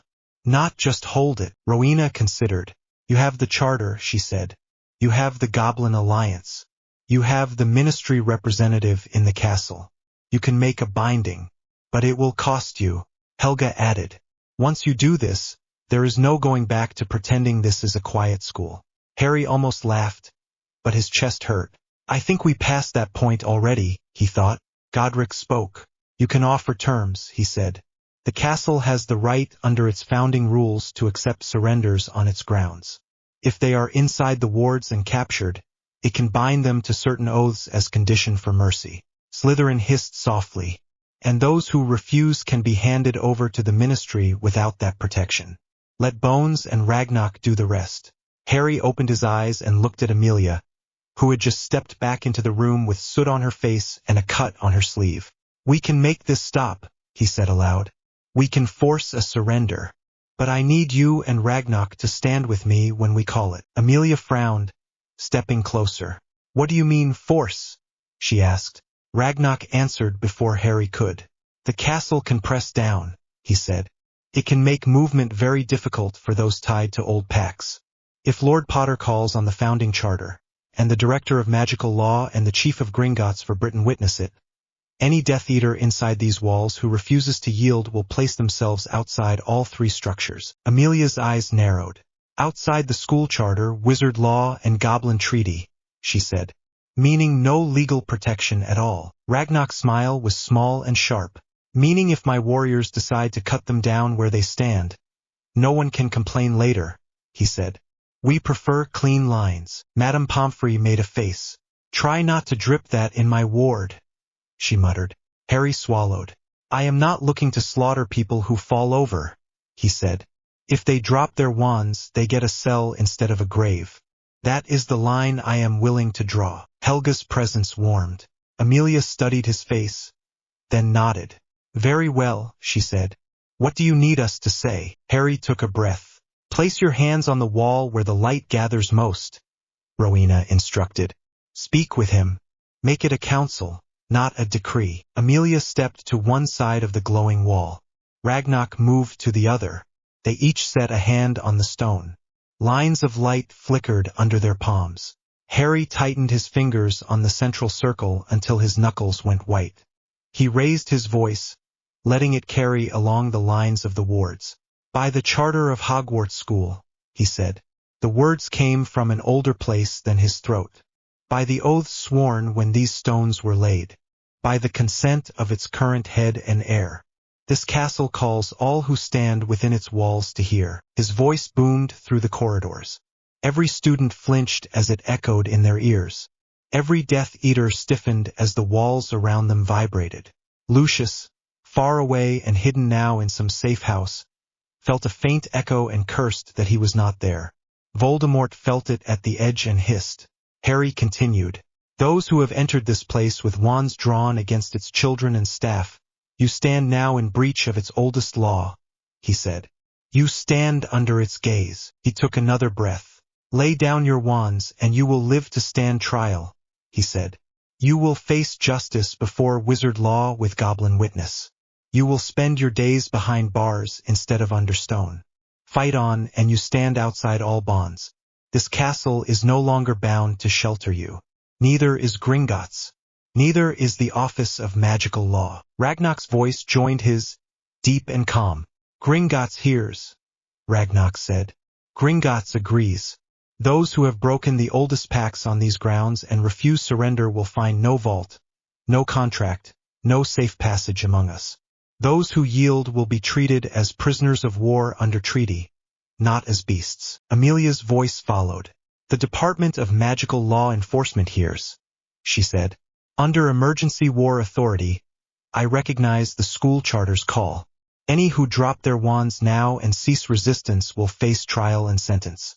Any who do not will be responded to with full lethal force as active combatants. This is your last warning. Her words snapped like a whip along the corridors. Harry felt the wards tighten. The castle pressed down. The air in the corridors grew heavy. For students, it was like a strong hand on the shoulder.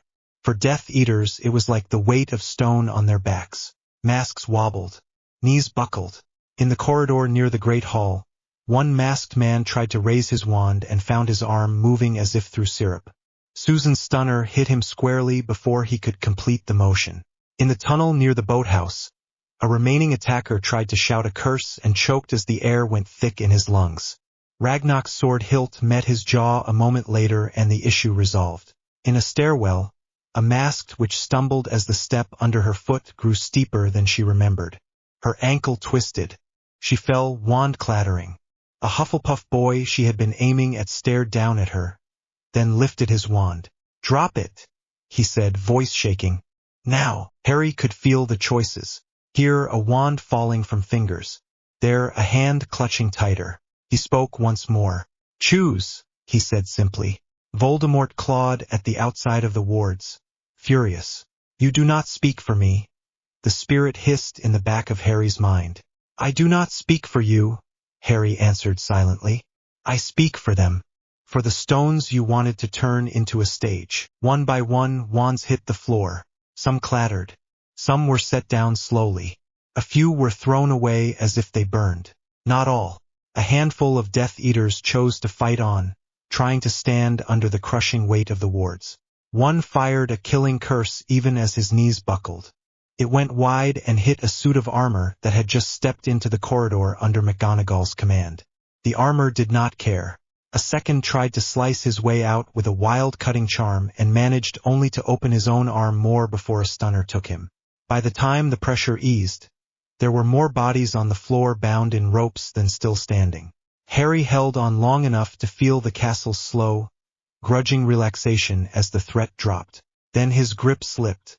The stone under his hand felt suddenly very far away. His knees buckled. Madame Pomfrey swore and lunged forward, catching his shoulder before he could crack his head on the platform. "Enough!"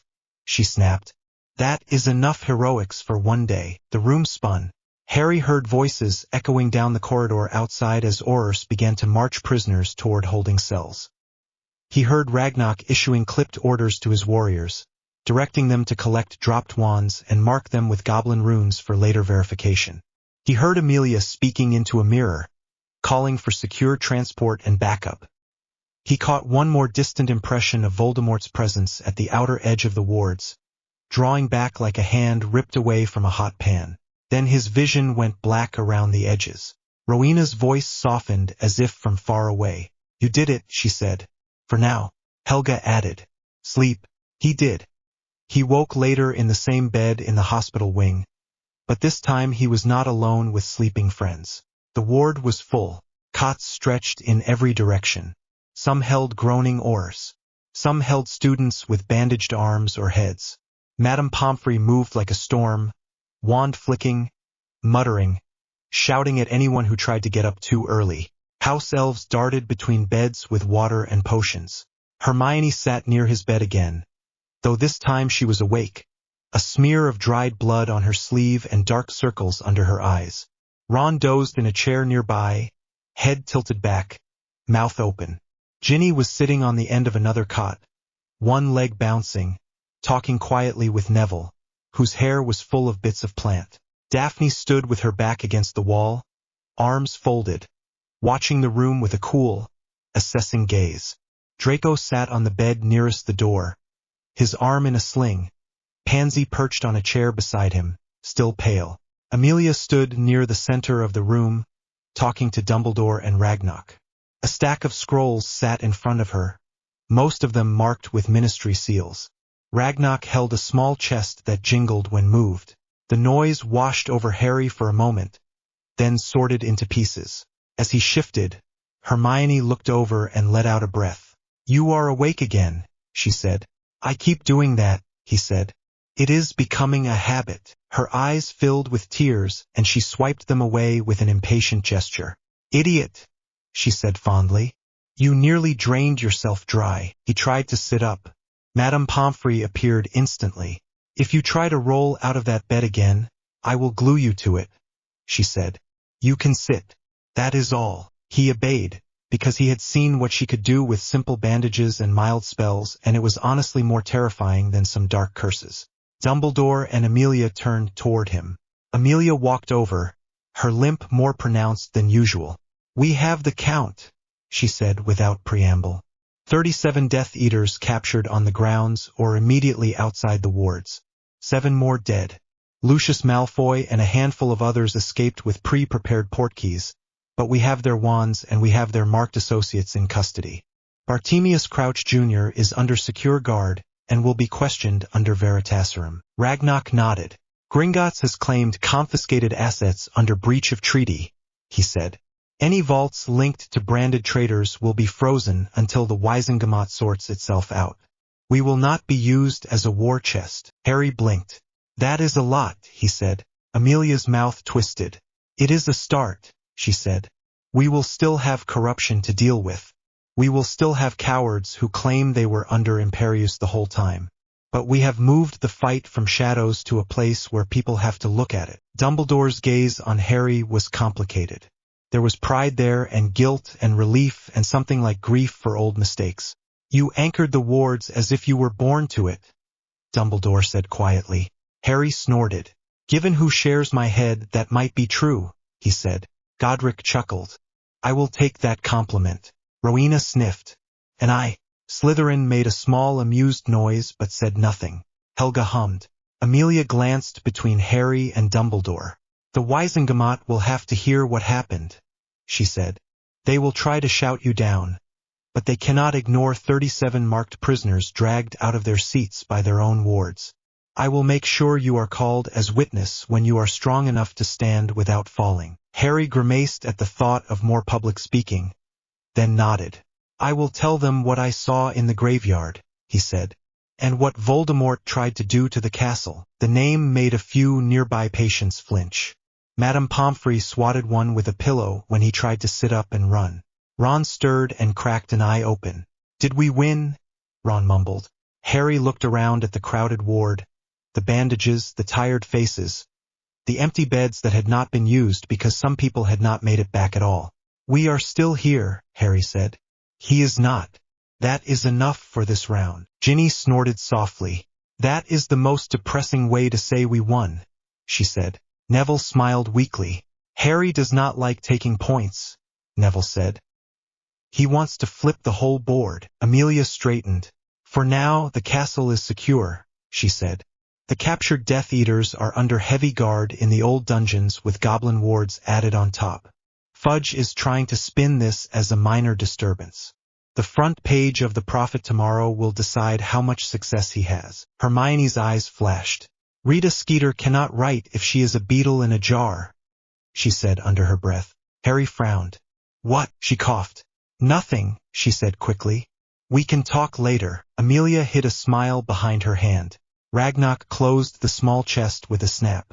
I will return to the bank, he said. We have much to do. Lord Potter, Hogwarts owes you. So do we. Harry shook his head. Hogwarts saved itself, he said. I just held on. Ragnarok inclined his head. It is a rare thing for humans to admit that, he said. Do not lessen it too much. He turned and left, armor ringing softly. Dumbledore followed him a few steps, words already starting about treaties and future security. Amelia moved off to scowl at a pair of Aurors who were trying to sneak out against Pomfrey's orders. Hermione sank back into her chair. You all right? Harry asked quietly. She gave him a look. You are asking me that, she said. You look tired, he said. So do you, she replied. Your nose is still a bit crooked from when you hit the stone. He touched his nose reflexively. It seemed straight enough. Madame Pomfrey fixed it, he said. She muttered the whole time, Hermione said. Something about never getting a year off. Ron stretched and scratched his head. If she ever does get a quiet year, she will be bored, he said. She will go around hexing people so she has patience. Ginny laughed, then winced and pressed a hand to her side. You all right? Harry asked. Bruised, she said. One of them clipped me when I did not duck fast enough. Pomfrey says I will live. She also says if she sees me in here again this month, she is writing to Mum. Harry nodded toward Draco. How is your arm? He called.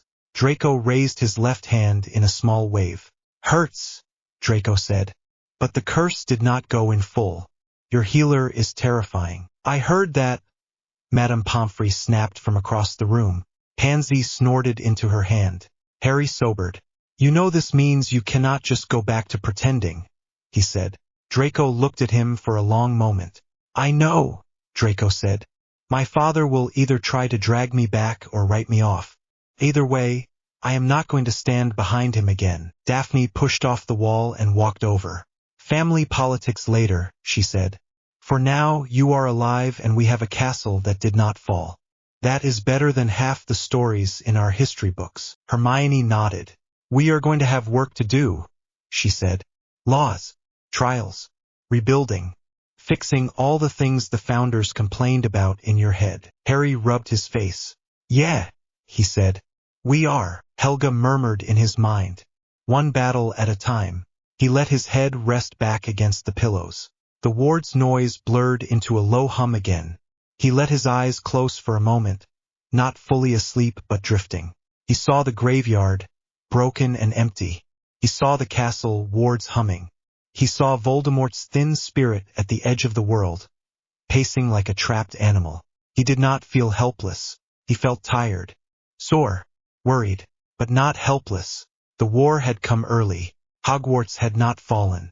For the first time, Harry felt like they were not just reacting to the dark, but making it react to them. He smiled, small and crooked. Then he finally let himself sleep for real. The doors of the Wisengamot chamber were already open when Harry reached them. Sounds spilled out into the corridor in waves. Voices layered over each other, old and sharp and restless. Robes rustled. Quills scratched. Somewhere above, a reporter's quick quotes quill scratched faster than any human hand. Harry paused for half a heartbeat on the threshold. The chamber beyond was circular and steep, tiers of stone benches rising up and up. Purple banners hung from the walls. The floor in the middle was flat and empty, lit by a ring of soft light. Amelia touched his shoulder. Last chance to run, she said dryly. We could still claim you are too injured to attend, and I could give this speech myself. Harry took a breath. If I run now, he wins, he said. And the school stays a target. Rowena's voice was calm in the back of his mind. You have faced worse things than a room full of old men in hats. Slytherin snorted. Some of them have killed more with quills than any wand. Godric's tone warmed. Step forward. Speak and let them see you. Helga hummed agreement. Harry squared his shoulders and walked in. The noise dropped as people noticed him. He felt their eyes like a physical thing. Some faces he recognized from the Daily Prophet. Others he had only seen carved in stone or drawn in old books. Bones. Longbottom. Greengrass. Not. A few seats were empty where family crests still glowed on the stone. The Malfoy seat was one of them. In the topmost gallery, students and visitors filled the benches. He spotted Ron's bright hair at once. Hermione sat beside him, quill and parchment in hand, as if this were a particularly difficult class. Ginny leaned forward on the rail. Susan Bones sat with a cluster of Hufflepuffs. Draco was there too, just behind Daphne and Tracy, his arm in a neat sling, his expression set. Ragnarok stood near the floor, armor polished, a long chest beside him. Two goblins flanked him, both armed. Dumbledore waited by the central circle, robes plain, hat set aside. He still wore the chain of Chief Warlock, but it sat on his shoulders like something he was already thinking of removing. Fudge sat in the highest chair, color high on his cheeks. His bowler hat rested on his knee. He clutched a stack of parchment as if it were a shield. Order, he called a little too loudly. Order. We will come to order. The murmurs died down. Amelia's hand left Harry's shoulder. She stepped forward, cane clicking on the stone as she took her place on the floor opposite Dumbledore. Minister, she said. This emergency session was called under war provisions to address the events at Hogwarts and the verified return of Voldemort. The flinch at the name rippled through the chamber. Fudge paled. We are still investigating the full nature of the threat, Fudge said quickly, and whether there has been some misunderstanding. There have been pranks in the past and staged scenes.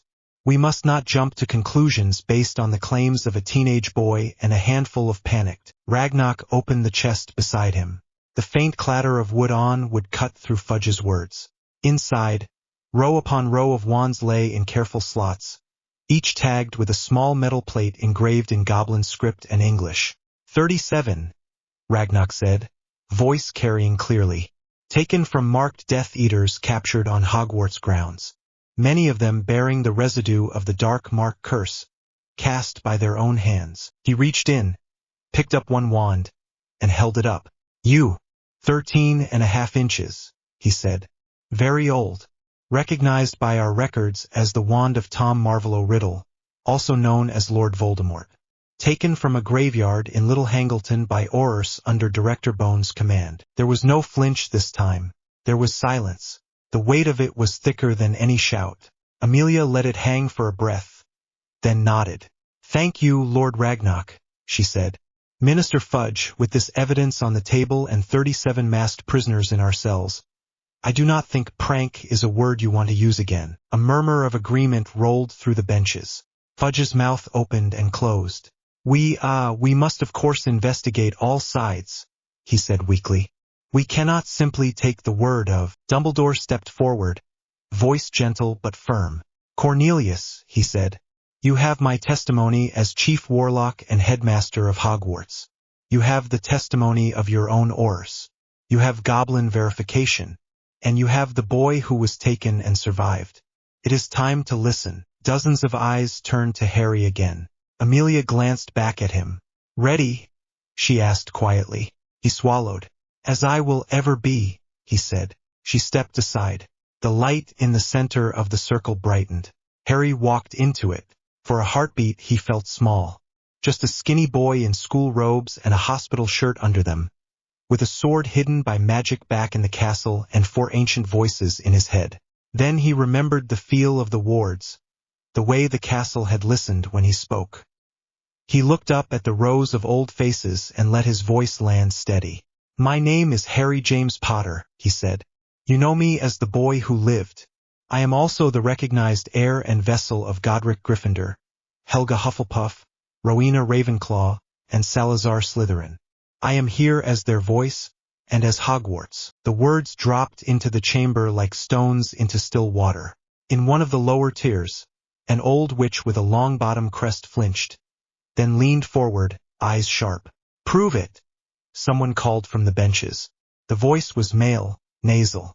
Not perhaps. Harry did not reach for his wand. He reached inward. "Rowena," he thought. She sighed. "Very well." He lifted his hand. The air around him shifted. The carved crests on the chamber wall glowed, faintly at first, then brighter. Lion, badger, raven, serpent. Light ran from each crest down the stone and across the floor, meeting in the circle where he stood. He felt the castle's echo even here, far from its walls. The ancient pact between Hogwarts and the body that had grown into the Wizengamot flickered and woke. His voice when he spoke next was still his, but it carried a second layer, deeper and older. "We swore this body into being," he said. "We gave you the right to judge disputes between our students when they grew into their own houses. You have grown beyond that, forgotten some things, twisted others. Today we remind you who laid the first stone." The chamber doors slammed shut of their own accord. A shiver ran through the benches. Helga's presence was warm and steady. "Do not scare them more than you must," she murmured. "They are still our children, even if they have grown wrinkled and stubborn." Harry exhaled. He let the glow fade, leaving only the memory of it in the stone. "I did not ask for this," he said, dropping back to his ordinary tone. "I did not ask to be your symbol when I was a baby. I did not ask to be tied to 4 dead people with opinions on everything from ward lines to soup recipes." A few people in the gallery actually laughed at that. Even some of the older bench members twitched. "But I am," he went on. "And I was the one dragged to a graveyard because someone thought turning a school tournament into an assassination plot was clever." He told them what had happened. Not with drama, not with theatrics. He told them about the cup-turned-portkey, about the feeling of landing among tombstones, about Wormtail's knife and the blood ritual, about the thin creature that had pulled itself out of the cauldron, half-formed and hungry, about Crouch disguised as Moody, about the duel that had not been a duel at all. He did not embellish. He did not soften. He did not spare names. When he described the moment when Voldemort's curse had rebounded in a spray of wild magic as the Founders flooded his veins, the chamber was so quiet he could hear someone shifting in the farthest row. "Weakened or not, he is back," Harry said. "He has followers. He sent them against Hogwarts. Against the children you send us." He let that sink in. Fudge shuffled his papers with shaking hands. "Even if," Fudge said hoarsely, "even if we accept that, there is a process for these things. The Ministry will handle. The Ministry let Dementors guard a school, Harry said, not raising his voice but cutting across Fudge's words all the same. The Ministry let a Death Eater sit in a classroom for a year. The Ministry allowed a cursed artifact to run a tournament where I was entered against my will. He looked up at the benches. I am not here to take your job, he said. I am here to remind you that Hogwarts is not your toy. Rowena's approval was a small nod in his mind. Good. Now tie it to the charter. Harry reached into his pocket and pulled out the folded parchment he had carried since that day in Gringotts. The original charter of Hogwarts. He unfolded it carefully. Old ink gleamed on old parchment, refreshed by goblin magic. For signatures curved at the bottom in different hands. This was written before your body existed, Harry said. You claim authority over Hogwarts in your laws, but this is where that authority actually comes from. You do not own the school. You hold part of its trust. He held the parchment out. Rowena guided his fingers to the right line. Clause 7, he read. No external power shall compel the school to risk its students for political sport, spectacle, or gain. He looked up. The Triwizard Tournament broke that, he said. You allowed it. You did not check. You did not listen when students told you it was dangerous. You listened when a newspaper wanted a story. Rita Skeeter shifted uncomfortably in the press gallery. Her quill scratched faster. Hermione's gaze flicked briefly toward the spot where a small beetle-patterned glass jar sat in her bag. She pressed her lips together to stop a smile. Harry folded the charter again. I am not withdrawing Hogwarts from Britain, he said. I am not threatening to close its doors. But from this day, it will not be treated as a convenience stage. It will be treated as what it is, a fortress and a home, a place where children learn, not where they are thrown into dragons' mouths for fun. Helga hummed, pleased. Godric sounded approving. Well struck. Slytherin's tone was dry. And you have their attention. Use it. Harry took another breath. He felt tired down to his bones, but the words were clear in his head. On behalf of the Founders, he said, and with the support of Gringotts and the Department of Magical Law Enforcement, I am establishing the High Council of Hogwarts. A ripple of reaction ran through the chamber. What authority, one old wizard spluttered. The authority of the original charter, Harry cut in. Clause 9. The right of the school to set its governance and terms, recognized but not dictated by any later body. Hogwarts has been run by board and headmaster almost by habit for a long time. That worked when the world was less complicated. It does not work now. Dumbledore watched him, eyes unreadable, but when Harry glanced at him, the old man gave the smallest nod. Describe this council, Augusta Longbottom called, voice firm. Who sits on it? Who watches it? Harry had expected that question. The High Council will not be a group of faceless governors who only care about gold, he said. It will be made of people who actually have to live with the results. He counted them off on his fingers. 1, he said. The head of Hogwarts, whoever holds that post. They run the daily business and chair meetings, but they do not get to rule alone anymore. Dumbledore's mouth twitched as if in agreement. 2, Harry went on. The heir of the Founders. At the moment that is me. That seat exists to keep the original promises and make sure no one rewrites the charter in a back room. Rowena approved that phrasing. 3, Harry said. A representative of Gringotts, chosen by their own people. Not to count our coins, but to handle treaties and wards. The castle listens to them. So should we. Ragnarok inclined his head. Expression unreadable. 4, Harry said. The head of the Department of Magical Law Enforcement or their delegate. Not the minister. Law, not politics. Someone whose job it is to keep people from using the school as a battlefield. Amelia raised an eyebrow. I will try not to be offended by the distinction, she murmured. 5, Harry said. A staff representative, elected by the professors and staff. They are the ones in the classrooms. They know what is working and what is not. He took another breath. 6 to 9, he said. For student seats. 1 from each house, chosen by their house every year from at least 5th year or above. They cannot be overruled or ignored on matters of student safety. A buzz rose in the student gallery. Ron stared down at him with wide eyes. Hermione's quill scribbled faster. Ginny's smile was fierce. You would put children on a governing council, Fudge spluttered from above. This is absurd. Children do not know what is good for them. Harry looked up at him. Neither, he said, do men who send dementors after them. The words hit harder than he expected. A few members in the benches near Fudge muttered. One witch in green robes nodded once. That council's first non-negotiable is simple, Harry said into the tension. No more tournaments using students as bait. No more dementors anywhere near the grounds. No more Death Eaters on staff hidden behind paperwork and excuses. He let the last word hang. Amelia stepped forward.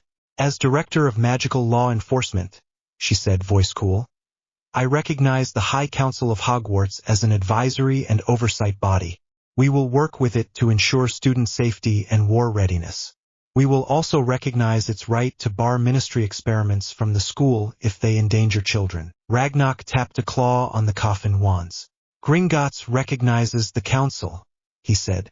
We will carve its decisions into contract when they intersect with our work.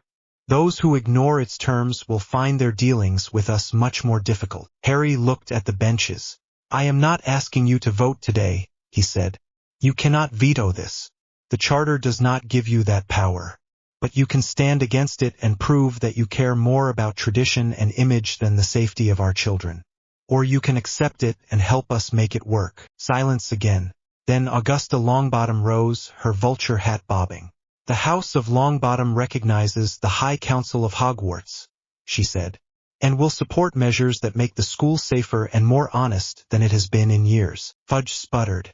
You cannot simply. A second figure stood. Lord Greengrass, lean and pale, his expression carefully neutral. The House of Greengrass recognizes the council, he said, on condition that it does not turn Hogwarts into an armed camp. We send our children to learn, not to be conscripted. Harry nodded. That is the point, he said. If war must come to the school, then we will be ready.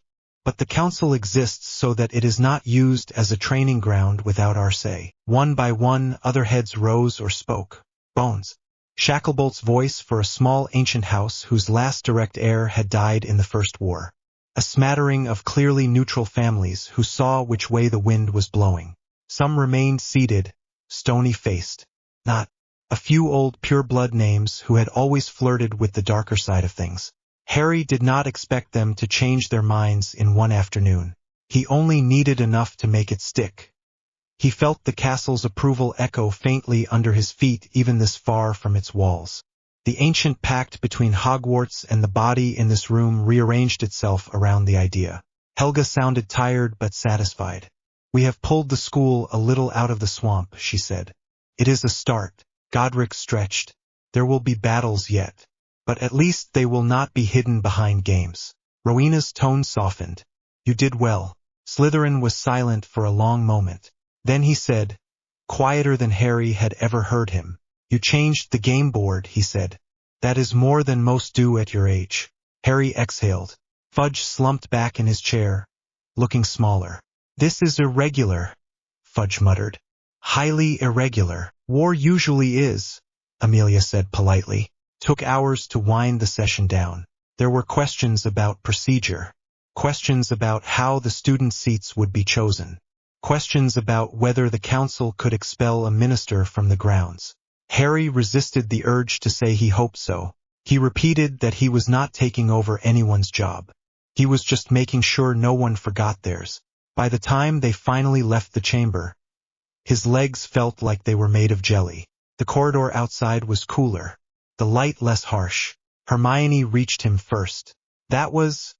she began, then broke off, fumbling for words. Harry, that was terrifying, Ron offered. And brilliant. Mostly terrifying. Harry leaned against the wall for a moment. I thought I was going to throw up halfway through, he admitted. You did not, Hermione said. You were steady. You made them listen. Her eyes were bright and fierce. You also basically told the minister to sit down, Ron added. Mum is going to explode when she reads that. Harry winced.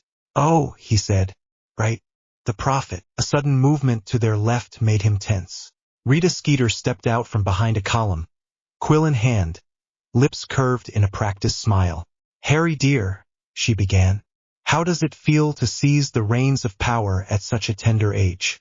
Is the boy who lived now the boy who rules?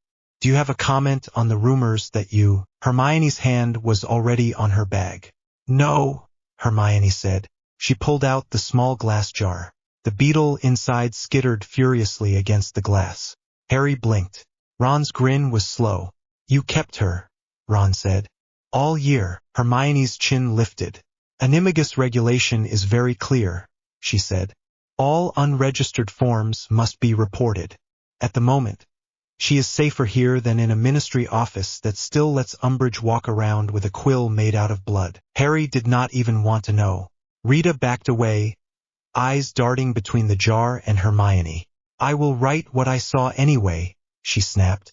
"You cannot stop the truth." "For once," Hermione said, "I am counting on it." Hogwarts looked different when Harry returned. Some of that was simple damage. Stones still bore scorch marks where curses had hit. A few tapestries were new, their colors too bright compared to the faded ones beside them. One section of corridor had a slightly different echo when he walked on it where it had been repaired hastily. Most of the difference was in the feel. The wards hummed. He felt them now the way most people felt weather. A constant presence in the back of his mind. When students laughed, the sound ran along the stone like water. When someone cast a spell, the castle tasted it and judged whether it belonged. Goblins worked openly on the grounds for the first time anyone could remember. Harry watched from an upper balcony as 3 of them stood at the base of a cracked turret, tapping chisels against the stone. Each strike left behind lines of faint light that sank into the rock and steadied it. "Your work is holding," Ragnarok said, stepping up beside him. "The main shell did not fail, even under direct assault." Harry shook his head. "It was not just mine," he said. "I only moved things around. The castle did most of it." Ragnarok's mouth curved. "A rare human, giving credit to stone and others," he said. "Do not spend all your life deflecting. You will give yourself a sore neck." Harry snorted. "Is that goblin advice?" he asked. "It is fighter advice," Ragnarok said. "You did well in the battle and in the chamber. Now comes the hard part." "The hard part," Harry repeated. "Harder than not dying." Ragnarok nodded toward the grounds, where students walked between classes in small knots. "Keeping what you won without becoming the thing you fought," he said. "Power is as much a curse as any dark mark if you stop asking why you are using it." Slytherin made an approving sound in Harry's head. The goblin gave him a short bow. "The first council meeting is in 3 days," Ragnarok said. "We will see then if your humans are ready to share their toys." The Great Hall never looked quite enough like a council chamber. That was probably good. On the day of the first High Council meeting, the tables were gone again. Instead, a wide circle of chairs had been set up in the middle of the hall, facing inward. Banners for the 4 houses hung as usual from the ceiling. The enchanted sky showed a clear blue view, streaked with thin white clouds.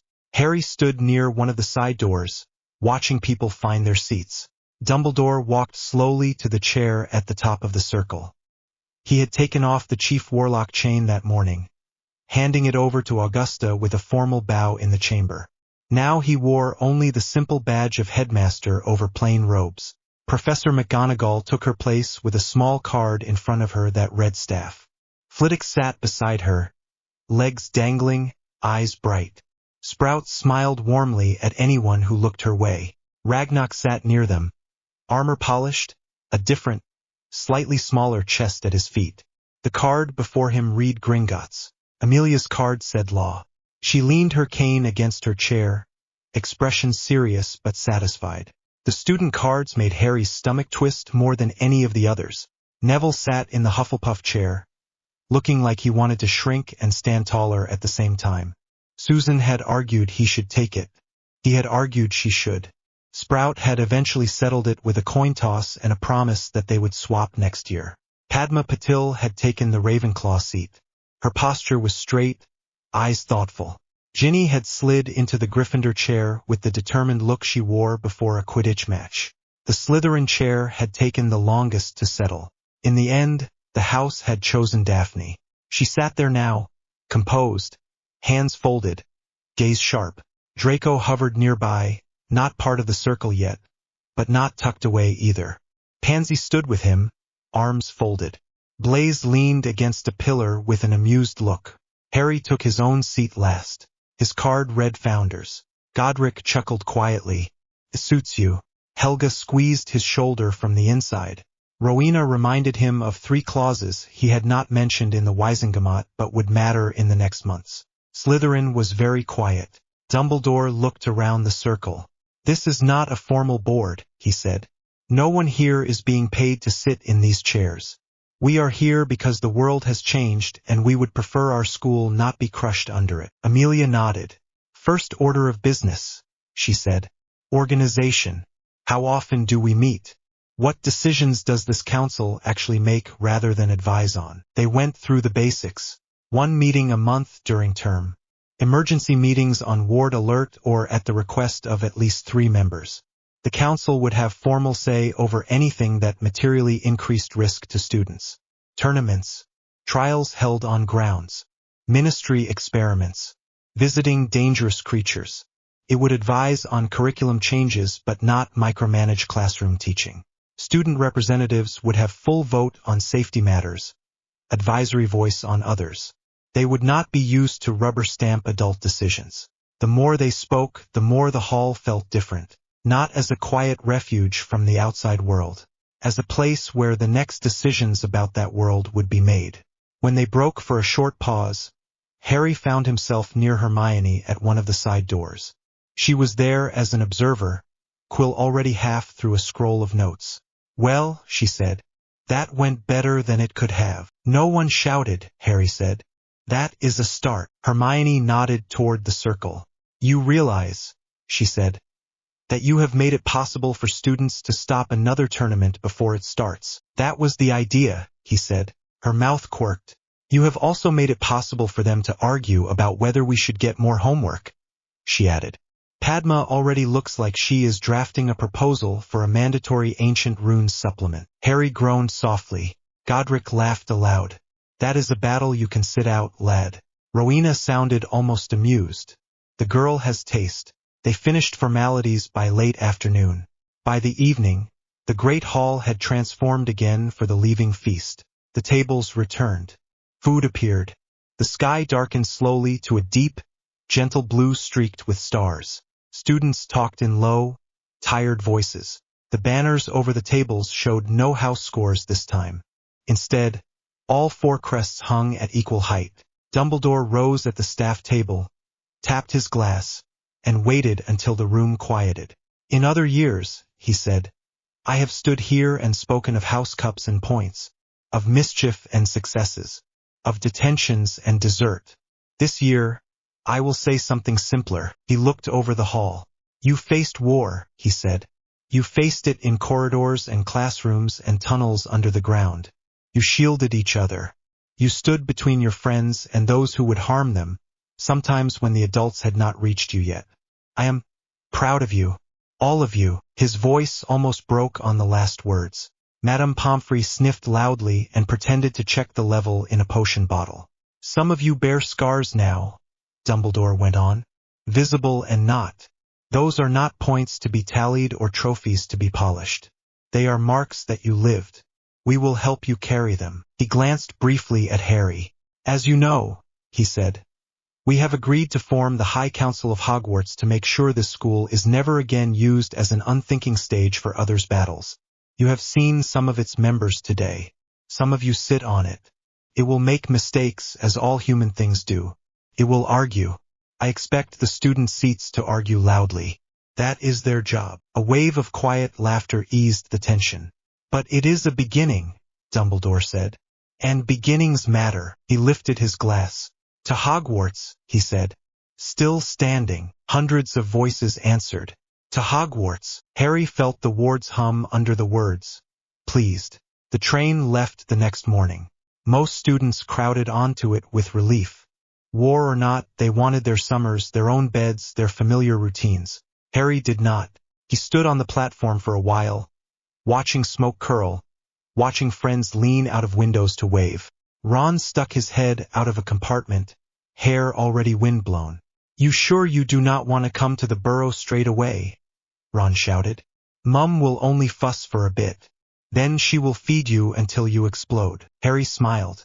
"I will come later," he called back. "Amelia wants me for a few days. Goblin paperwork. Council things. Fun," Ron said with feeling. "Try not to get buried under parchment." Ginny elbowed him out of the way and leaned out. "If they make you sit through too many meetings, send a Patronus," she said. "We will come rescue you." "I will hold you to that," Harry said. Hermione appeared at the window beside them, trunk already tucked away. "Do not forget to actually rest," she said. "You cannot fix everything in one summer." "I can try," he said. She rolled her eyes. "Of course you can," she said softly. "Just remember you are allowed to be 15. He nodded. The train whistle blew. He stepped back as the carriages began to move. For a moment, the sight of it tugged at him. Hogwarts Express meant routine. Years. Waiting for letters on his birthday. For platform 9 3/4 to open like a secret door. This time he was staying behind. Rowena sounded reflective. "We did not have trains," she said. "But I remember the first time students left in carriages for the summer. The empty halls always felt wrong for a while." Helga agreed. "Then we used the quiet to mend what had been broken." Godric's tone was lighter. "And to drink strong cider where the students could not see." Slytherin did not comment. Harry watched until the train was a smear of smoke and color in the distance. Then he turned back toward the castle. It loomed above the lake, solid and familiar and changed. His home. The Black Lake was calmer than it had any right to be a week later. The surface barely rippled. The giant squid lifted one lazy tentacle now and then, as if checking that the sky was still there. Harry sat on the grass near the shore, shoes off, toes digging into the cool earth. The air smelled of water and stone and the faint tang of potion ingredients wafting from somewhere behind the castle. Wisengamot sessions had filled the days since the students left. Crouch Jr.'s trial. Formal charges against captured Death Eaters. Endless argument about emergency powers. In every session, the image of 37 wands laid out in a neat goblin chest had hung over the room. Fudge was clinging to his office by his fingertips. For now, Harry had testified twice. Once about the graveyard. Once about the battle at the castle. He was tired of speaking into rooms full of old faces. It was nice to sit somewhere no one expected him to say anything. Footsteps crunched on the grass behind him. He did not need the Founder's help to know who it was. He knew the way Hermione's footsteps sounded when she was thinking hard about something and trying not to freak herself out. He twisted around. "Hey!" he said. She dropped onto the grass beside him, curling her legs under her. "Hey!" she said. "Ron is with his mum in the kitchen, arguing about whether he is old enough to be told about order things." Harry raised his brows.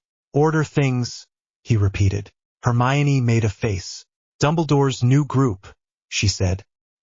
"He is talking to certain people about organizing properly this time. Not just sending people into battles and hoping for the best. I imagine you will be dragged into it whether you like it or not." "Brilliant," Harry said. "More meetings." She smiled faintly. "You did want to change the world," she reminded him. He sighed. "I wanted to survive fourth year and maybe not die in a hedge maze," he said. The rest sort of happened. They sat in comfortable silence for a few moments. The squid waved another tentacle. "You looked different in the chamber," Hermione said quietly. "When you spoke with their voices." Harry frowned. "Bad different?" he asked. She shook her head. "Old different," she said. "Like you were wearing something heavy. To fit, but it was heavy." He picked up a flat stone and turned it between his fingers. "It is heavy," he admitted. "They do not always agree with each other. Or with me. Do they? Like us?" she asked, tone half joking, half serious. He blinked. "Us," he said. "Students," she said quickly, then grimaced. "People." "Me." Helga laughed softly. "I like her," she said. She thinks about others even while asking about herself. Rowena's answer was brisk. She is sharp and she reads. Of course I like her. Godric's tone held amusement. She is brave enough to tell you when you are being an idiot. Necessary. Slytherin was grudging. She is Gryffindor in habit and Ravenclaw in thought. It is unsettling. But she has a spine. Harry relayed the cleaned-up version. They think you are brave and clever and stubborn, he said, which is their way of saying yes. Hermione smiled, eyes shining. Good, she said, because I am not going anywhere. He skipped the stone across the water. It hopped 3 times, then sank. They are going to be quieter from now on, he said after a moment. Hermione looked at him. What do you mean? She asked. He tried to put it into words. At first, it was like they were pressing up against everything, he said slowly. Pulling me, pushing me, making sure I did not miss anything. The last few days they have stepped back. Rowena nodded faintly in his head. We have done what we needed to do in the open, she said. We built the bones. The rest is your flesh. Helga added. We will still be here if you ask. But the choices are yours, Harry. Godric's voice was simple. You are not our vessel. You are our heir. Slytherin finally spoke, tone dry. Try not to ruin my legacy more than I did myself. Harry huffed a laugh. They are still there, he said. But they are not going to run my life. They have said their piece. The rest is on me. Hermione touched his arm. On you, she said. And us. You do not have to carry this alone. He looked at her. Her hair was tied back in a messy knot. There was a faint scar on her left hand from where she had blocked a stray curse with a shield that had not quite held. Her eyes were tired, but they were steady. He had faced dragons and graveyards and dark lords. This was somehow scarier. I know, he said. His voice felt too quiet, so he tried again. I know. I am glad you are here. Her cheeks flushed. I am not going anywhere, she repeated. Not when you have a habit of getting yourself nearly killed and rewriting school law in your spare time. He tried to laugh. Came out a little tangled. I did not plan that either, he said. You rarely plan anything, she replied. You just jump and hope it works out. He shrugged. It worked out this time, he said. We have a council. Voldemort is a spirit with fewer followers. Hogwarts is still standing. He hesitated. And I have you, he added very quietly. The words hung between them. Hermione went very still. A breeze picked up off the lake, ruffling the grass. You have me, she repeated. He swallowed. I mean, he said. And now the words felt like jumping off a cliff. If you want to be more than just my friend who fixes my homework and stops me dying. Her lips twitched. I do not fix your homework, she said automatically. I just make sure you do not fail. Hermione, he said. She looked at him properly. We nearly died this year, she said softly. We might still die next year, or the year after. You have a Dark Lord on your back and 4 founders in your head. I have parents who still think school means essays and exams, not duels in corridors.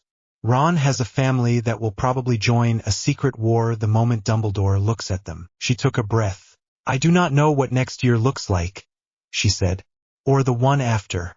But I know one thing. What? He asked. Her hand slid down his arm until her fingers curled around his. I want to be there, she said. Not just as your friend. As yes. If you want that. His heart hammered so hard he was sure the squid could hear it. I do, he said, before his brain could get in the way. I really do. She laughed, shaky and relieved. Good, she said, because it would be terribly awkward if I kissed you and you did not. His brain stopped for a second. You are going to. He did not finish. She leaned in. The kiss was not perfect. Their noses bumped at first. He tasted lake air and the faint hint of tea on her lips. His hand flailed for somewhere to go and ended up in her hair. But it was real, warm, slightly clumsy, human. For a moment, the scar on his forehead did not ache. The voices in his head went quiet, politely stepping back. When they pulled apart, both of them were flushed. He said. Yes, she said. Exactly. They sat in silence for a moment, still holding hands. You know Ron is going to make a face, Harry said eventually. Hermione groaned. Oh, he is, she said. He has eyes. But he will cope. Should we tell him? Harry asked.